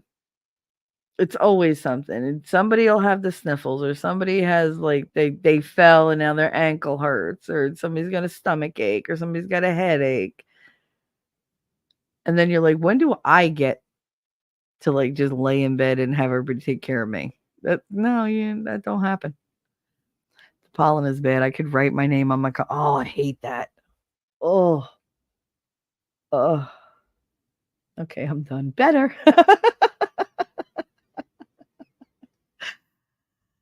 Yeah, no, I hate when the pollen is that bad. It used to get like that down in South Jersey. Up here it gets bad, but not like that. But when I went to Trenton, like they'd have that thick yellow pollen from the trees. Oh, good God. Like my car was red. You couldn't tell. It just be covered in just yellow. And that shit was sticky too. It was like, ugh. Open the car window as you're going around. It's just pouring into your car. The pollen, I'm allergic to it too. May the luck of few flare-ups and more sucking up by the little people be on the horizon, and the strength to power through spring. Yep. I just reordered my allergy pills from Amazon the other day because I was like, I am not trying to do hay fever this year. Nope. And if it makes me sleep, so be it. Rest is good. Last year, I didn't rest and I had the allergies and I was just driving myself crazy and I wound up in the hospital. I'm not doing it this year. If I have to take an allergy pill, oh, fucking well. I'll take a nap. Everybody will be good. Nature. I got nature on me. Absolutely, Wolfram. How dare you? How dare you, nature, fuck me up like this?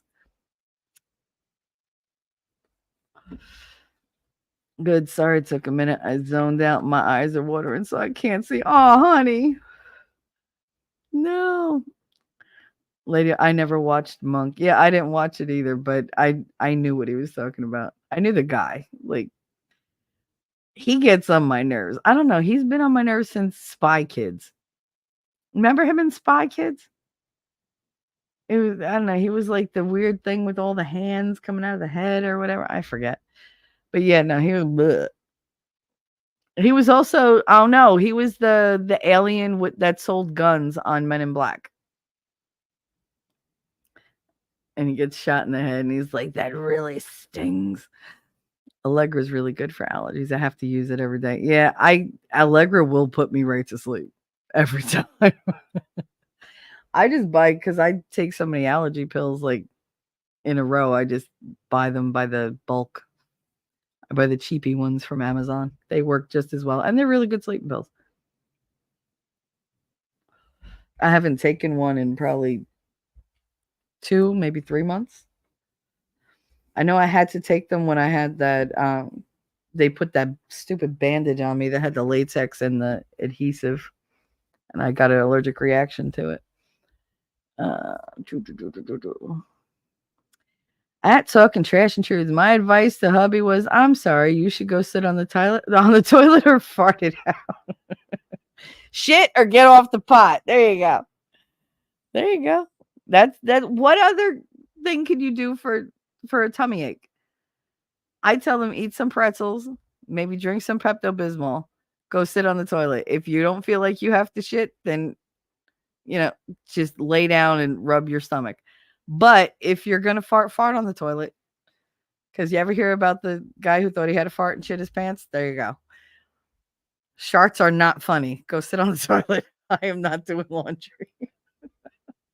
I'm not doing it. I had a kindergartner fart in my classroom and he had explosive diarrhea. It flew out of him, his underwear, and his pants and traveled about 4 feet back across the rug and the floor. Didn't tell anybody.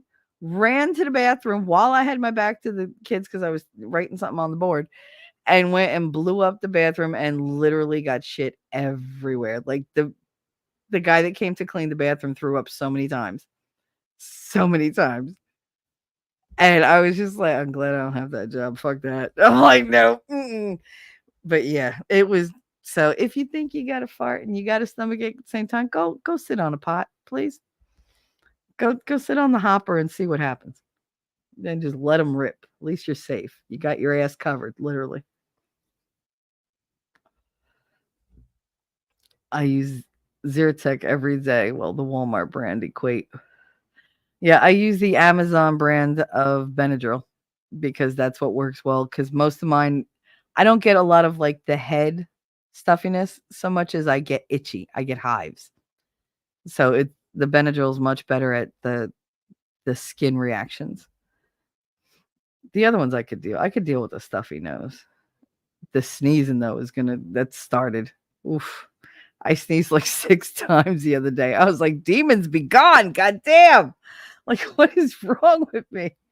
Then and the guys are on the, like, I had T-Rex and Nerd, Grim, and Winning all in a chat, in a voice chat. We were just hanging out, listening to Grim make music and stuff like that. And I muted myself because I sneezed like 6 times in a row. I had literally just come back from the bathroom and I was like, I'll be back, guys. I gotta pee. And they were like, again? I was like, dude, I want to say, dude, I just sneezed really hard 6 times. You're looking at pee on myself at this point. Now I gotta go. I'm like, I gotta go pee. Last night, I almost didn't make it because he had me laughing like the whole thing, like, and Saturday night too. But Saturday night was really bad because I didn't expect to laugh the entire time. And he was doing like the outro or whatever. And I was like, yeah, I texted him, I'll be right back. And I ran to go, and he was like, what happened? I was like, I had to pee. I was like, I almost didn't make it. I was like, because you had me laughing all freaking night long. I was like, and it's been touch and go here and there because I've been drinking. I drank all day long. I drank coffee all day. Coffee makes me have to pee. Sorry. Like, that's just what it does. And I didn't know I was going to be on the thing that night. So I figured, it's fine. He'll be, showing clips. I can get up, run to the bathroom, and back. Not when you're on the show. Like when you're on panel, it's like, I won't be like, oh, I'll be right back. I don't like doing it. I only do that for the kids if it's a kid emergency. But that night it was a close call because as soon as he was like, all right, gonna jam out, I was like, I gotta go. And I literally like hit mute and ran for it. And I was just like, oh, thank God. My daughter was like, she goes, I was gonna say I had to go. I said, bitch, I would have pushed you right over. Like, it was a get the fuck out my way. Move, bitch, get out the way. Like that kind of scenario. I was done. I came back, I was like, I feel better. He was like, are you okay? Yeah, good. Good.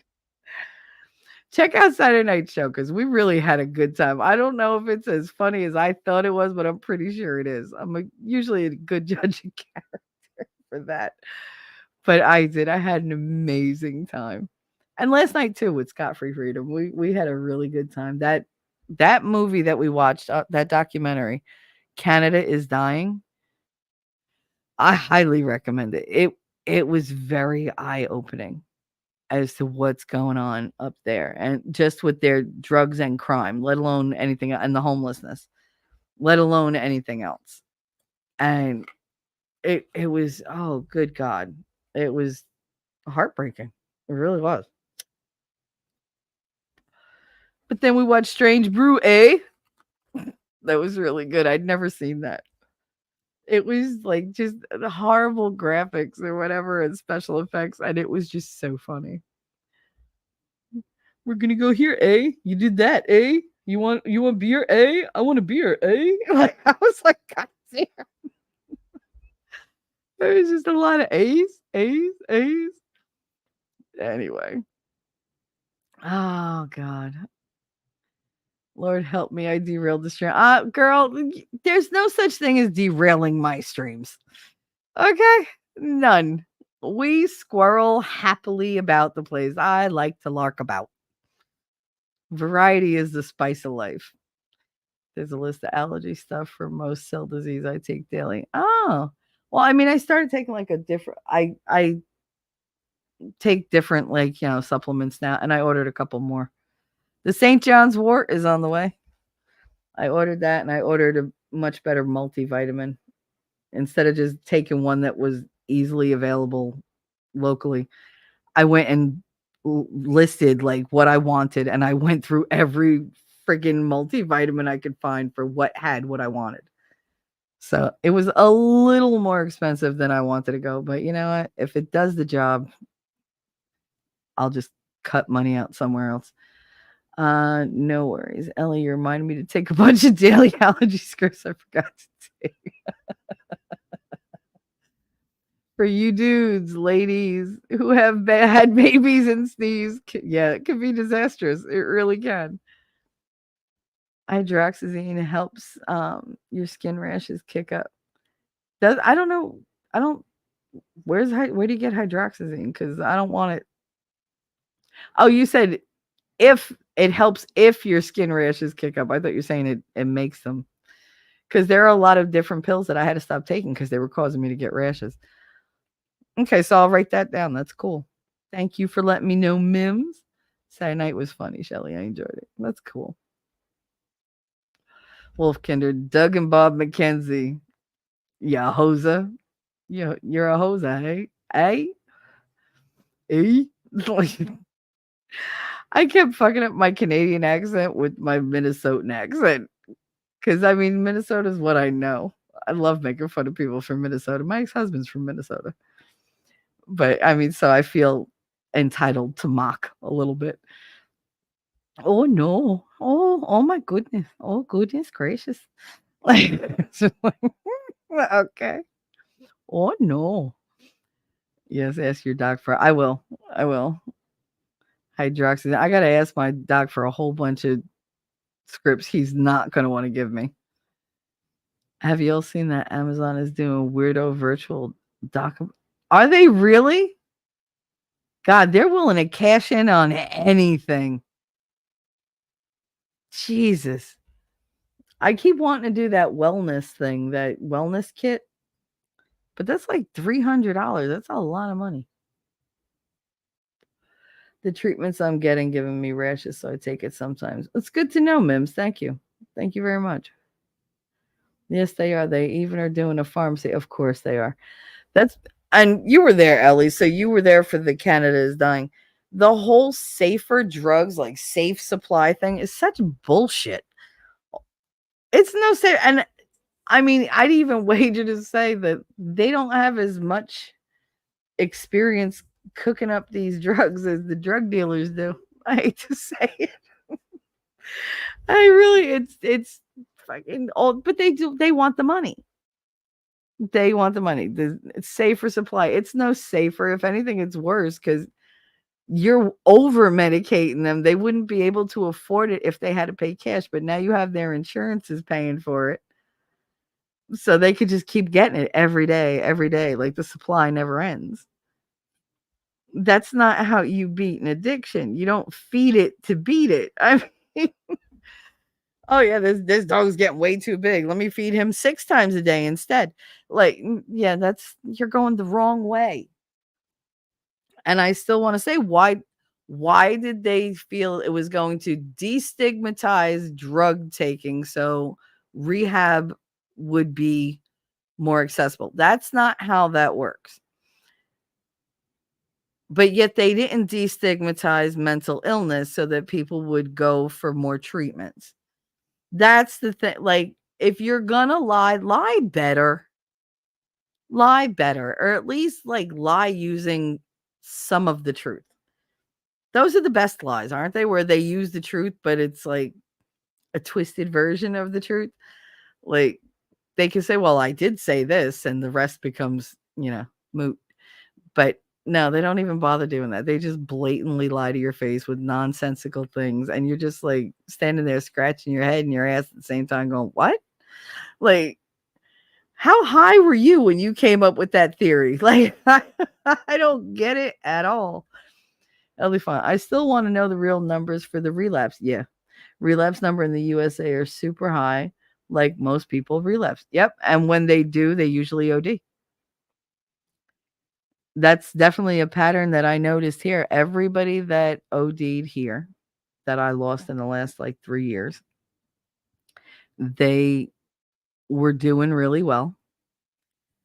And then they backslid.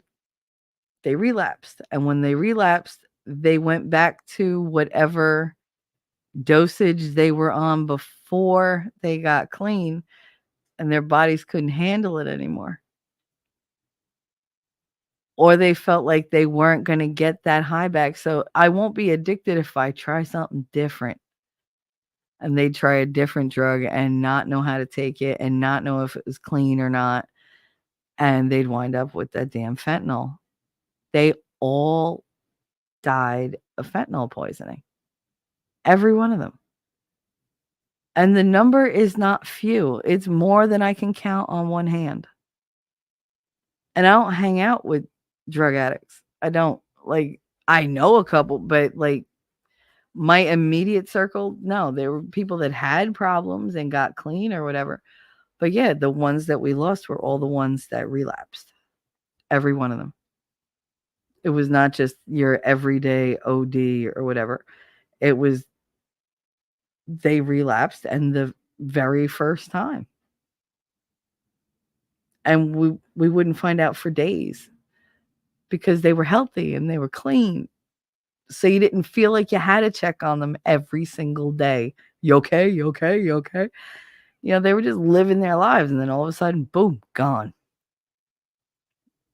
What happened? Well, apparently he was in his house and, isolation, and he got his hands on some stuff because he was feeling really down and lonely, and one shot Charlie. He's gone. And nobody knew because we're not allowed to see each other. He didn't go to the store every day like he, used to before lockdown. So his absence didn't register until it was too late. And we also didn't see like the different, and I'm saying he as if it's one person, it's more than one. But like it's just an example. Like we wouldn't have seen his telltale signs of needing intervention. We wouldn't have seen any kind of backsliding that he might be doing or spiraling that he might be doing because we didn't get to see him because he was locked up in his house just like we were. So you couldn't see the signs. You couldn't prevent anything. And that was one of the scariest parts, was that things were just happening. And you were like, but maybe I could have, but no, we couldn't. Nobody could have done anything because everybody was locked up. We were separated. And then they're wearing these stupid masks, so you can't read their faces anyway. All you see is the eyes. And you're just like, well, they got the same, like lonely, like desperate eyes that I've got right now. Because everybody was down and anxious and stay away from me, but I need a hug, but I can't hug you. But everybody was conflicted and afraid and mad. So yeah, it's the relapses, they worry me more than the actual addiction when it's ongoing. And it's the same thing. Like I say, when I give some up, I can never touch it again because I can't do things a little. Yeah, I'm not an alcoholic. I never was. Alcohol never did that for me. But one day I woke up and chose to try to unalive myself using alcohol and a razor. And so I haven't touched a drink since then. Do I think I'm going to do that again? No. Do I want to chance it? Nope. Drinking was not that important to me. But I know if I want to do that, then I don't know how that's going to turn out for me. And I don't want to drink alone. I mean, it's different if I go to to a restaurant and have a glass of wine or a margarita or whatever with somebody. But I weaponized my alcohol. In that one action, I weaponized my alcohol. And now I don't feel comfortable going back to it by myself. Like, it's got to be social or not at all. Because when I'm messed up in my head, I will turn anything into a self-harm tool. So I got to be careful. So I feel you. I do. Let me go back because to not relapse, that person has to, 1, want to be clean, absolutely. 2, have a support system, yes. 3, take each minute to work on sobriety, yes. There's not a whole lot of room for anything else.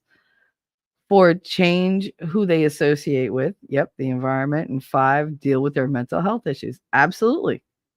Abso-fucking-lutely. If big pharma and mental health did everything they could to cure people, their businesses would dwindle. They'd be bankrupt. They would. Because none of these, like most of these pills out here, they don't do anything. They really don't. They're horrible. They made me so much worse. And like my doctor was so offended when I said I stopped taking them. What do you mean you stopped taking your medic? Because I couldn't fucking say my own name. Like, I didn't want to be a zombie. And you know what the funny part is? They were talking about the opioids and everything, how doctors are pushing them.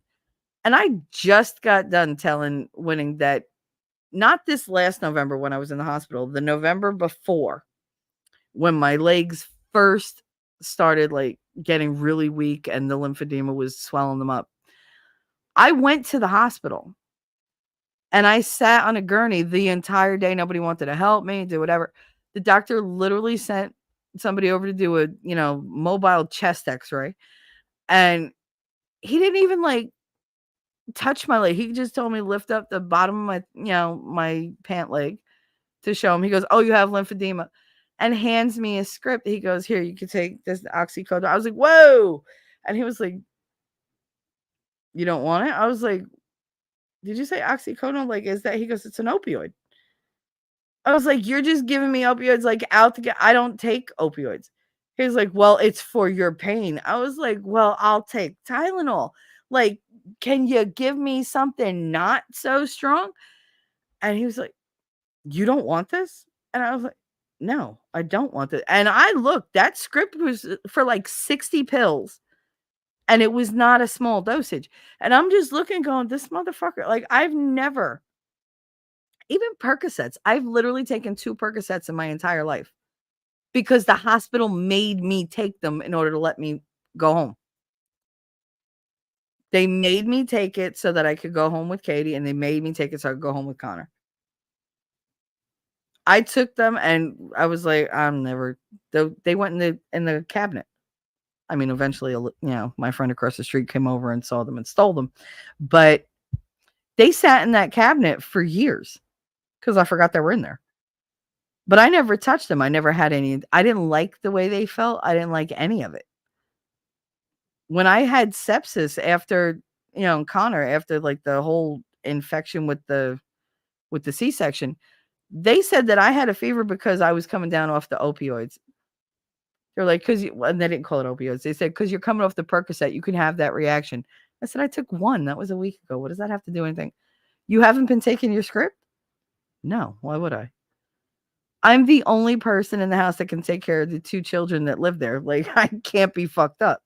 Like, this makes me sleep for like 2 days. No. Just no. And yeah, this doctor, he just looked at me and said, lymphedema, here's your 60 pills. No, I don't want that shit. He thought I was stupid because I was turning down a script for that shit. And I was like, did he think I just showed up for like pain meds? Like, I'm legitimately scared. Like, why do my legs look like this? What the fuck is lymphedema? Like, I didn't know what any of that shit was. And he was like, just take them. Your pain will go away. I don't want them to make the pain go away. I want to address the problem so the problem goes away and the pain goes with it. You get it? Like, I want to fix it. I don't want a band-aid for it. I want to fix it and be rid of it. But they don't want that. They just want me to stay medicated. Even now, they could have done so much more for me in the hospital, and they didn't. They just kept giving me this pill and that pill and this pill and that pill, and I was like, y'all are trying to kill me. I just get off gabapentin and everything, and like the other thing that the Effexor that I was taking with it, and you're shoving Atarax and Xanax at me. And not a little either. Like, yeah, they're low dose, but you're giving me a 90 pill fucking thing of these. Are you kidding? I just told you I don't want to take these. I mean, when you have to take something and hide it because I've just realized, oh my God, that I felt really good. Like, I took 2 of those and I slept for like 12 hours. That's like the dream drug to me, to make me sleep. It's the one thing I never get to do. And you're going to give me one of the most addictive things like out there? Stop. You don't want me to be better. You just want me to keep sucking on the fucking pharma tit. Like, no.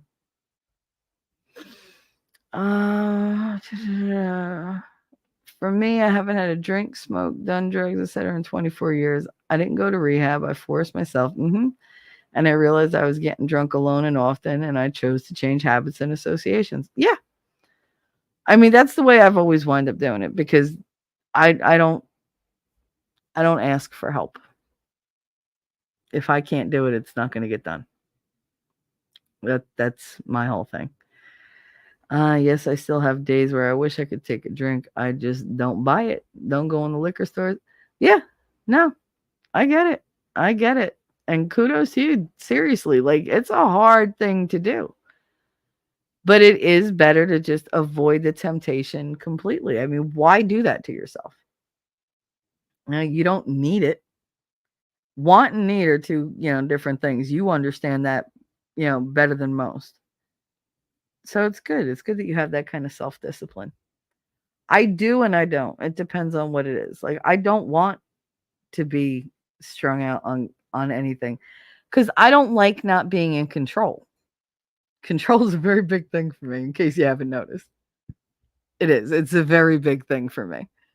So, like, me taking anything that makes me lose control or doesn't keep me in complete control of my actions and my words, yeah, that's not something I want to entertain. It's of no interest to me. I know if I did, I would drink all the time, so I don't even go there. Yep. Oh, look at you, another extremist like me. It's all or nothing. All or nothing. Yeah, I don't do moderation well. But I didn't grow up in a moderate climate. Either it was dead silent or everybody was screaming. Nobody just spoke. Either they were really, really happy or really, really violent. There was no just like, la, la, la, no chill. So I've never encountered, like, growing up, I never encountered moderation. Even in school. I mean, I went to Catholic school. There's nothing moderate about a Catholic school. Not in the 80s.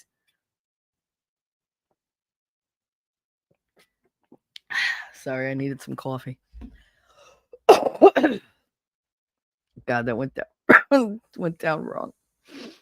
Which is so unlike me. And to you plungers who are watching, lurking, listening, go fuck yourself. If you think my experiences are weapons you can use against me. Yeah, see, I hate when people do that. I'm like, if you think you could use anything I say against me, go fuck yourself. Because I wouldn't have said it. I'm not ashamed of anything I've ever done or said. I'm not. I'm ashamed of things done to me. I'm ashamed of my ability to let those things happen, or to not, maybe I'm a little ashamed of not dealing with them when I probably should have, even though I didn't have the tools to deal with them, or the means, or the time. I almost feel like it's weird, because the road I was going down was not a good one. I was getting more and more uh, overwhelmed and crazy, and taking on more and more and more and more to keep busy, to avoid dealing with the things I didn't want to deal with. And then I got sick.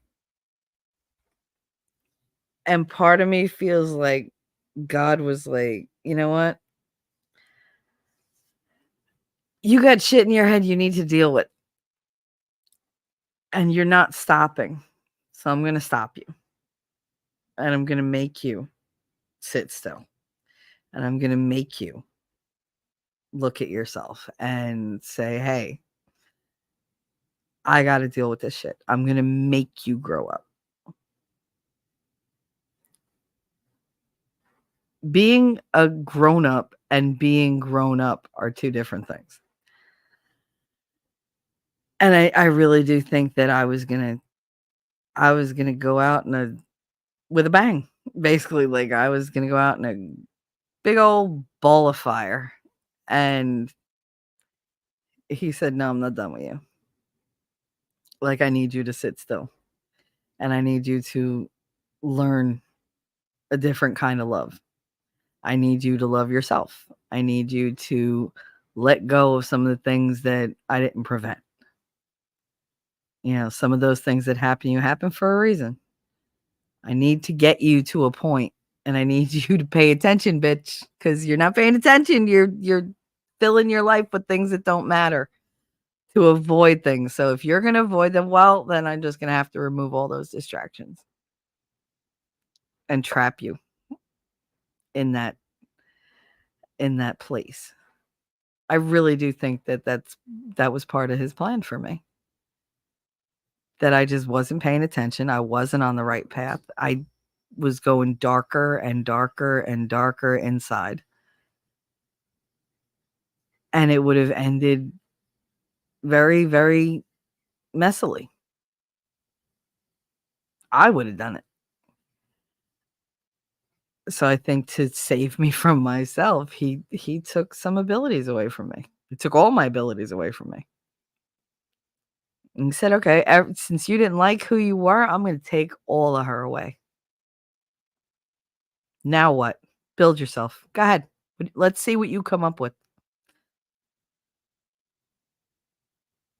And I did. I had to start from scratch. I had to figure out who I was. I had to figure out what I was about. What did I want to do in life? Did I just want to let life pass me by, or did I want to help somebody? You know, did I want to take every single bit of pain I had and turn it into something good? Whether people recognized it or not.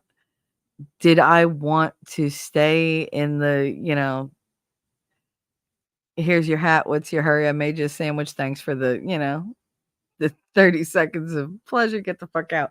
Did I want to stay in those types of relationships, or did I want to invest myself in relationships? Did I want to put value where value belonged? Did I want to recognize value when I saw it? Did I want to recognize value in myself? I got to build that from scratch. I didn't have to be the Shelley everybody knew. It's one of the reasons why I don't talk to most of the people that I used to talk to, because I can't be that person. She was tired. They burned her out.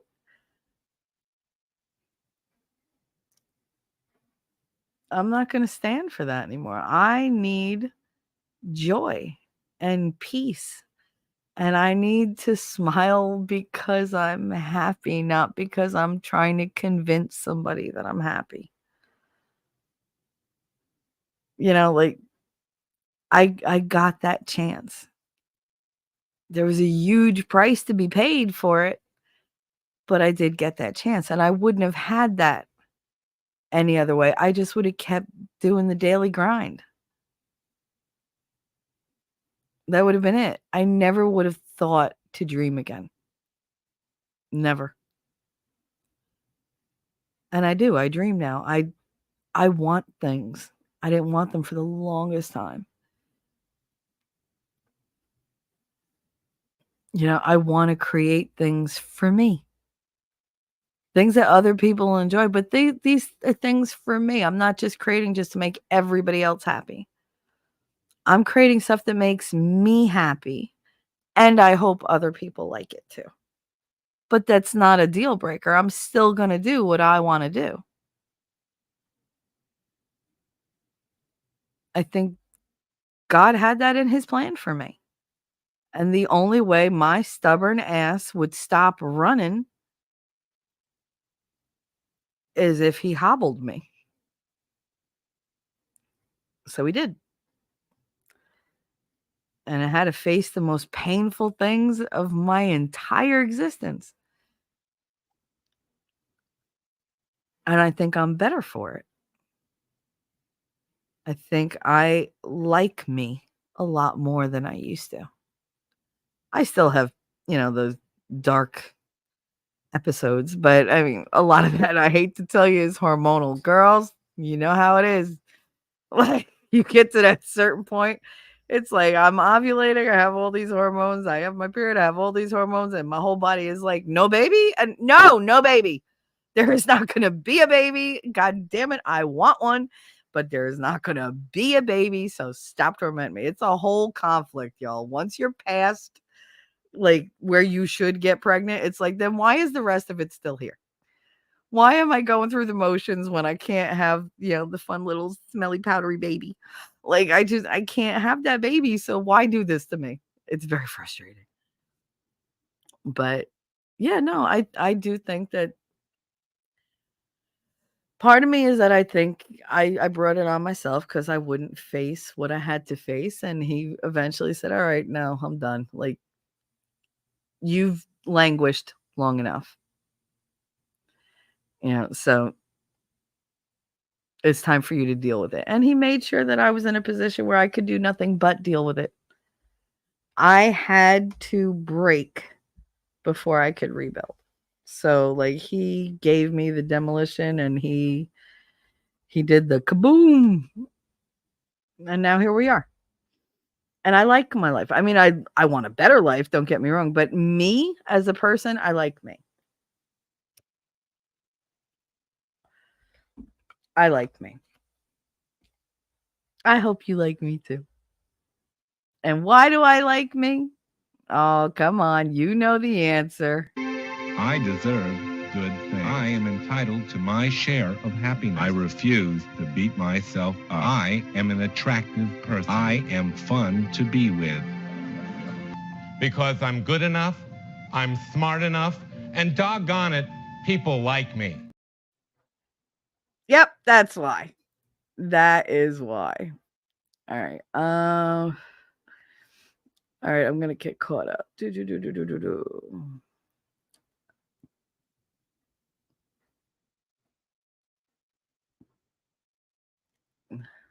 I went way too far back. Wait.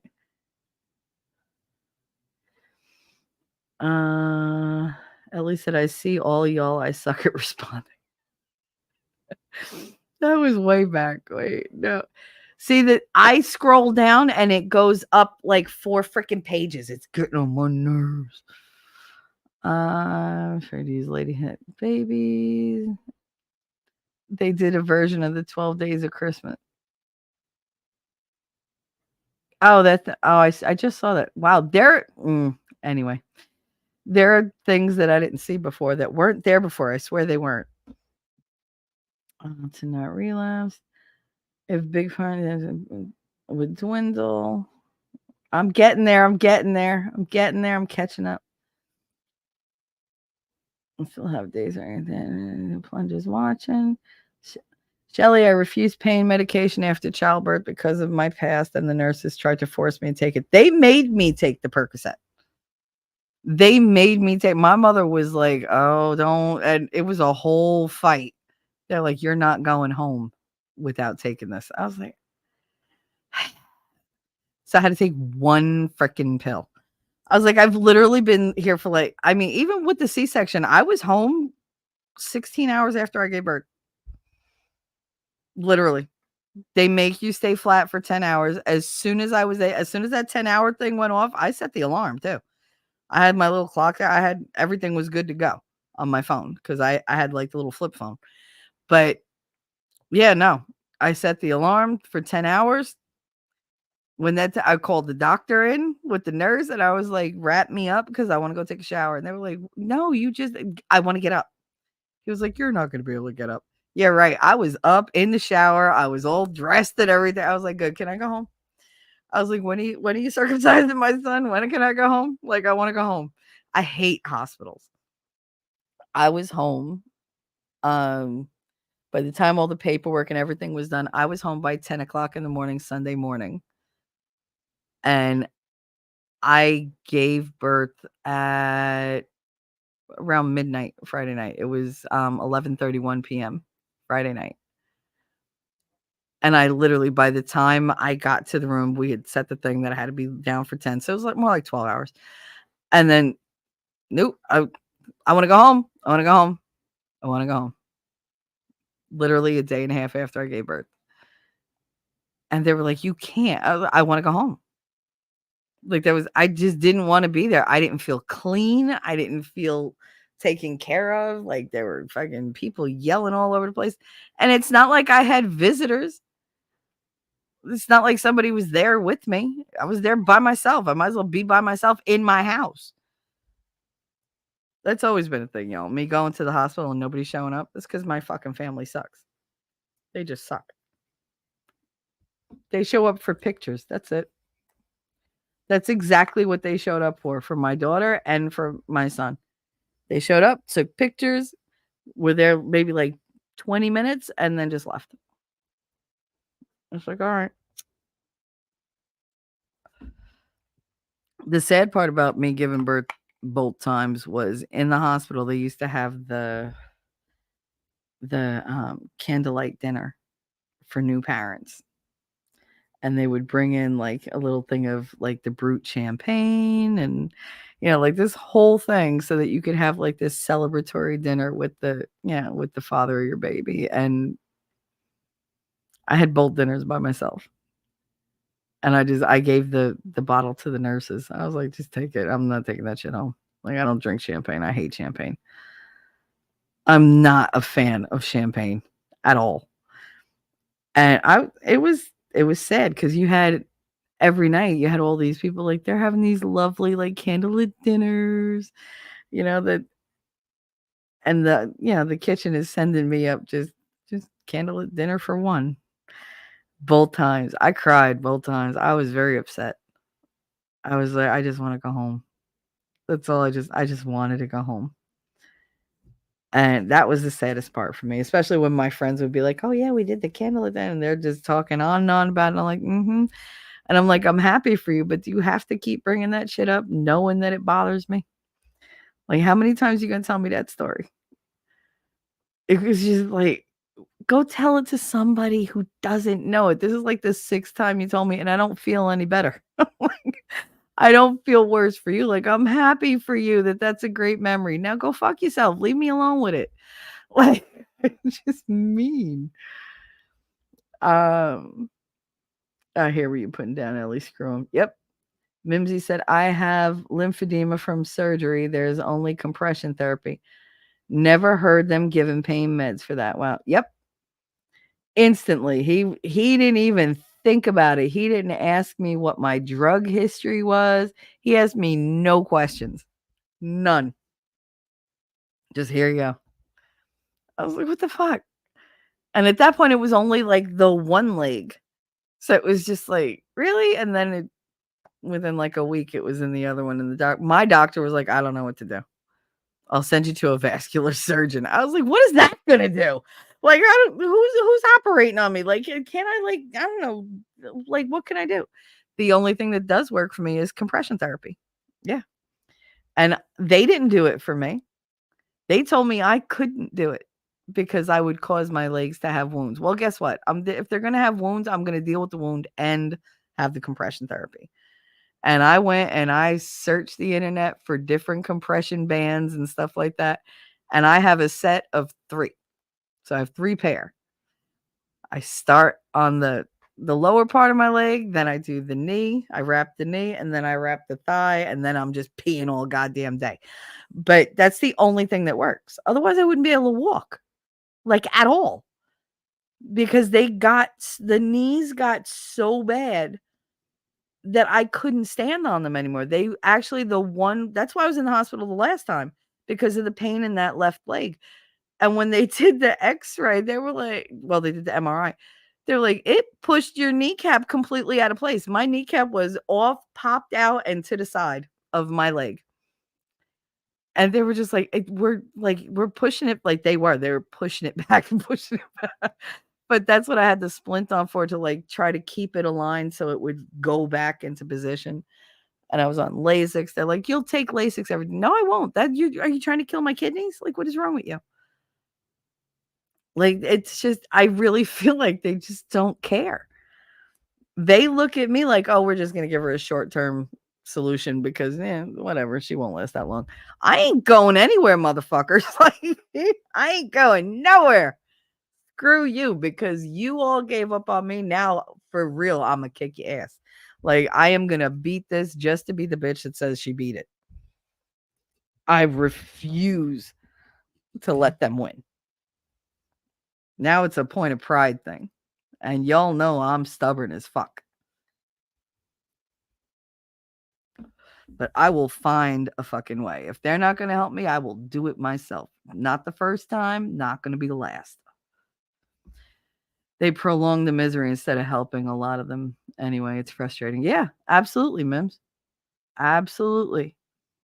Wolfkinder, I turned down oxy and morphine several times. I had a fight with the nurse to get injections of Toradol in the hospital, even though the doc agreed to it. Yeah, no. They tried to give me the morphine in the hospital. I was like, where are you going? What's in that needle? Oh, it's just to help you sleep. What is it? It's morphine. No. Like, no, I can fall asleep on my goddamn own. I'm good. Oh, but for the pain, no, I'm good. Well, we'll give you the GABA. I don't want the GABA. I don't want any of that shit. I don't want any of it. The only pain pill I take is occasionally I'll take in Aleve, even though it hurts my stomach, but it does help for the inflammation sometimes, is Tylenol. Just regular Tylenol. Granted, I take 4 of them, but it's Tylenol. That's it. And I'm good. If I have a headache, I go to sleep. I can't deal with the pain meds because they were making me so loopy. And not in a fun way either. Just in a, oh, here, you look like you can function, but you can't really. And like, I can look like I'm cutting these carrots, but I'm really like cutting my fingers off and I don't know it. Like that type of functionality. And no, that's dangerous to do to people. And it's dangerous to be like that. I don't want to be like that in front of my kids.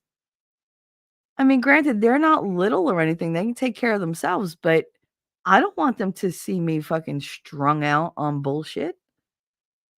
Why? Because the pain got to, no, it's all right. I'll work on my pain tolerance. We'll be good.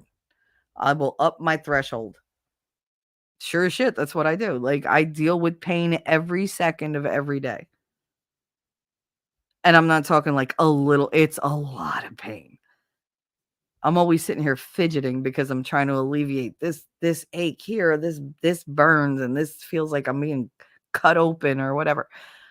Because my nerve endings are fucking fried. They're so sensitive.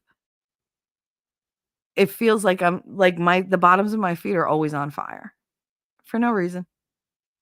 No reason. Just the nerve endings there are like, hey, we're awake. We're doing the cha-cha down here. Great. That's just great. So I do something else to distract myself and I forget about it. Honestly, streaming, I feel the least amount of pain when I'm streaming because I'm so focused on talking to you guys and trying to get the shit out of my head and trying to stay on track that I don't think about the pain, so I don't feel it the way I normally do.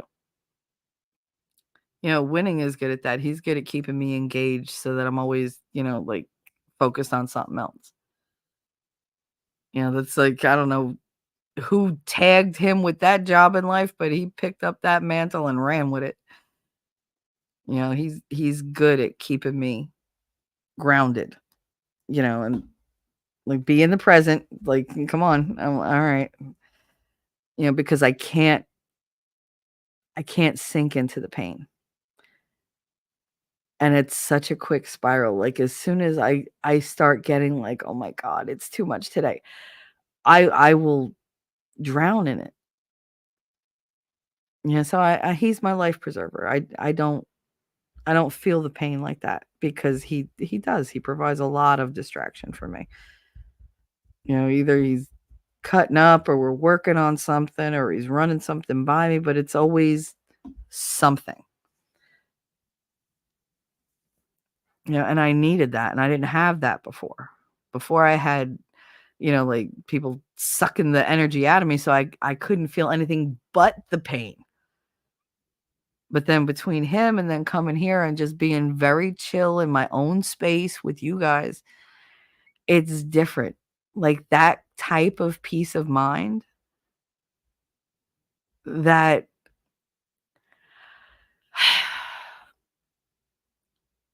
being unadulterated me, just the freedom to just be me and whatever happens, happens is a freedom I didn't have earlier.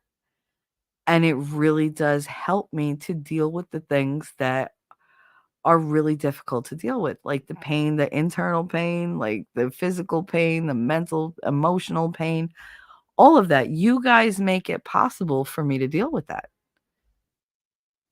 I can't stress enough how much I appreciate y'all for that. I really can't. Like you've made such a difference in my life. Like I said, everything happens for a reason. That flat earth, you know, blow up with the amphibian, like that had to happen. It had to happen. That break had to happen because I needed to move on. I needed to be at the bottom and work my way back up so that I could be proud of who I became. Nobody handed me anything. I had people who believed in me. That was new. I had people who just cared. That was new too. Nobody wanted anything from me. And I got to find out who I was. And some of it involved me apologizing for behaviors or apologizing for behaviors or apologizing for, words or whatever. You know, apologizing for different things that happen because they happen. And I'm not going to make excuses for them. I was not always a, sweet, wonderful person. I wasn't the devil, but I had no problem owning up to the things that I said or did and feeling genuinely sorry for them. I got to move on. And I was given the opportunity to get better. And I was given the tools to help make me better. And you guys are old tools. No, you were instrumental in this journey of mine. Like I could not have gotten to where I'm at without you. So if you ever feel down, like you're feeling like, oh, what's the point? And, whatever. Bitch, like the point is you affect the world. And I mean that bitch for boy or girl, just so you know. But you affect the world, you know, in a good way. Remember that. Never forget that. You have an impact. You've had an amazing impact on my life. I'm sorry you had to deal with that, Wolf Kinder. It's very frustrating. Yeah, it is. It is very when they try to push that shit on you. I contacted hospital social worker and filed a report. Consider I did too. My very last day for that bitchy nurse that was like really, really mean to me. And I never do that. I never do formal complaints because I'm just like, fuck, everybody's got a bad day. That's why I've never sued anybody because it's just like I just can't be bothered. But and I hate paperwork. But no, that bitch, I was like, if she was this nasty to me, can you imagine what she does to the ones who don't have a fucking way to fight back? Nope. Nope. At least it paused. You got a phone call. That's all right. Because I'm behind in chat anyway. Yep, compression therapy is the only thing that manages it somewhat. Gutters Pub, I used to have a resident that I had to do the same thing to, Shelly. Wrap them every day. Mm-hmm. Yep. And I mean, I can't do the whole wrapping around thing. So I bought they're literal like Velcroed bands. Like there's sleeves that you wrap around. So I just do them in layers. You start at the bottom and work your way up. At first, Connor had to do them because I couldn't bend my legs like at all because my knees were so fucking swollen. I mean, they looked like watermelons. Like that's how swollen they were. And I mean, now it's great. Now I do them myself, but it's like it's so weird because I'll go to sleep. I wear them all the time.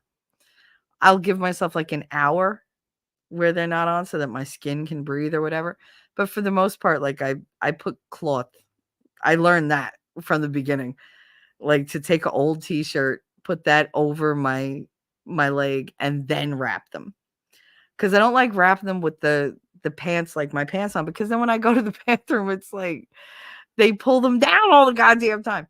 But they also slide on that kind of material. But on the t-shirt material, as long as I don't have like wrinkles or whatever in the t-shirt material, it's perfect. My legs stay nice and warm and the wrap stays in place. But I go to sleep with them because I sit here a lot during the day, so my legs swell up at night. I'm just like, oh my God, I can't wait to put them up.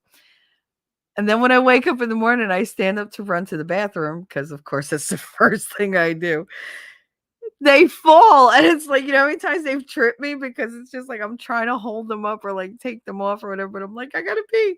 So I go run and I trip over them because they just literally slide right down my whole fucking leg because my leg shrinks overnight. So it's just like, ugh.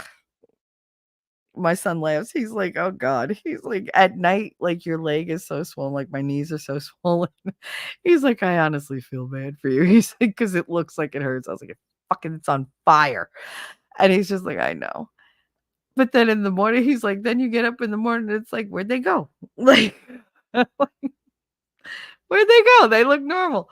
They don't look they look normal to him. To me, they don't look normal. But to him, they look normal. He's just like, oh. And he's like, then you go running to the bathroom. I'm like, I know. He's like, at nighttime, I add like 2 minutes to your bathroom trip. I'm like, you can go screw. Fucking kid. Smart ass. I don't know where he gets that shit from. Mimsy, not saying it's not painful because it is, but compression is necessary. Yeah. And they have like all sorts of new compressions. If they have the compression socks that are not like my grandmother's, like these have zippers, so they're a lot easier to put on. And then you could like lower the zipper if you want a little bit of tension let out or whatever. So yeah, there's all sorts of things. And don't go for the expensive. If somebody ever has to get these, don't go for the expensive ones. Get the cheapest ones first. So you figure out size and you figure out material. And trust me, you'll be happier with the cheapest ones because they work the best. And if they rip, you don't care. You just buy a new one. I spent $180 on 4 bands that didn't do what I wanted them to do. They weren't the right size. They weren't the right anything. And then I went on Amazon and spent $20 on a pair because the other ones you had to pay for each individual band. This time I spent $20 on a pair and I fucking love them. They're the best thing ever. They're easy, they're wonderful, and when the Velcro starts going, I'll just spend another $20 and get another pair. It's great. Be very careful. Never go for the high-end stuff first. Get the cheapest you can so you can figure out the specifics and you know what you want, because you think you want one thing and then it's good on paper but not good in application. MG said sounded like they didn't know anything about it. Yeah, no, they don't know shit about nothing. I'm not quick enough, gutter. No. Yeah, make sure you throw out all the links. Lady Awesome, don't forget to put your link out there. Hey, bud. What's up? Oh, look, I'm only 6 minutes behind. Woohoo! I'm in and out of the room anyway. Maybe he said, nice. I don't expect it, hon. However, I definitely appreciate it, Mims, but no worries, darling. No, absolutely. Throw links up there. Darth said, left my ass off. You're still live. Oh, Darth, I wanted you to hear listen, I wrote clips. Are you still here? I'm going to the end to see if you're still here. You still here? Yes. Okay. So you leave my winning alone. I'll kick your ass. Wait, I lost my place. Damn it. All right. So Darts. So no making fun. Winning is gonna do the visuals. I just put pictures of me in there because fuck it, that's all I had. But he's gonna do like the whole thing. But I did thank you clips. Like I wrote these little lyrics for like thank yous and a welcome. So I want you to hear them because I was thinking about Lady Awesome when I picked the genre. But the lyrics are all mine. So I just want you to hear it. And don't be an asshole about it. Be nice. Be honest, but be nice. All right, so there's the thank you. There's the short thank you. You've been there, you thick and thin. You're the reason that I always win. I'm gonna take a minute to clearly say I love and appreciate you every day. So that's the short one. Then there's this. Sticking by me through high and low. You the whole damn reason I even do a show. I'ma take a quick breath to sweetly say I love and appreciate y'all each and every day. You keep me grounded even when my sanity is thinning. It's cause of you lovies, I'ma always be winning. And then you have the welcome, which I really love. Welcome to the madhouse, we be running muck. Keep it all real and we don't give a fuck.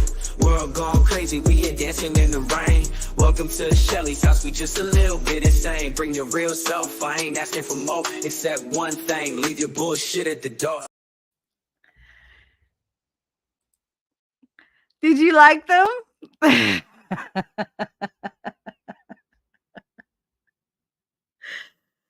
Did you like them? I hope you liked them because I was very impressed with myself. All right, now I got to go back because I have no idea where I was. I know I was 6 minutes behind. Now I'm like 10 minutes behind. Yeah, fuck a duck. I don't want to miss anybody. I'm not quick enough. Gutter, I'm in another room. You're still alive. Always a pleasure. Ellie, now I'm 15 minutes behind. Also, I wholeheartedly understand about God slowing you down and making you stop. I was almost killed in a car accident, and that was my defining moment to slow down and change. I really do think that God said, well, since you're not going to stop and take care of yourself, I'm going to stop you. So he took away my MO in relationships is to run. I don't stay and fight. I run. I don't deal with the stuff. I run. That's what I do. I flee. He gave me this thing where I can't flee. I have to deal with my shit. I have to grow up.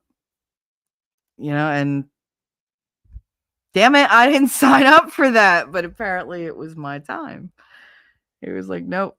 It was like, I need you to need you to man up, bitch. Like, sit down and deal with your shit. I got grounded, y'all. God grounded me. That's kind of what it is. Your parents grounded you for your own good. Well, I feel like that's what God did. Like he said, no, you're running way too buck wild. I don't like where you're headed. Time to reset you, bitch. Like, here you go. Let me tell you something. People get offended by the way I say my conversations go with God. I think God keeps it real with me. I do. Because he knows that I am stubborn as shit. He made me. And he knows he gave me a little bit too much free will, I think. He's like, God damn it. I slipped on the sarcasm and the stubbornness. Shit. I was too distracted.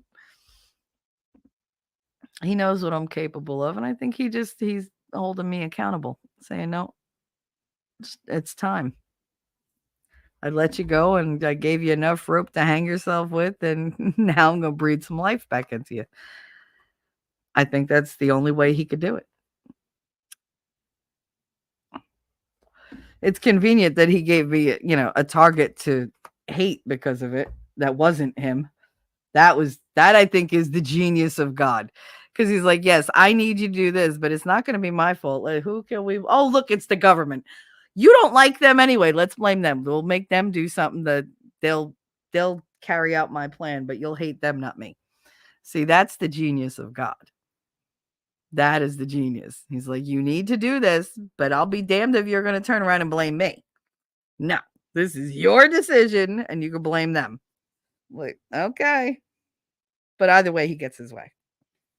So I do believe that this is just how it needs to be for now. And it's got to be where I'm at mentally, where I'm just like, these motherfuckers are trying to kill me. They don't care if I live or die. They pretty much wrote me off, these doctors. So fine, I'll do it on my own. I will make myself better. Not the first time, won't be the last. Gutters Fub, shall you fill me up? Ooh, do I? Shall you fill me up with whatever your juju is that I now think I need to get through the day or days until the next time I see you for another fill up? It's like a gas station. I mean, well, it's appropriate since I grew up in one. So you telling me that, I fill you up. I fill you up, Gutter, don't I? Yeah. That's how, don't think nothing weird. She likes to talk to me like that on her show. I show up and she's like, hey, Shelly, how you doing, Shelly? What's going on, baby girl? Like, she gets I'm like, damn. So I'm just, a little reciprocity. I'm just giving back what I get. It's all right. But way less expensive. However, never cheap. No, I'm never cheap, unfortunately. I would like to be cheap once in a while, but I'm inexpensive, but not cheap. There's a difference. Because I'm comfort over frou-frou-ness. I am a comfort girl. I cook comfort foods. I bake comfort baked goods. I give comfortable booby hugs. I am just comfort. Jeans and a t-shirt with some sneakers or, bare feet, which is better. Oh, God, I love being barefoot. But, yeah, no. Expensive, that's... Mm-mm. My grandmother used to say, never be like those people who have champagne taste with a beer pocket. At this point, I don't even have beer taste with a water pocket. Like, I'm just pure water at this point, which is expensive enough. Even that's not free. Water used to be free. Now I got to pay for filters and all this bullshit. Darth, couldn't even find this in my subscriptions fit. Yep.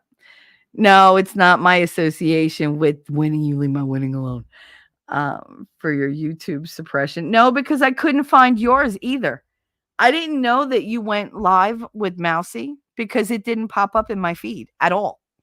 And I have all notifications sent for you. I didn't know that you did that. I happened to see somebody like click on, I remember I was in somebody and I was in a chat and they said Darth is live and I was like, no, he's not. I didn't say it out loud, but I went looking and I had to pull you up by your, I had to click on your name, pull that up, and then I saw it was live. And I was like, what the fuck? Because it wasn't even in my YouTube feed. Like, it just wasn't showing up. You were live. Expert was live. I want to say Shizzy was live. The only person that popped up was MG Law. That was the only one that popped up on my feed and in my notifications. I didn't even get the notification for this show with Winning that I was in. So I was like, what the hell? YouTube is being like so asshole. Takes a while to find what you like. Doesn't have to be expensive. I'm over here now, but yes. You just jump. Oh, Winning. Look. It's my Winning. Hi, Winning. How far behind am I? Oh, it's not bad. 9 minutes. Oh, they're saying hello, gentlemen. My phone died. Had to get my notebook out.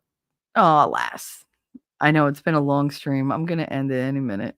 It's funny. Winning shows up and I'm like, I'm ending my stream. It has one has nothing to do with the other. It's just when it's I look and see what time it is. I'm like, oh shit, it's 3:00 in the afternoon. Time to go. Because I'd like to eat since I haven't eaten since last night.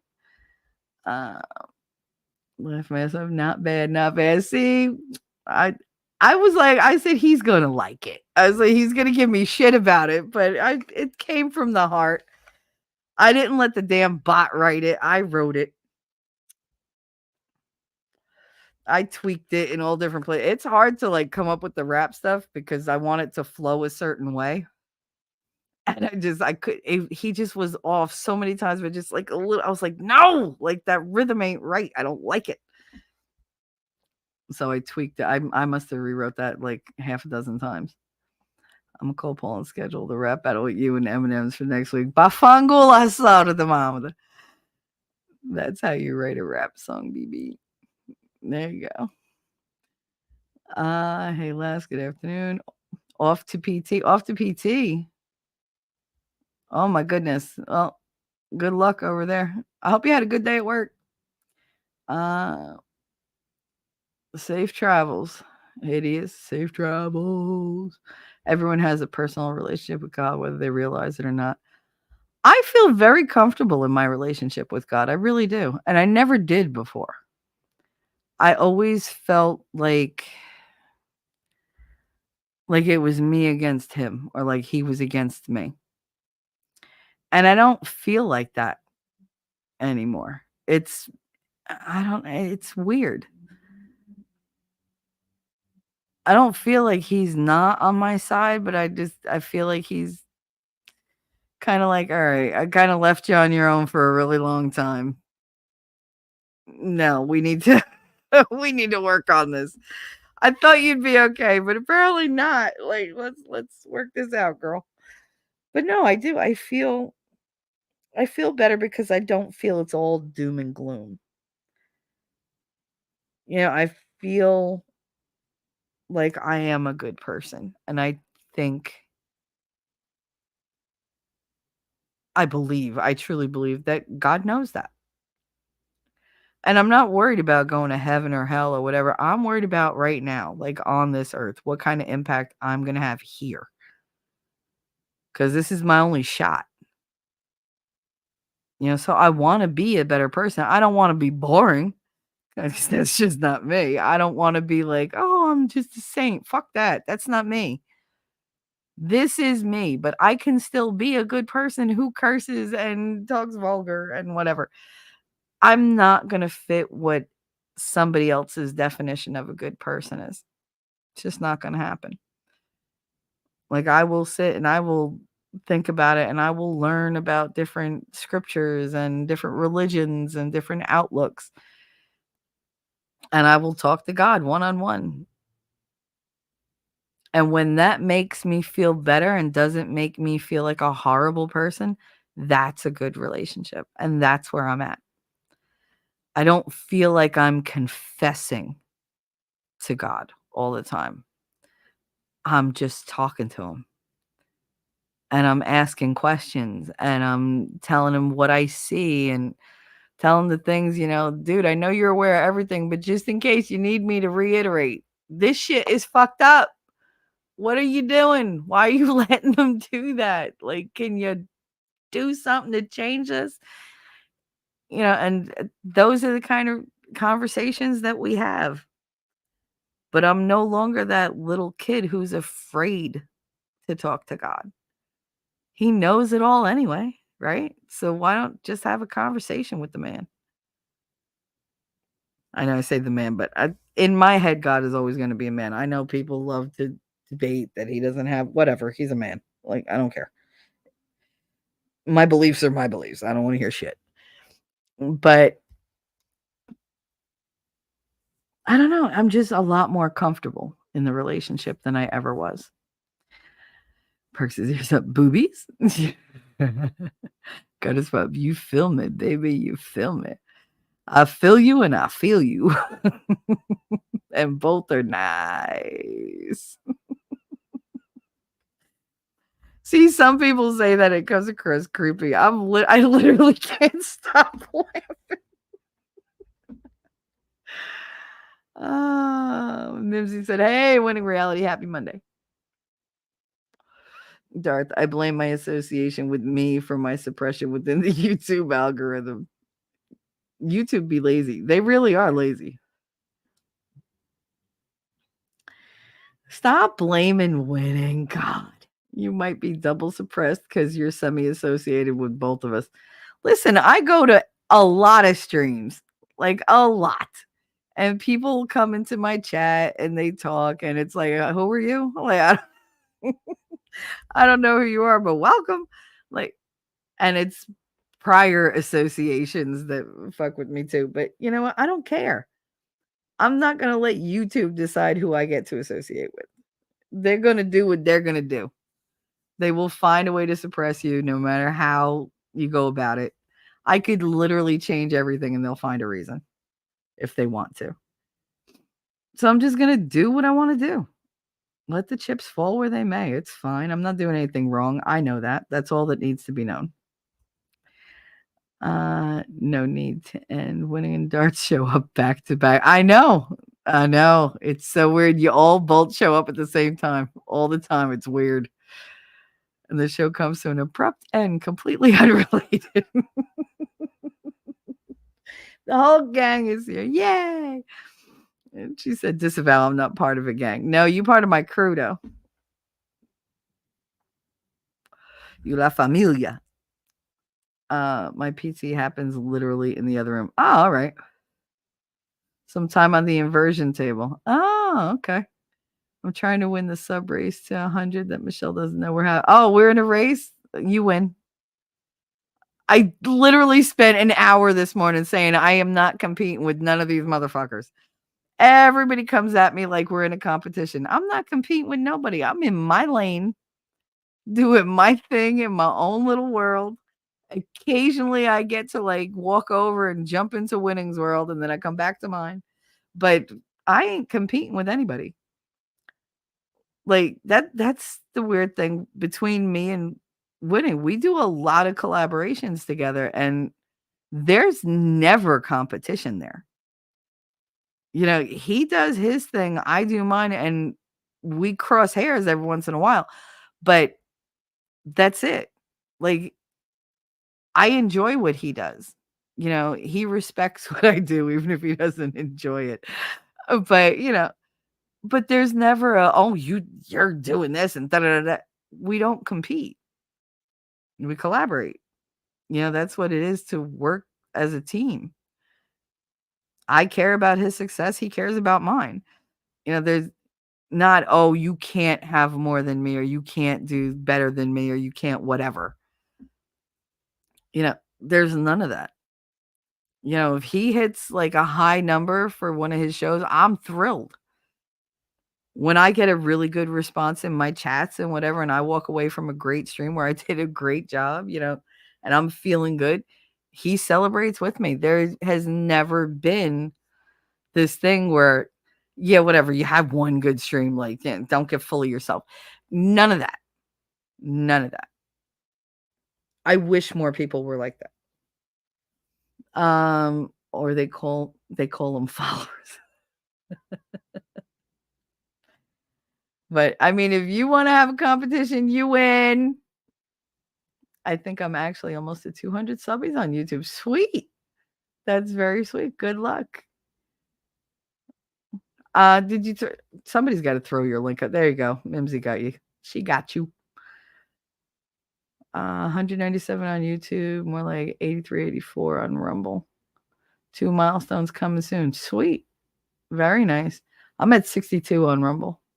It should be 63 because I got another follower, but for some reason the number ain't clicking in.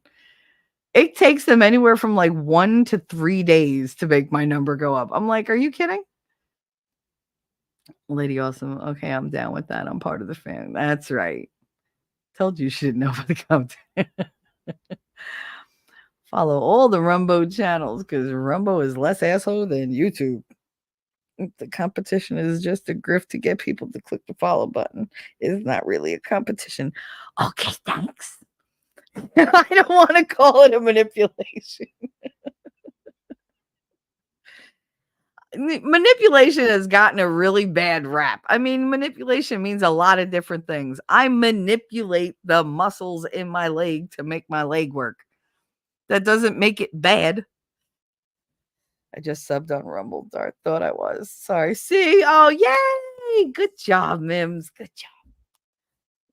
Listen, I celebrate everybody trying to do well on here. If you're here to have a good time and make people laugh, then do you. If you're here to be emotional, do you. If you're here to philosophize, do you. Just don't be a dick about it.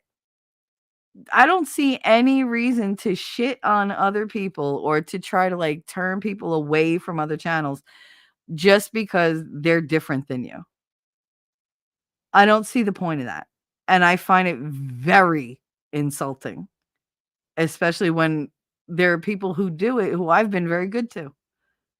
You know, there's no reason for it. So, I mean, if you want to be like negative, not you, Dark, but like if somebody wants to be negative and like whatever, go ahead. I'm not going to stop being me. I'm going to keep promoting people. I'm going to keep telling them, you're in my chat, throw your link up there, get your name out. Because I think we all rise together. Why not?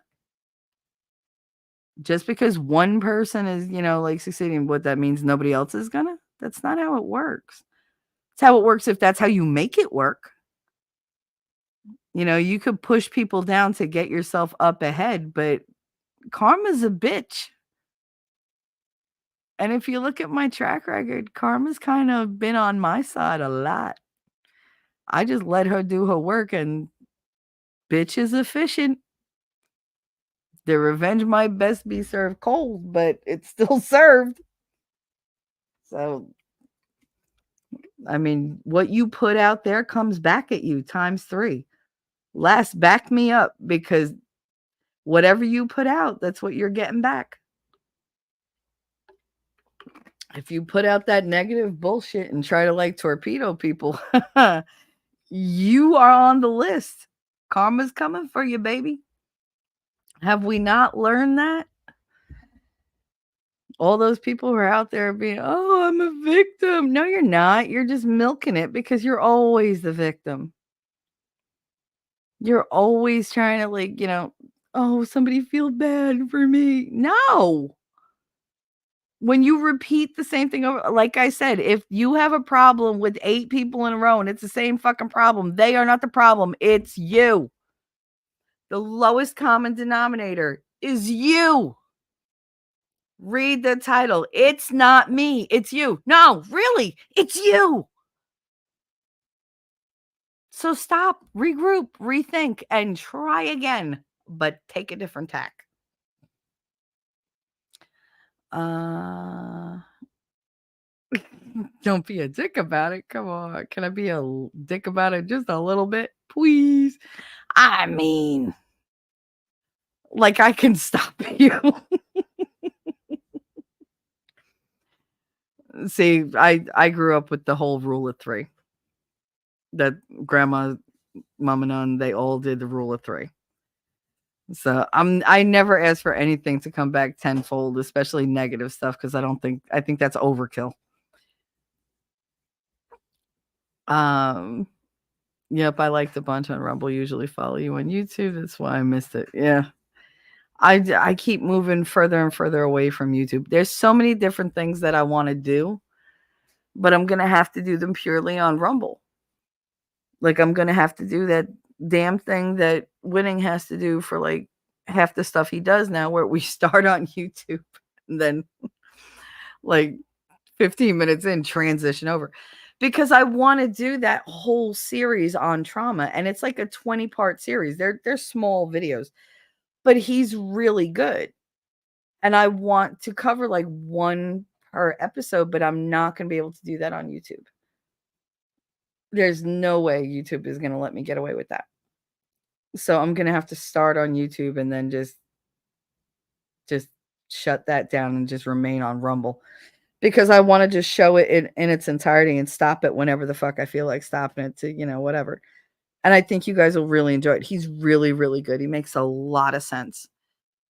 But I'm not going to tell you who it is because I want you to be with me. I'll grift that. Fuck that. This is my idea. But there's quite a few things I would like to do that I don't think YouTube is going to let me. So I'd have to do it just on Rumble. I don't even know if I would even bother doing it on Twitter, because they can be assholes too sometimes. Plus nobody sees anything. We were talking about it, I think yesterday. And the quartering said like he has like hundreds of thousands of followers, and his videos get like 7 views on Twitter. I was like, damn, Woody, now I don't feel so bad. You get 3, I get 2. Like, we're doing pretty good. If freaking the quartering only gets like 7 views on a video, like, yeah, like, I don't feel so bad about my 2 or 3 views on X. I really don't. But anyway. All right. I really need to eat. I really need to go to the bathroom. So I am going to end this here. Let's see who's out there. Who's live streaming? Anybody in particular? Let's see. Anybody I know? Anybody I like? The lead attorney is, but then he doesn't he never lets me send him Danny on direct. Yeah, I won't be sending to her. I don't even know why she's on there. I'm not subscribed to her, but wait, not interested. Do not recommend channel. Hood conservative. I'm not seeing anybody live. What's going on? Damn it. Steve Gardner, Benny Johnson, like nobody is on. What the hell is this about? Oh Lord. All right, so let's see a redirect. Where can we send you guys? Anybody got any suggestions?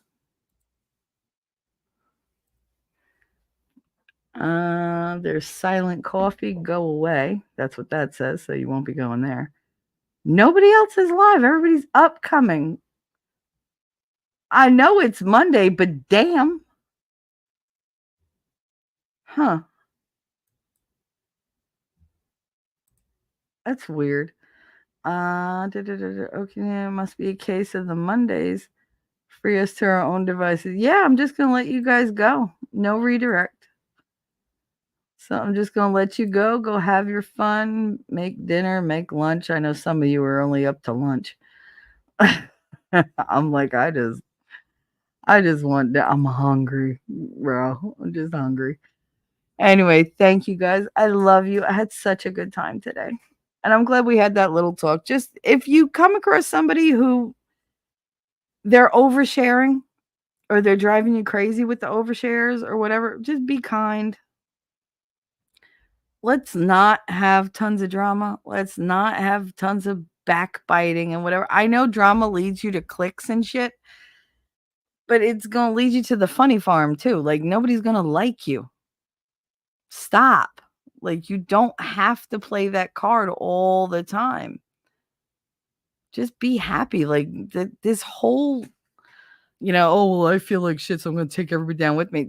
I hate that mentality. Don't do that. Be kind to one another. I mean, I try to raise my kids on be kind. Yes, can I be a bitch? Oh, well, that doesn't mean I don't get to tell you to be kind. I'm kind many, many times when I want to tell somebody to go fuck themselves. take it into account. But I mean, stand up for yourself, but be kind. It's not that hard to do. Manners, y'all. Have manners. Anyway, chat is good. Chat is wise, and chat knows all. I love you guys. You're the best. And I will see you in the funny papers. Bye. Jersey girl, I know that you're a Jersey girl inside. 4 a.m. at a diner, stop singing, living on a And prayer. doggone it, people like me. I'm thinking maybe you're a Jersey girl with all those highlights in your hair.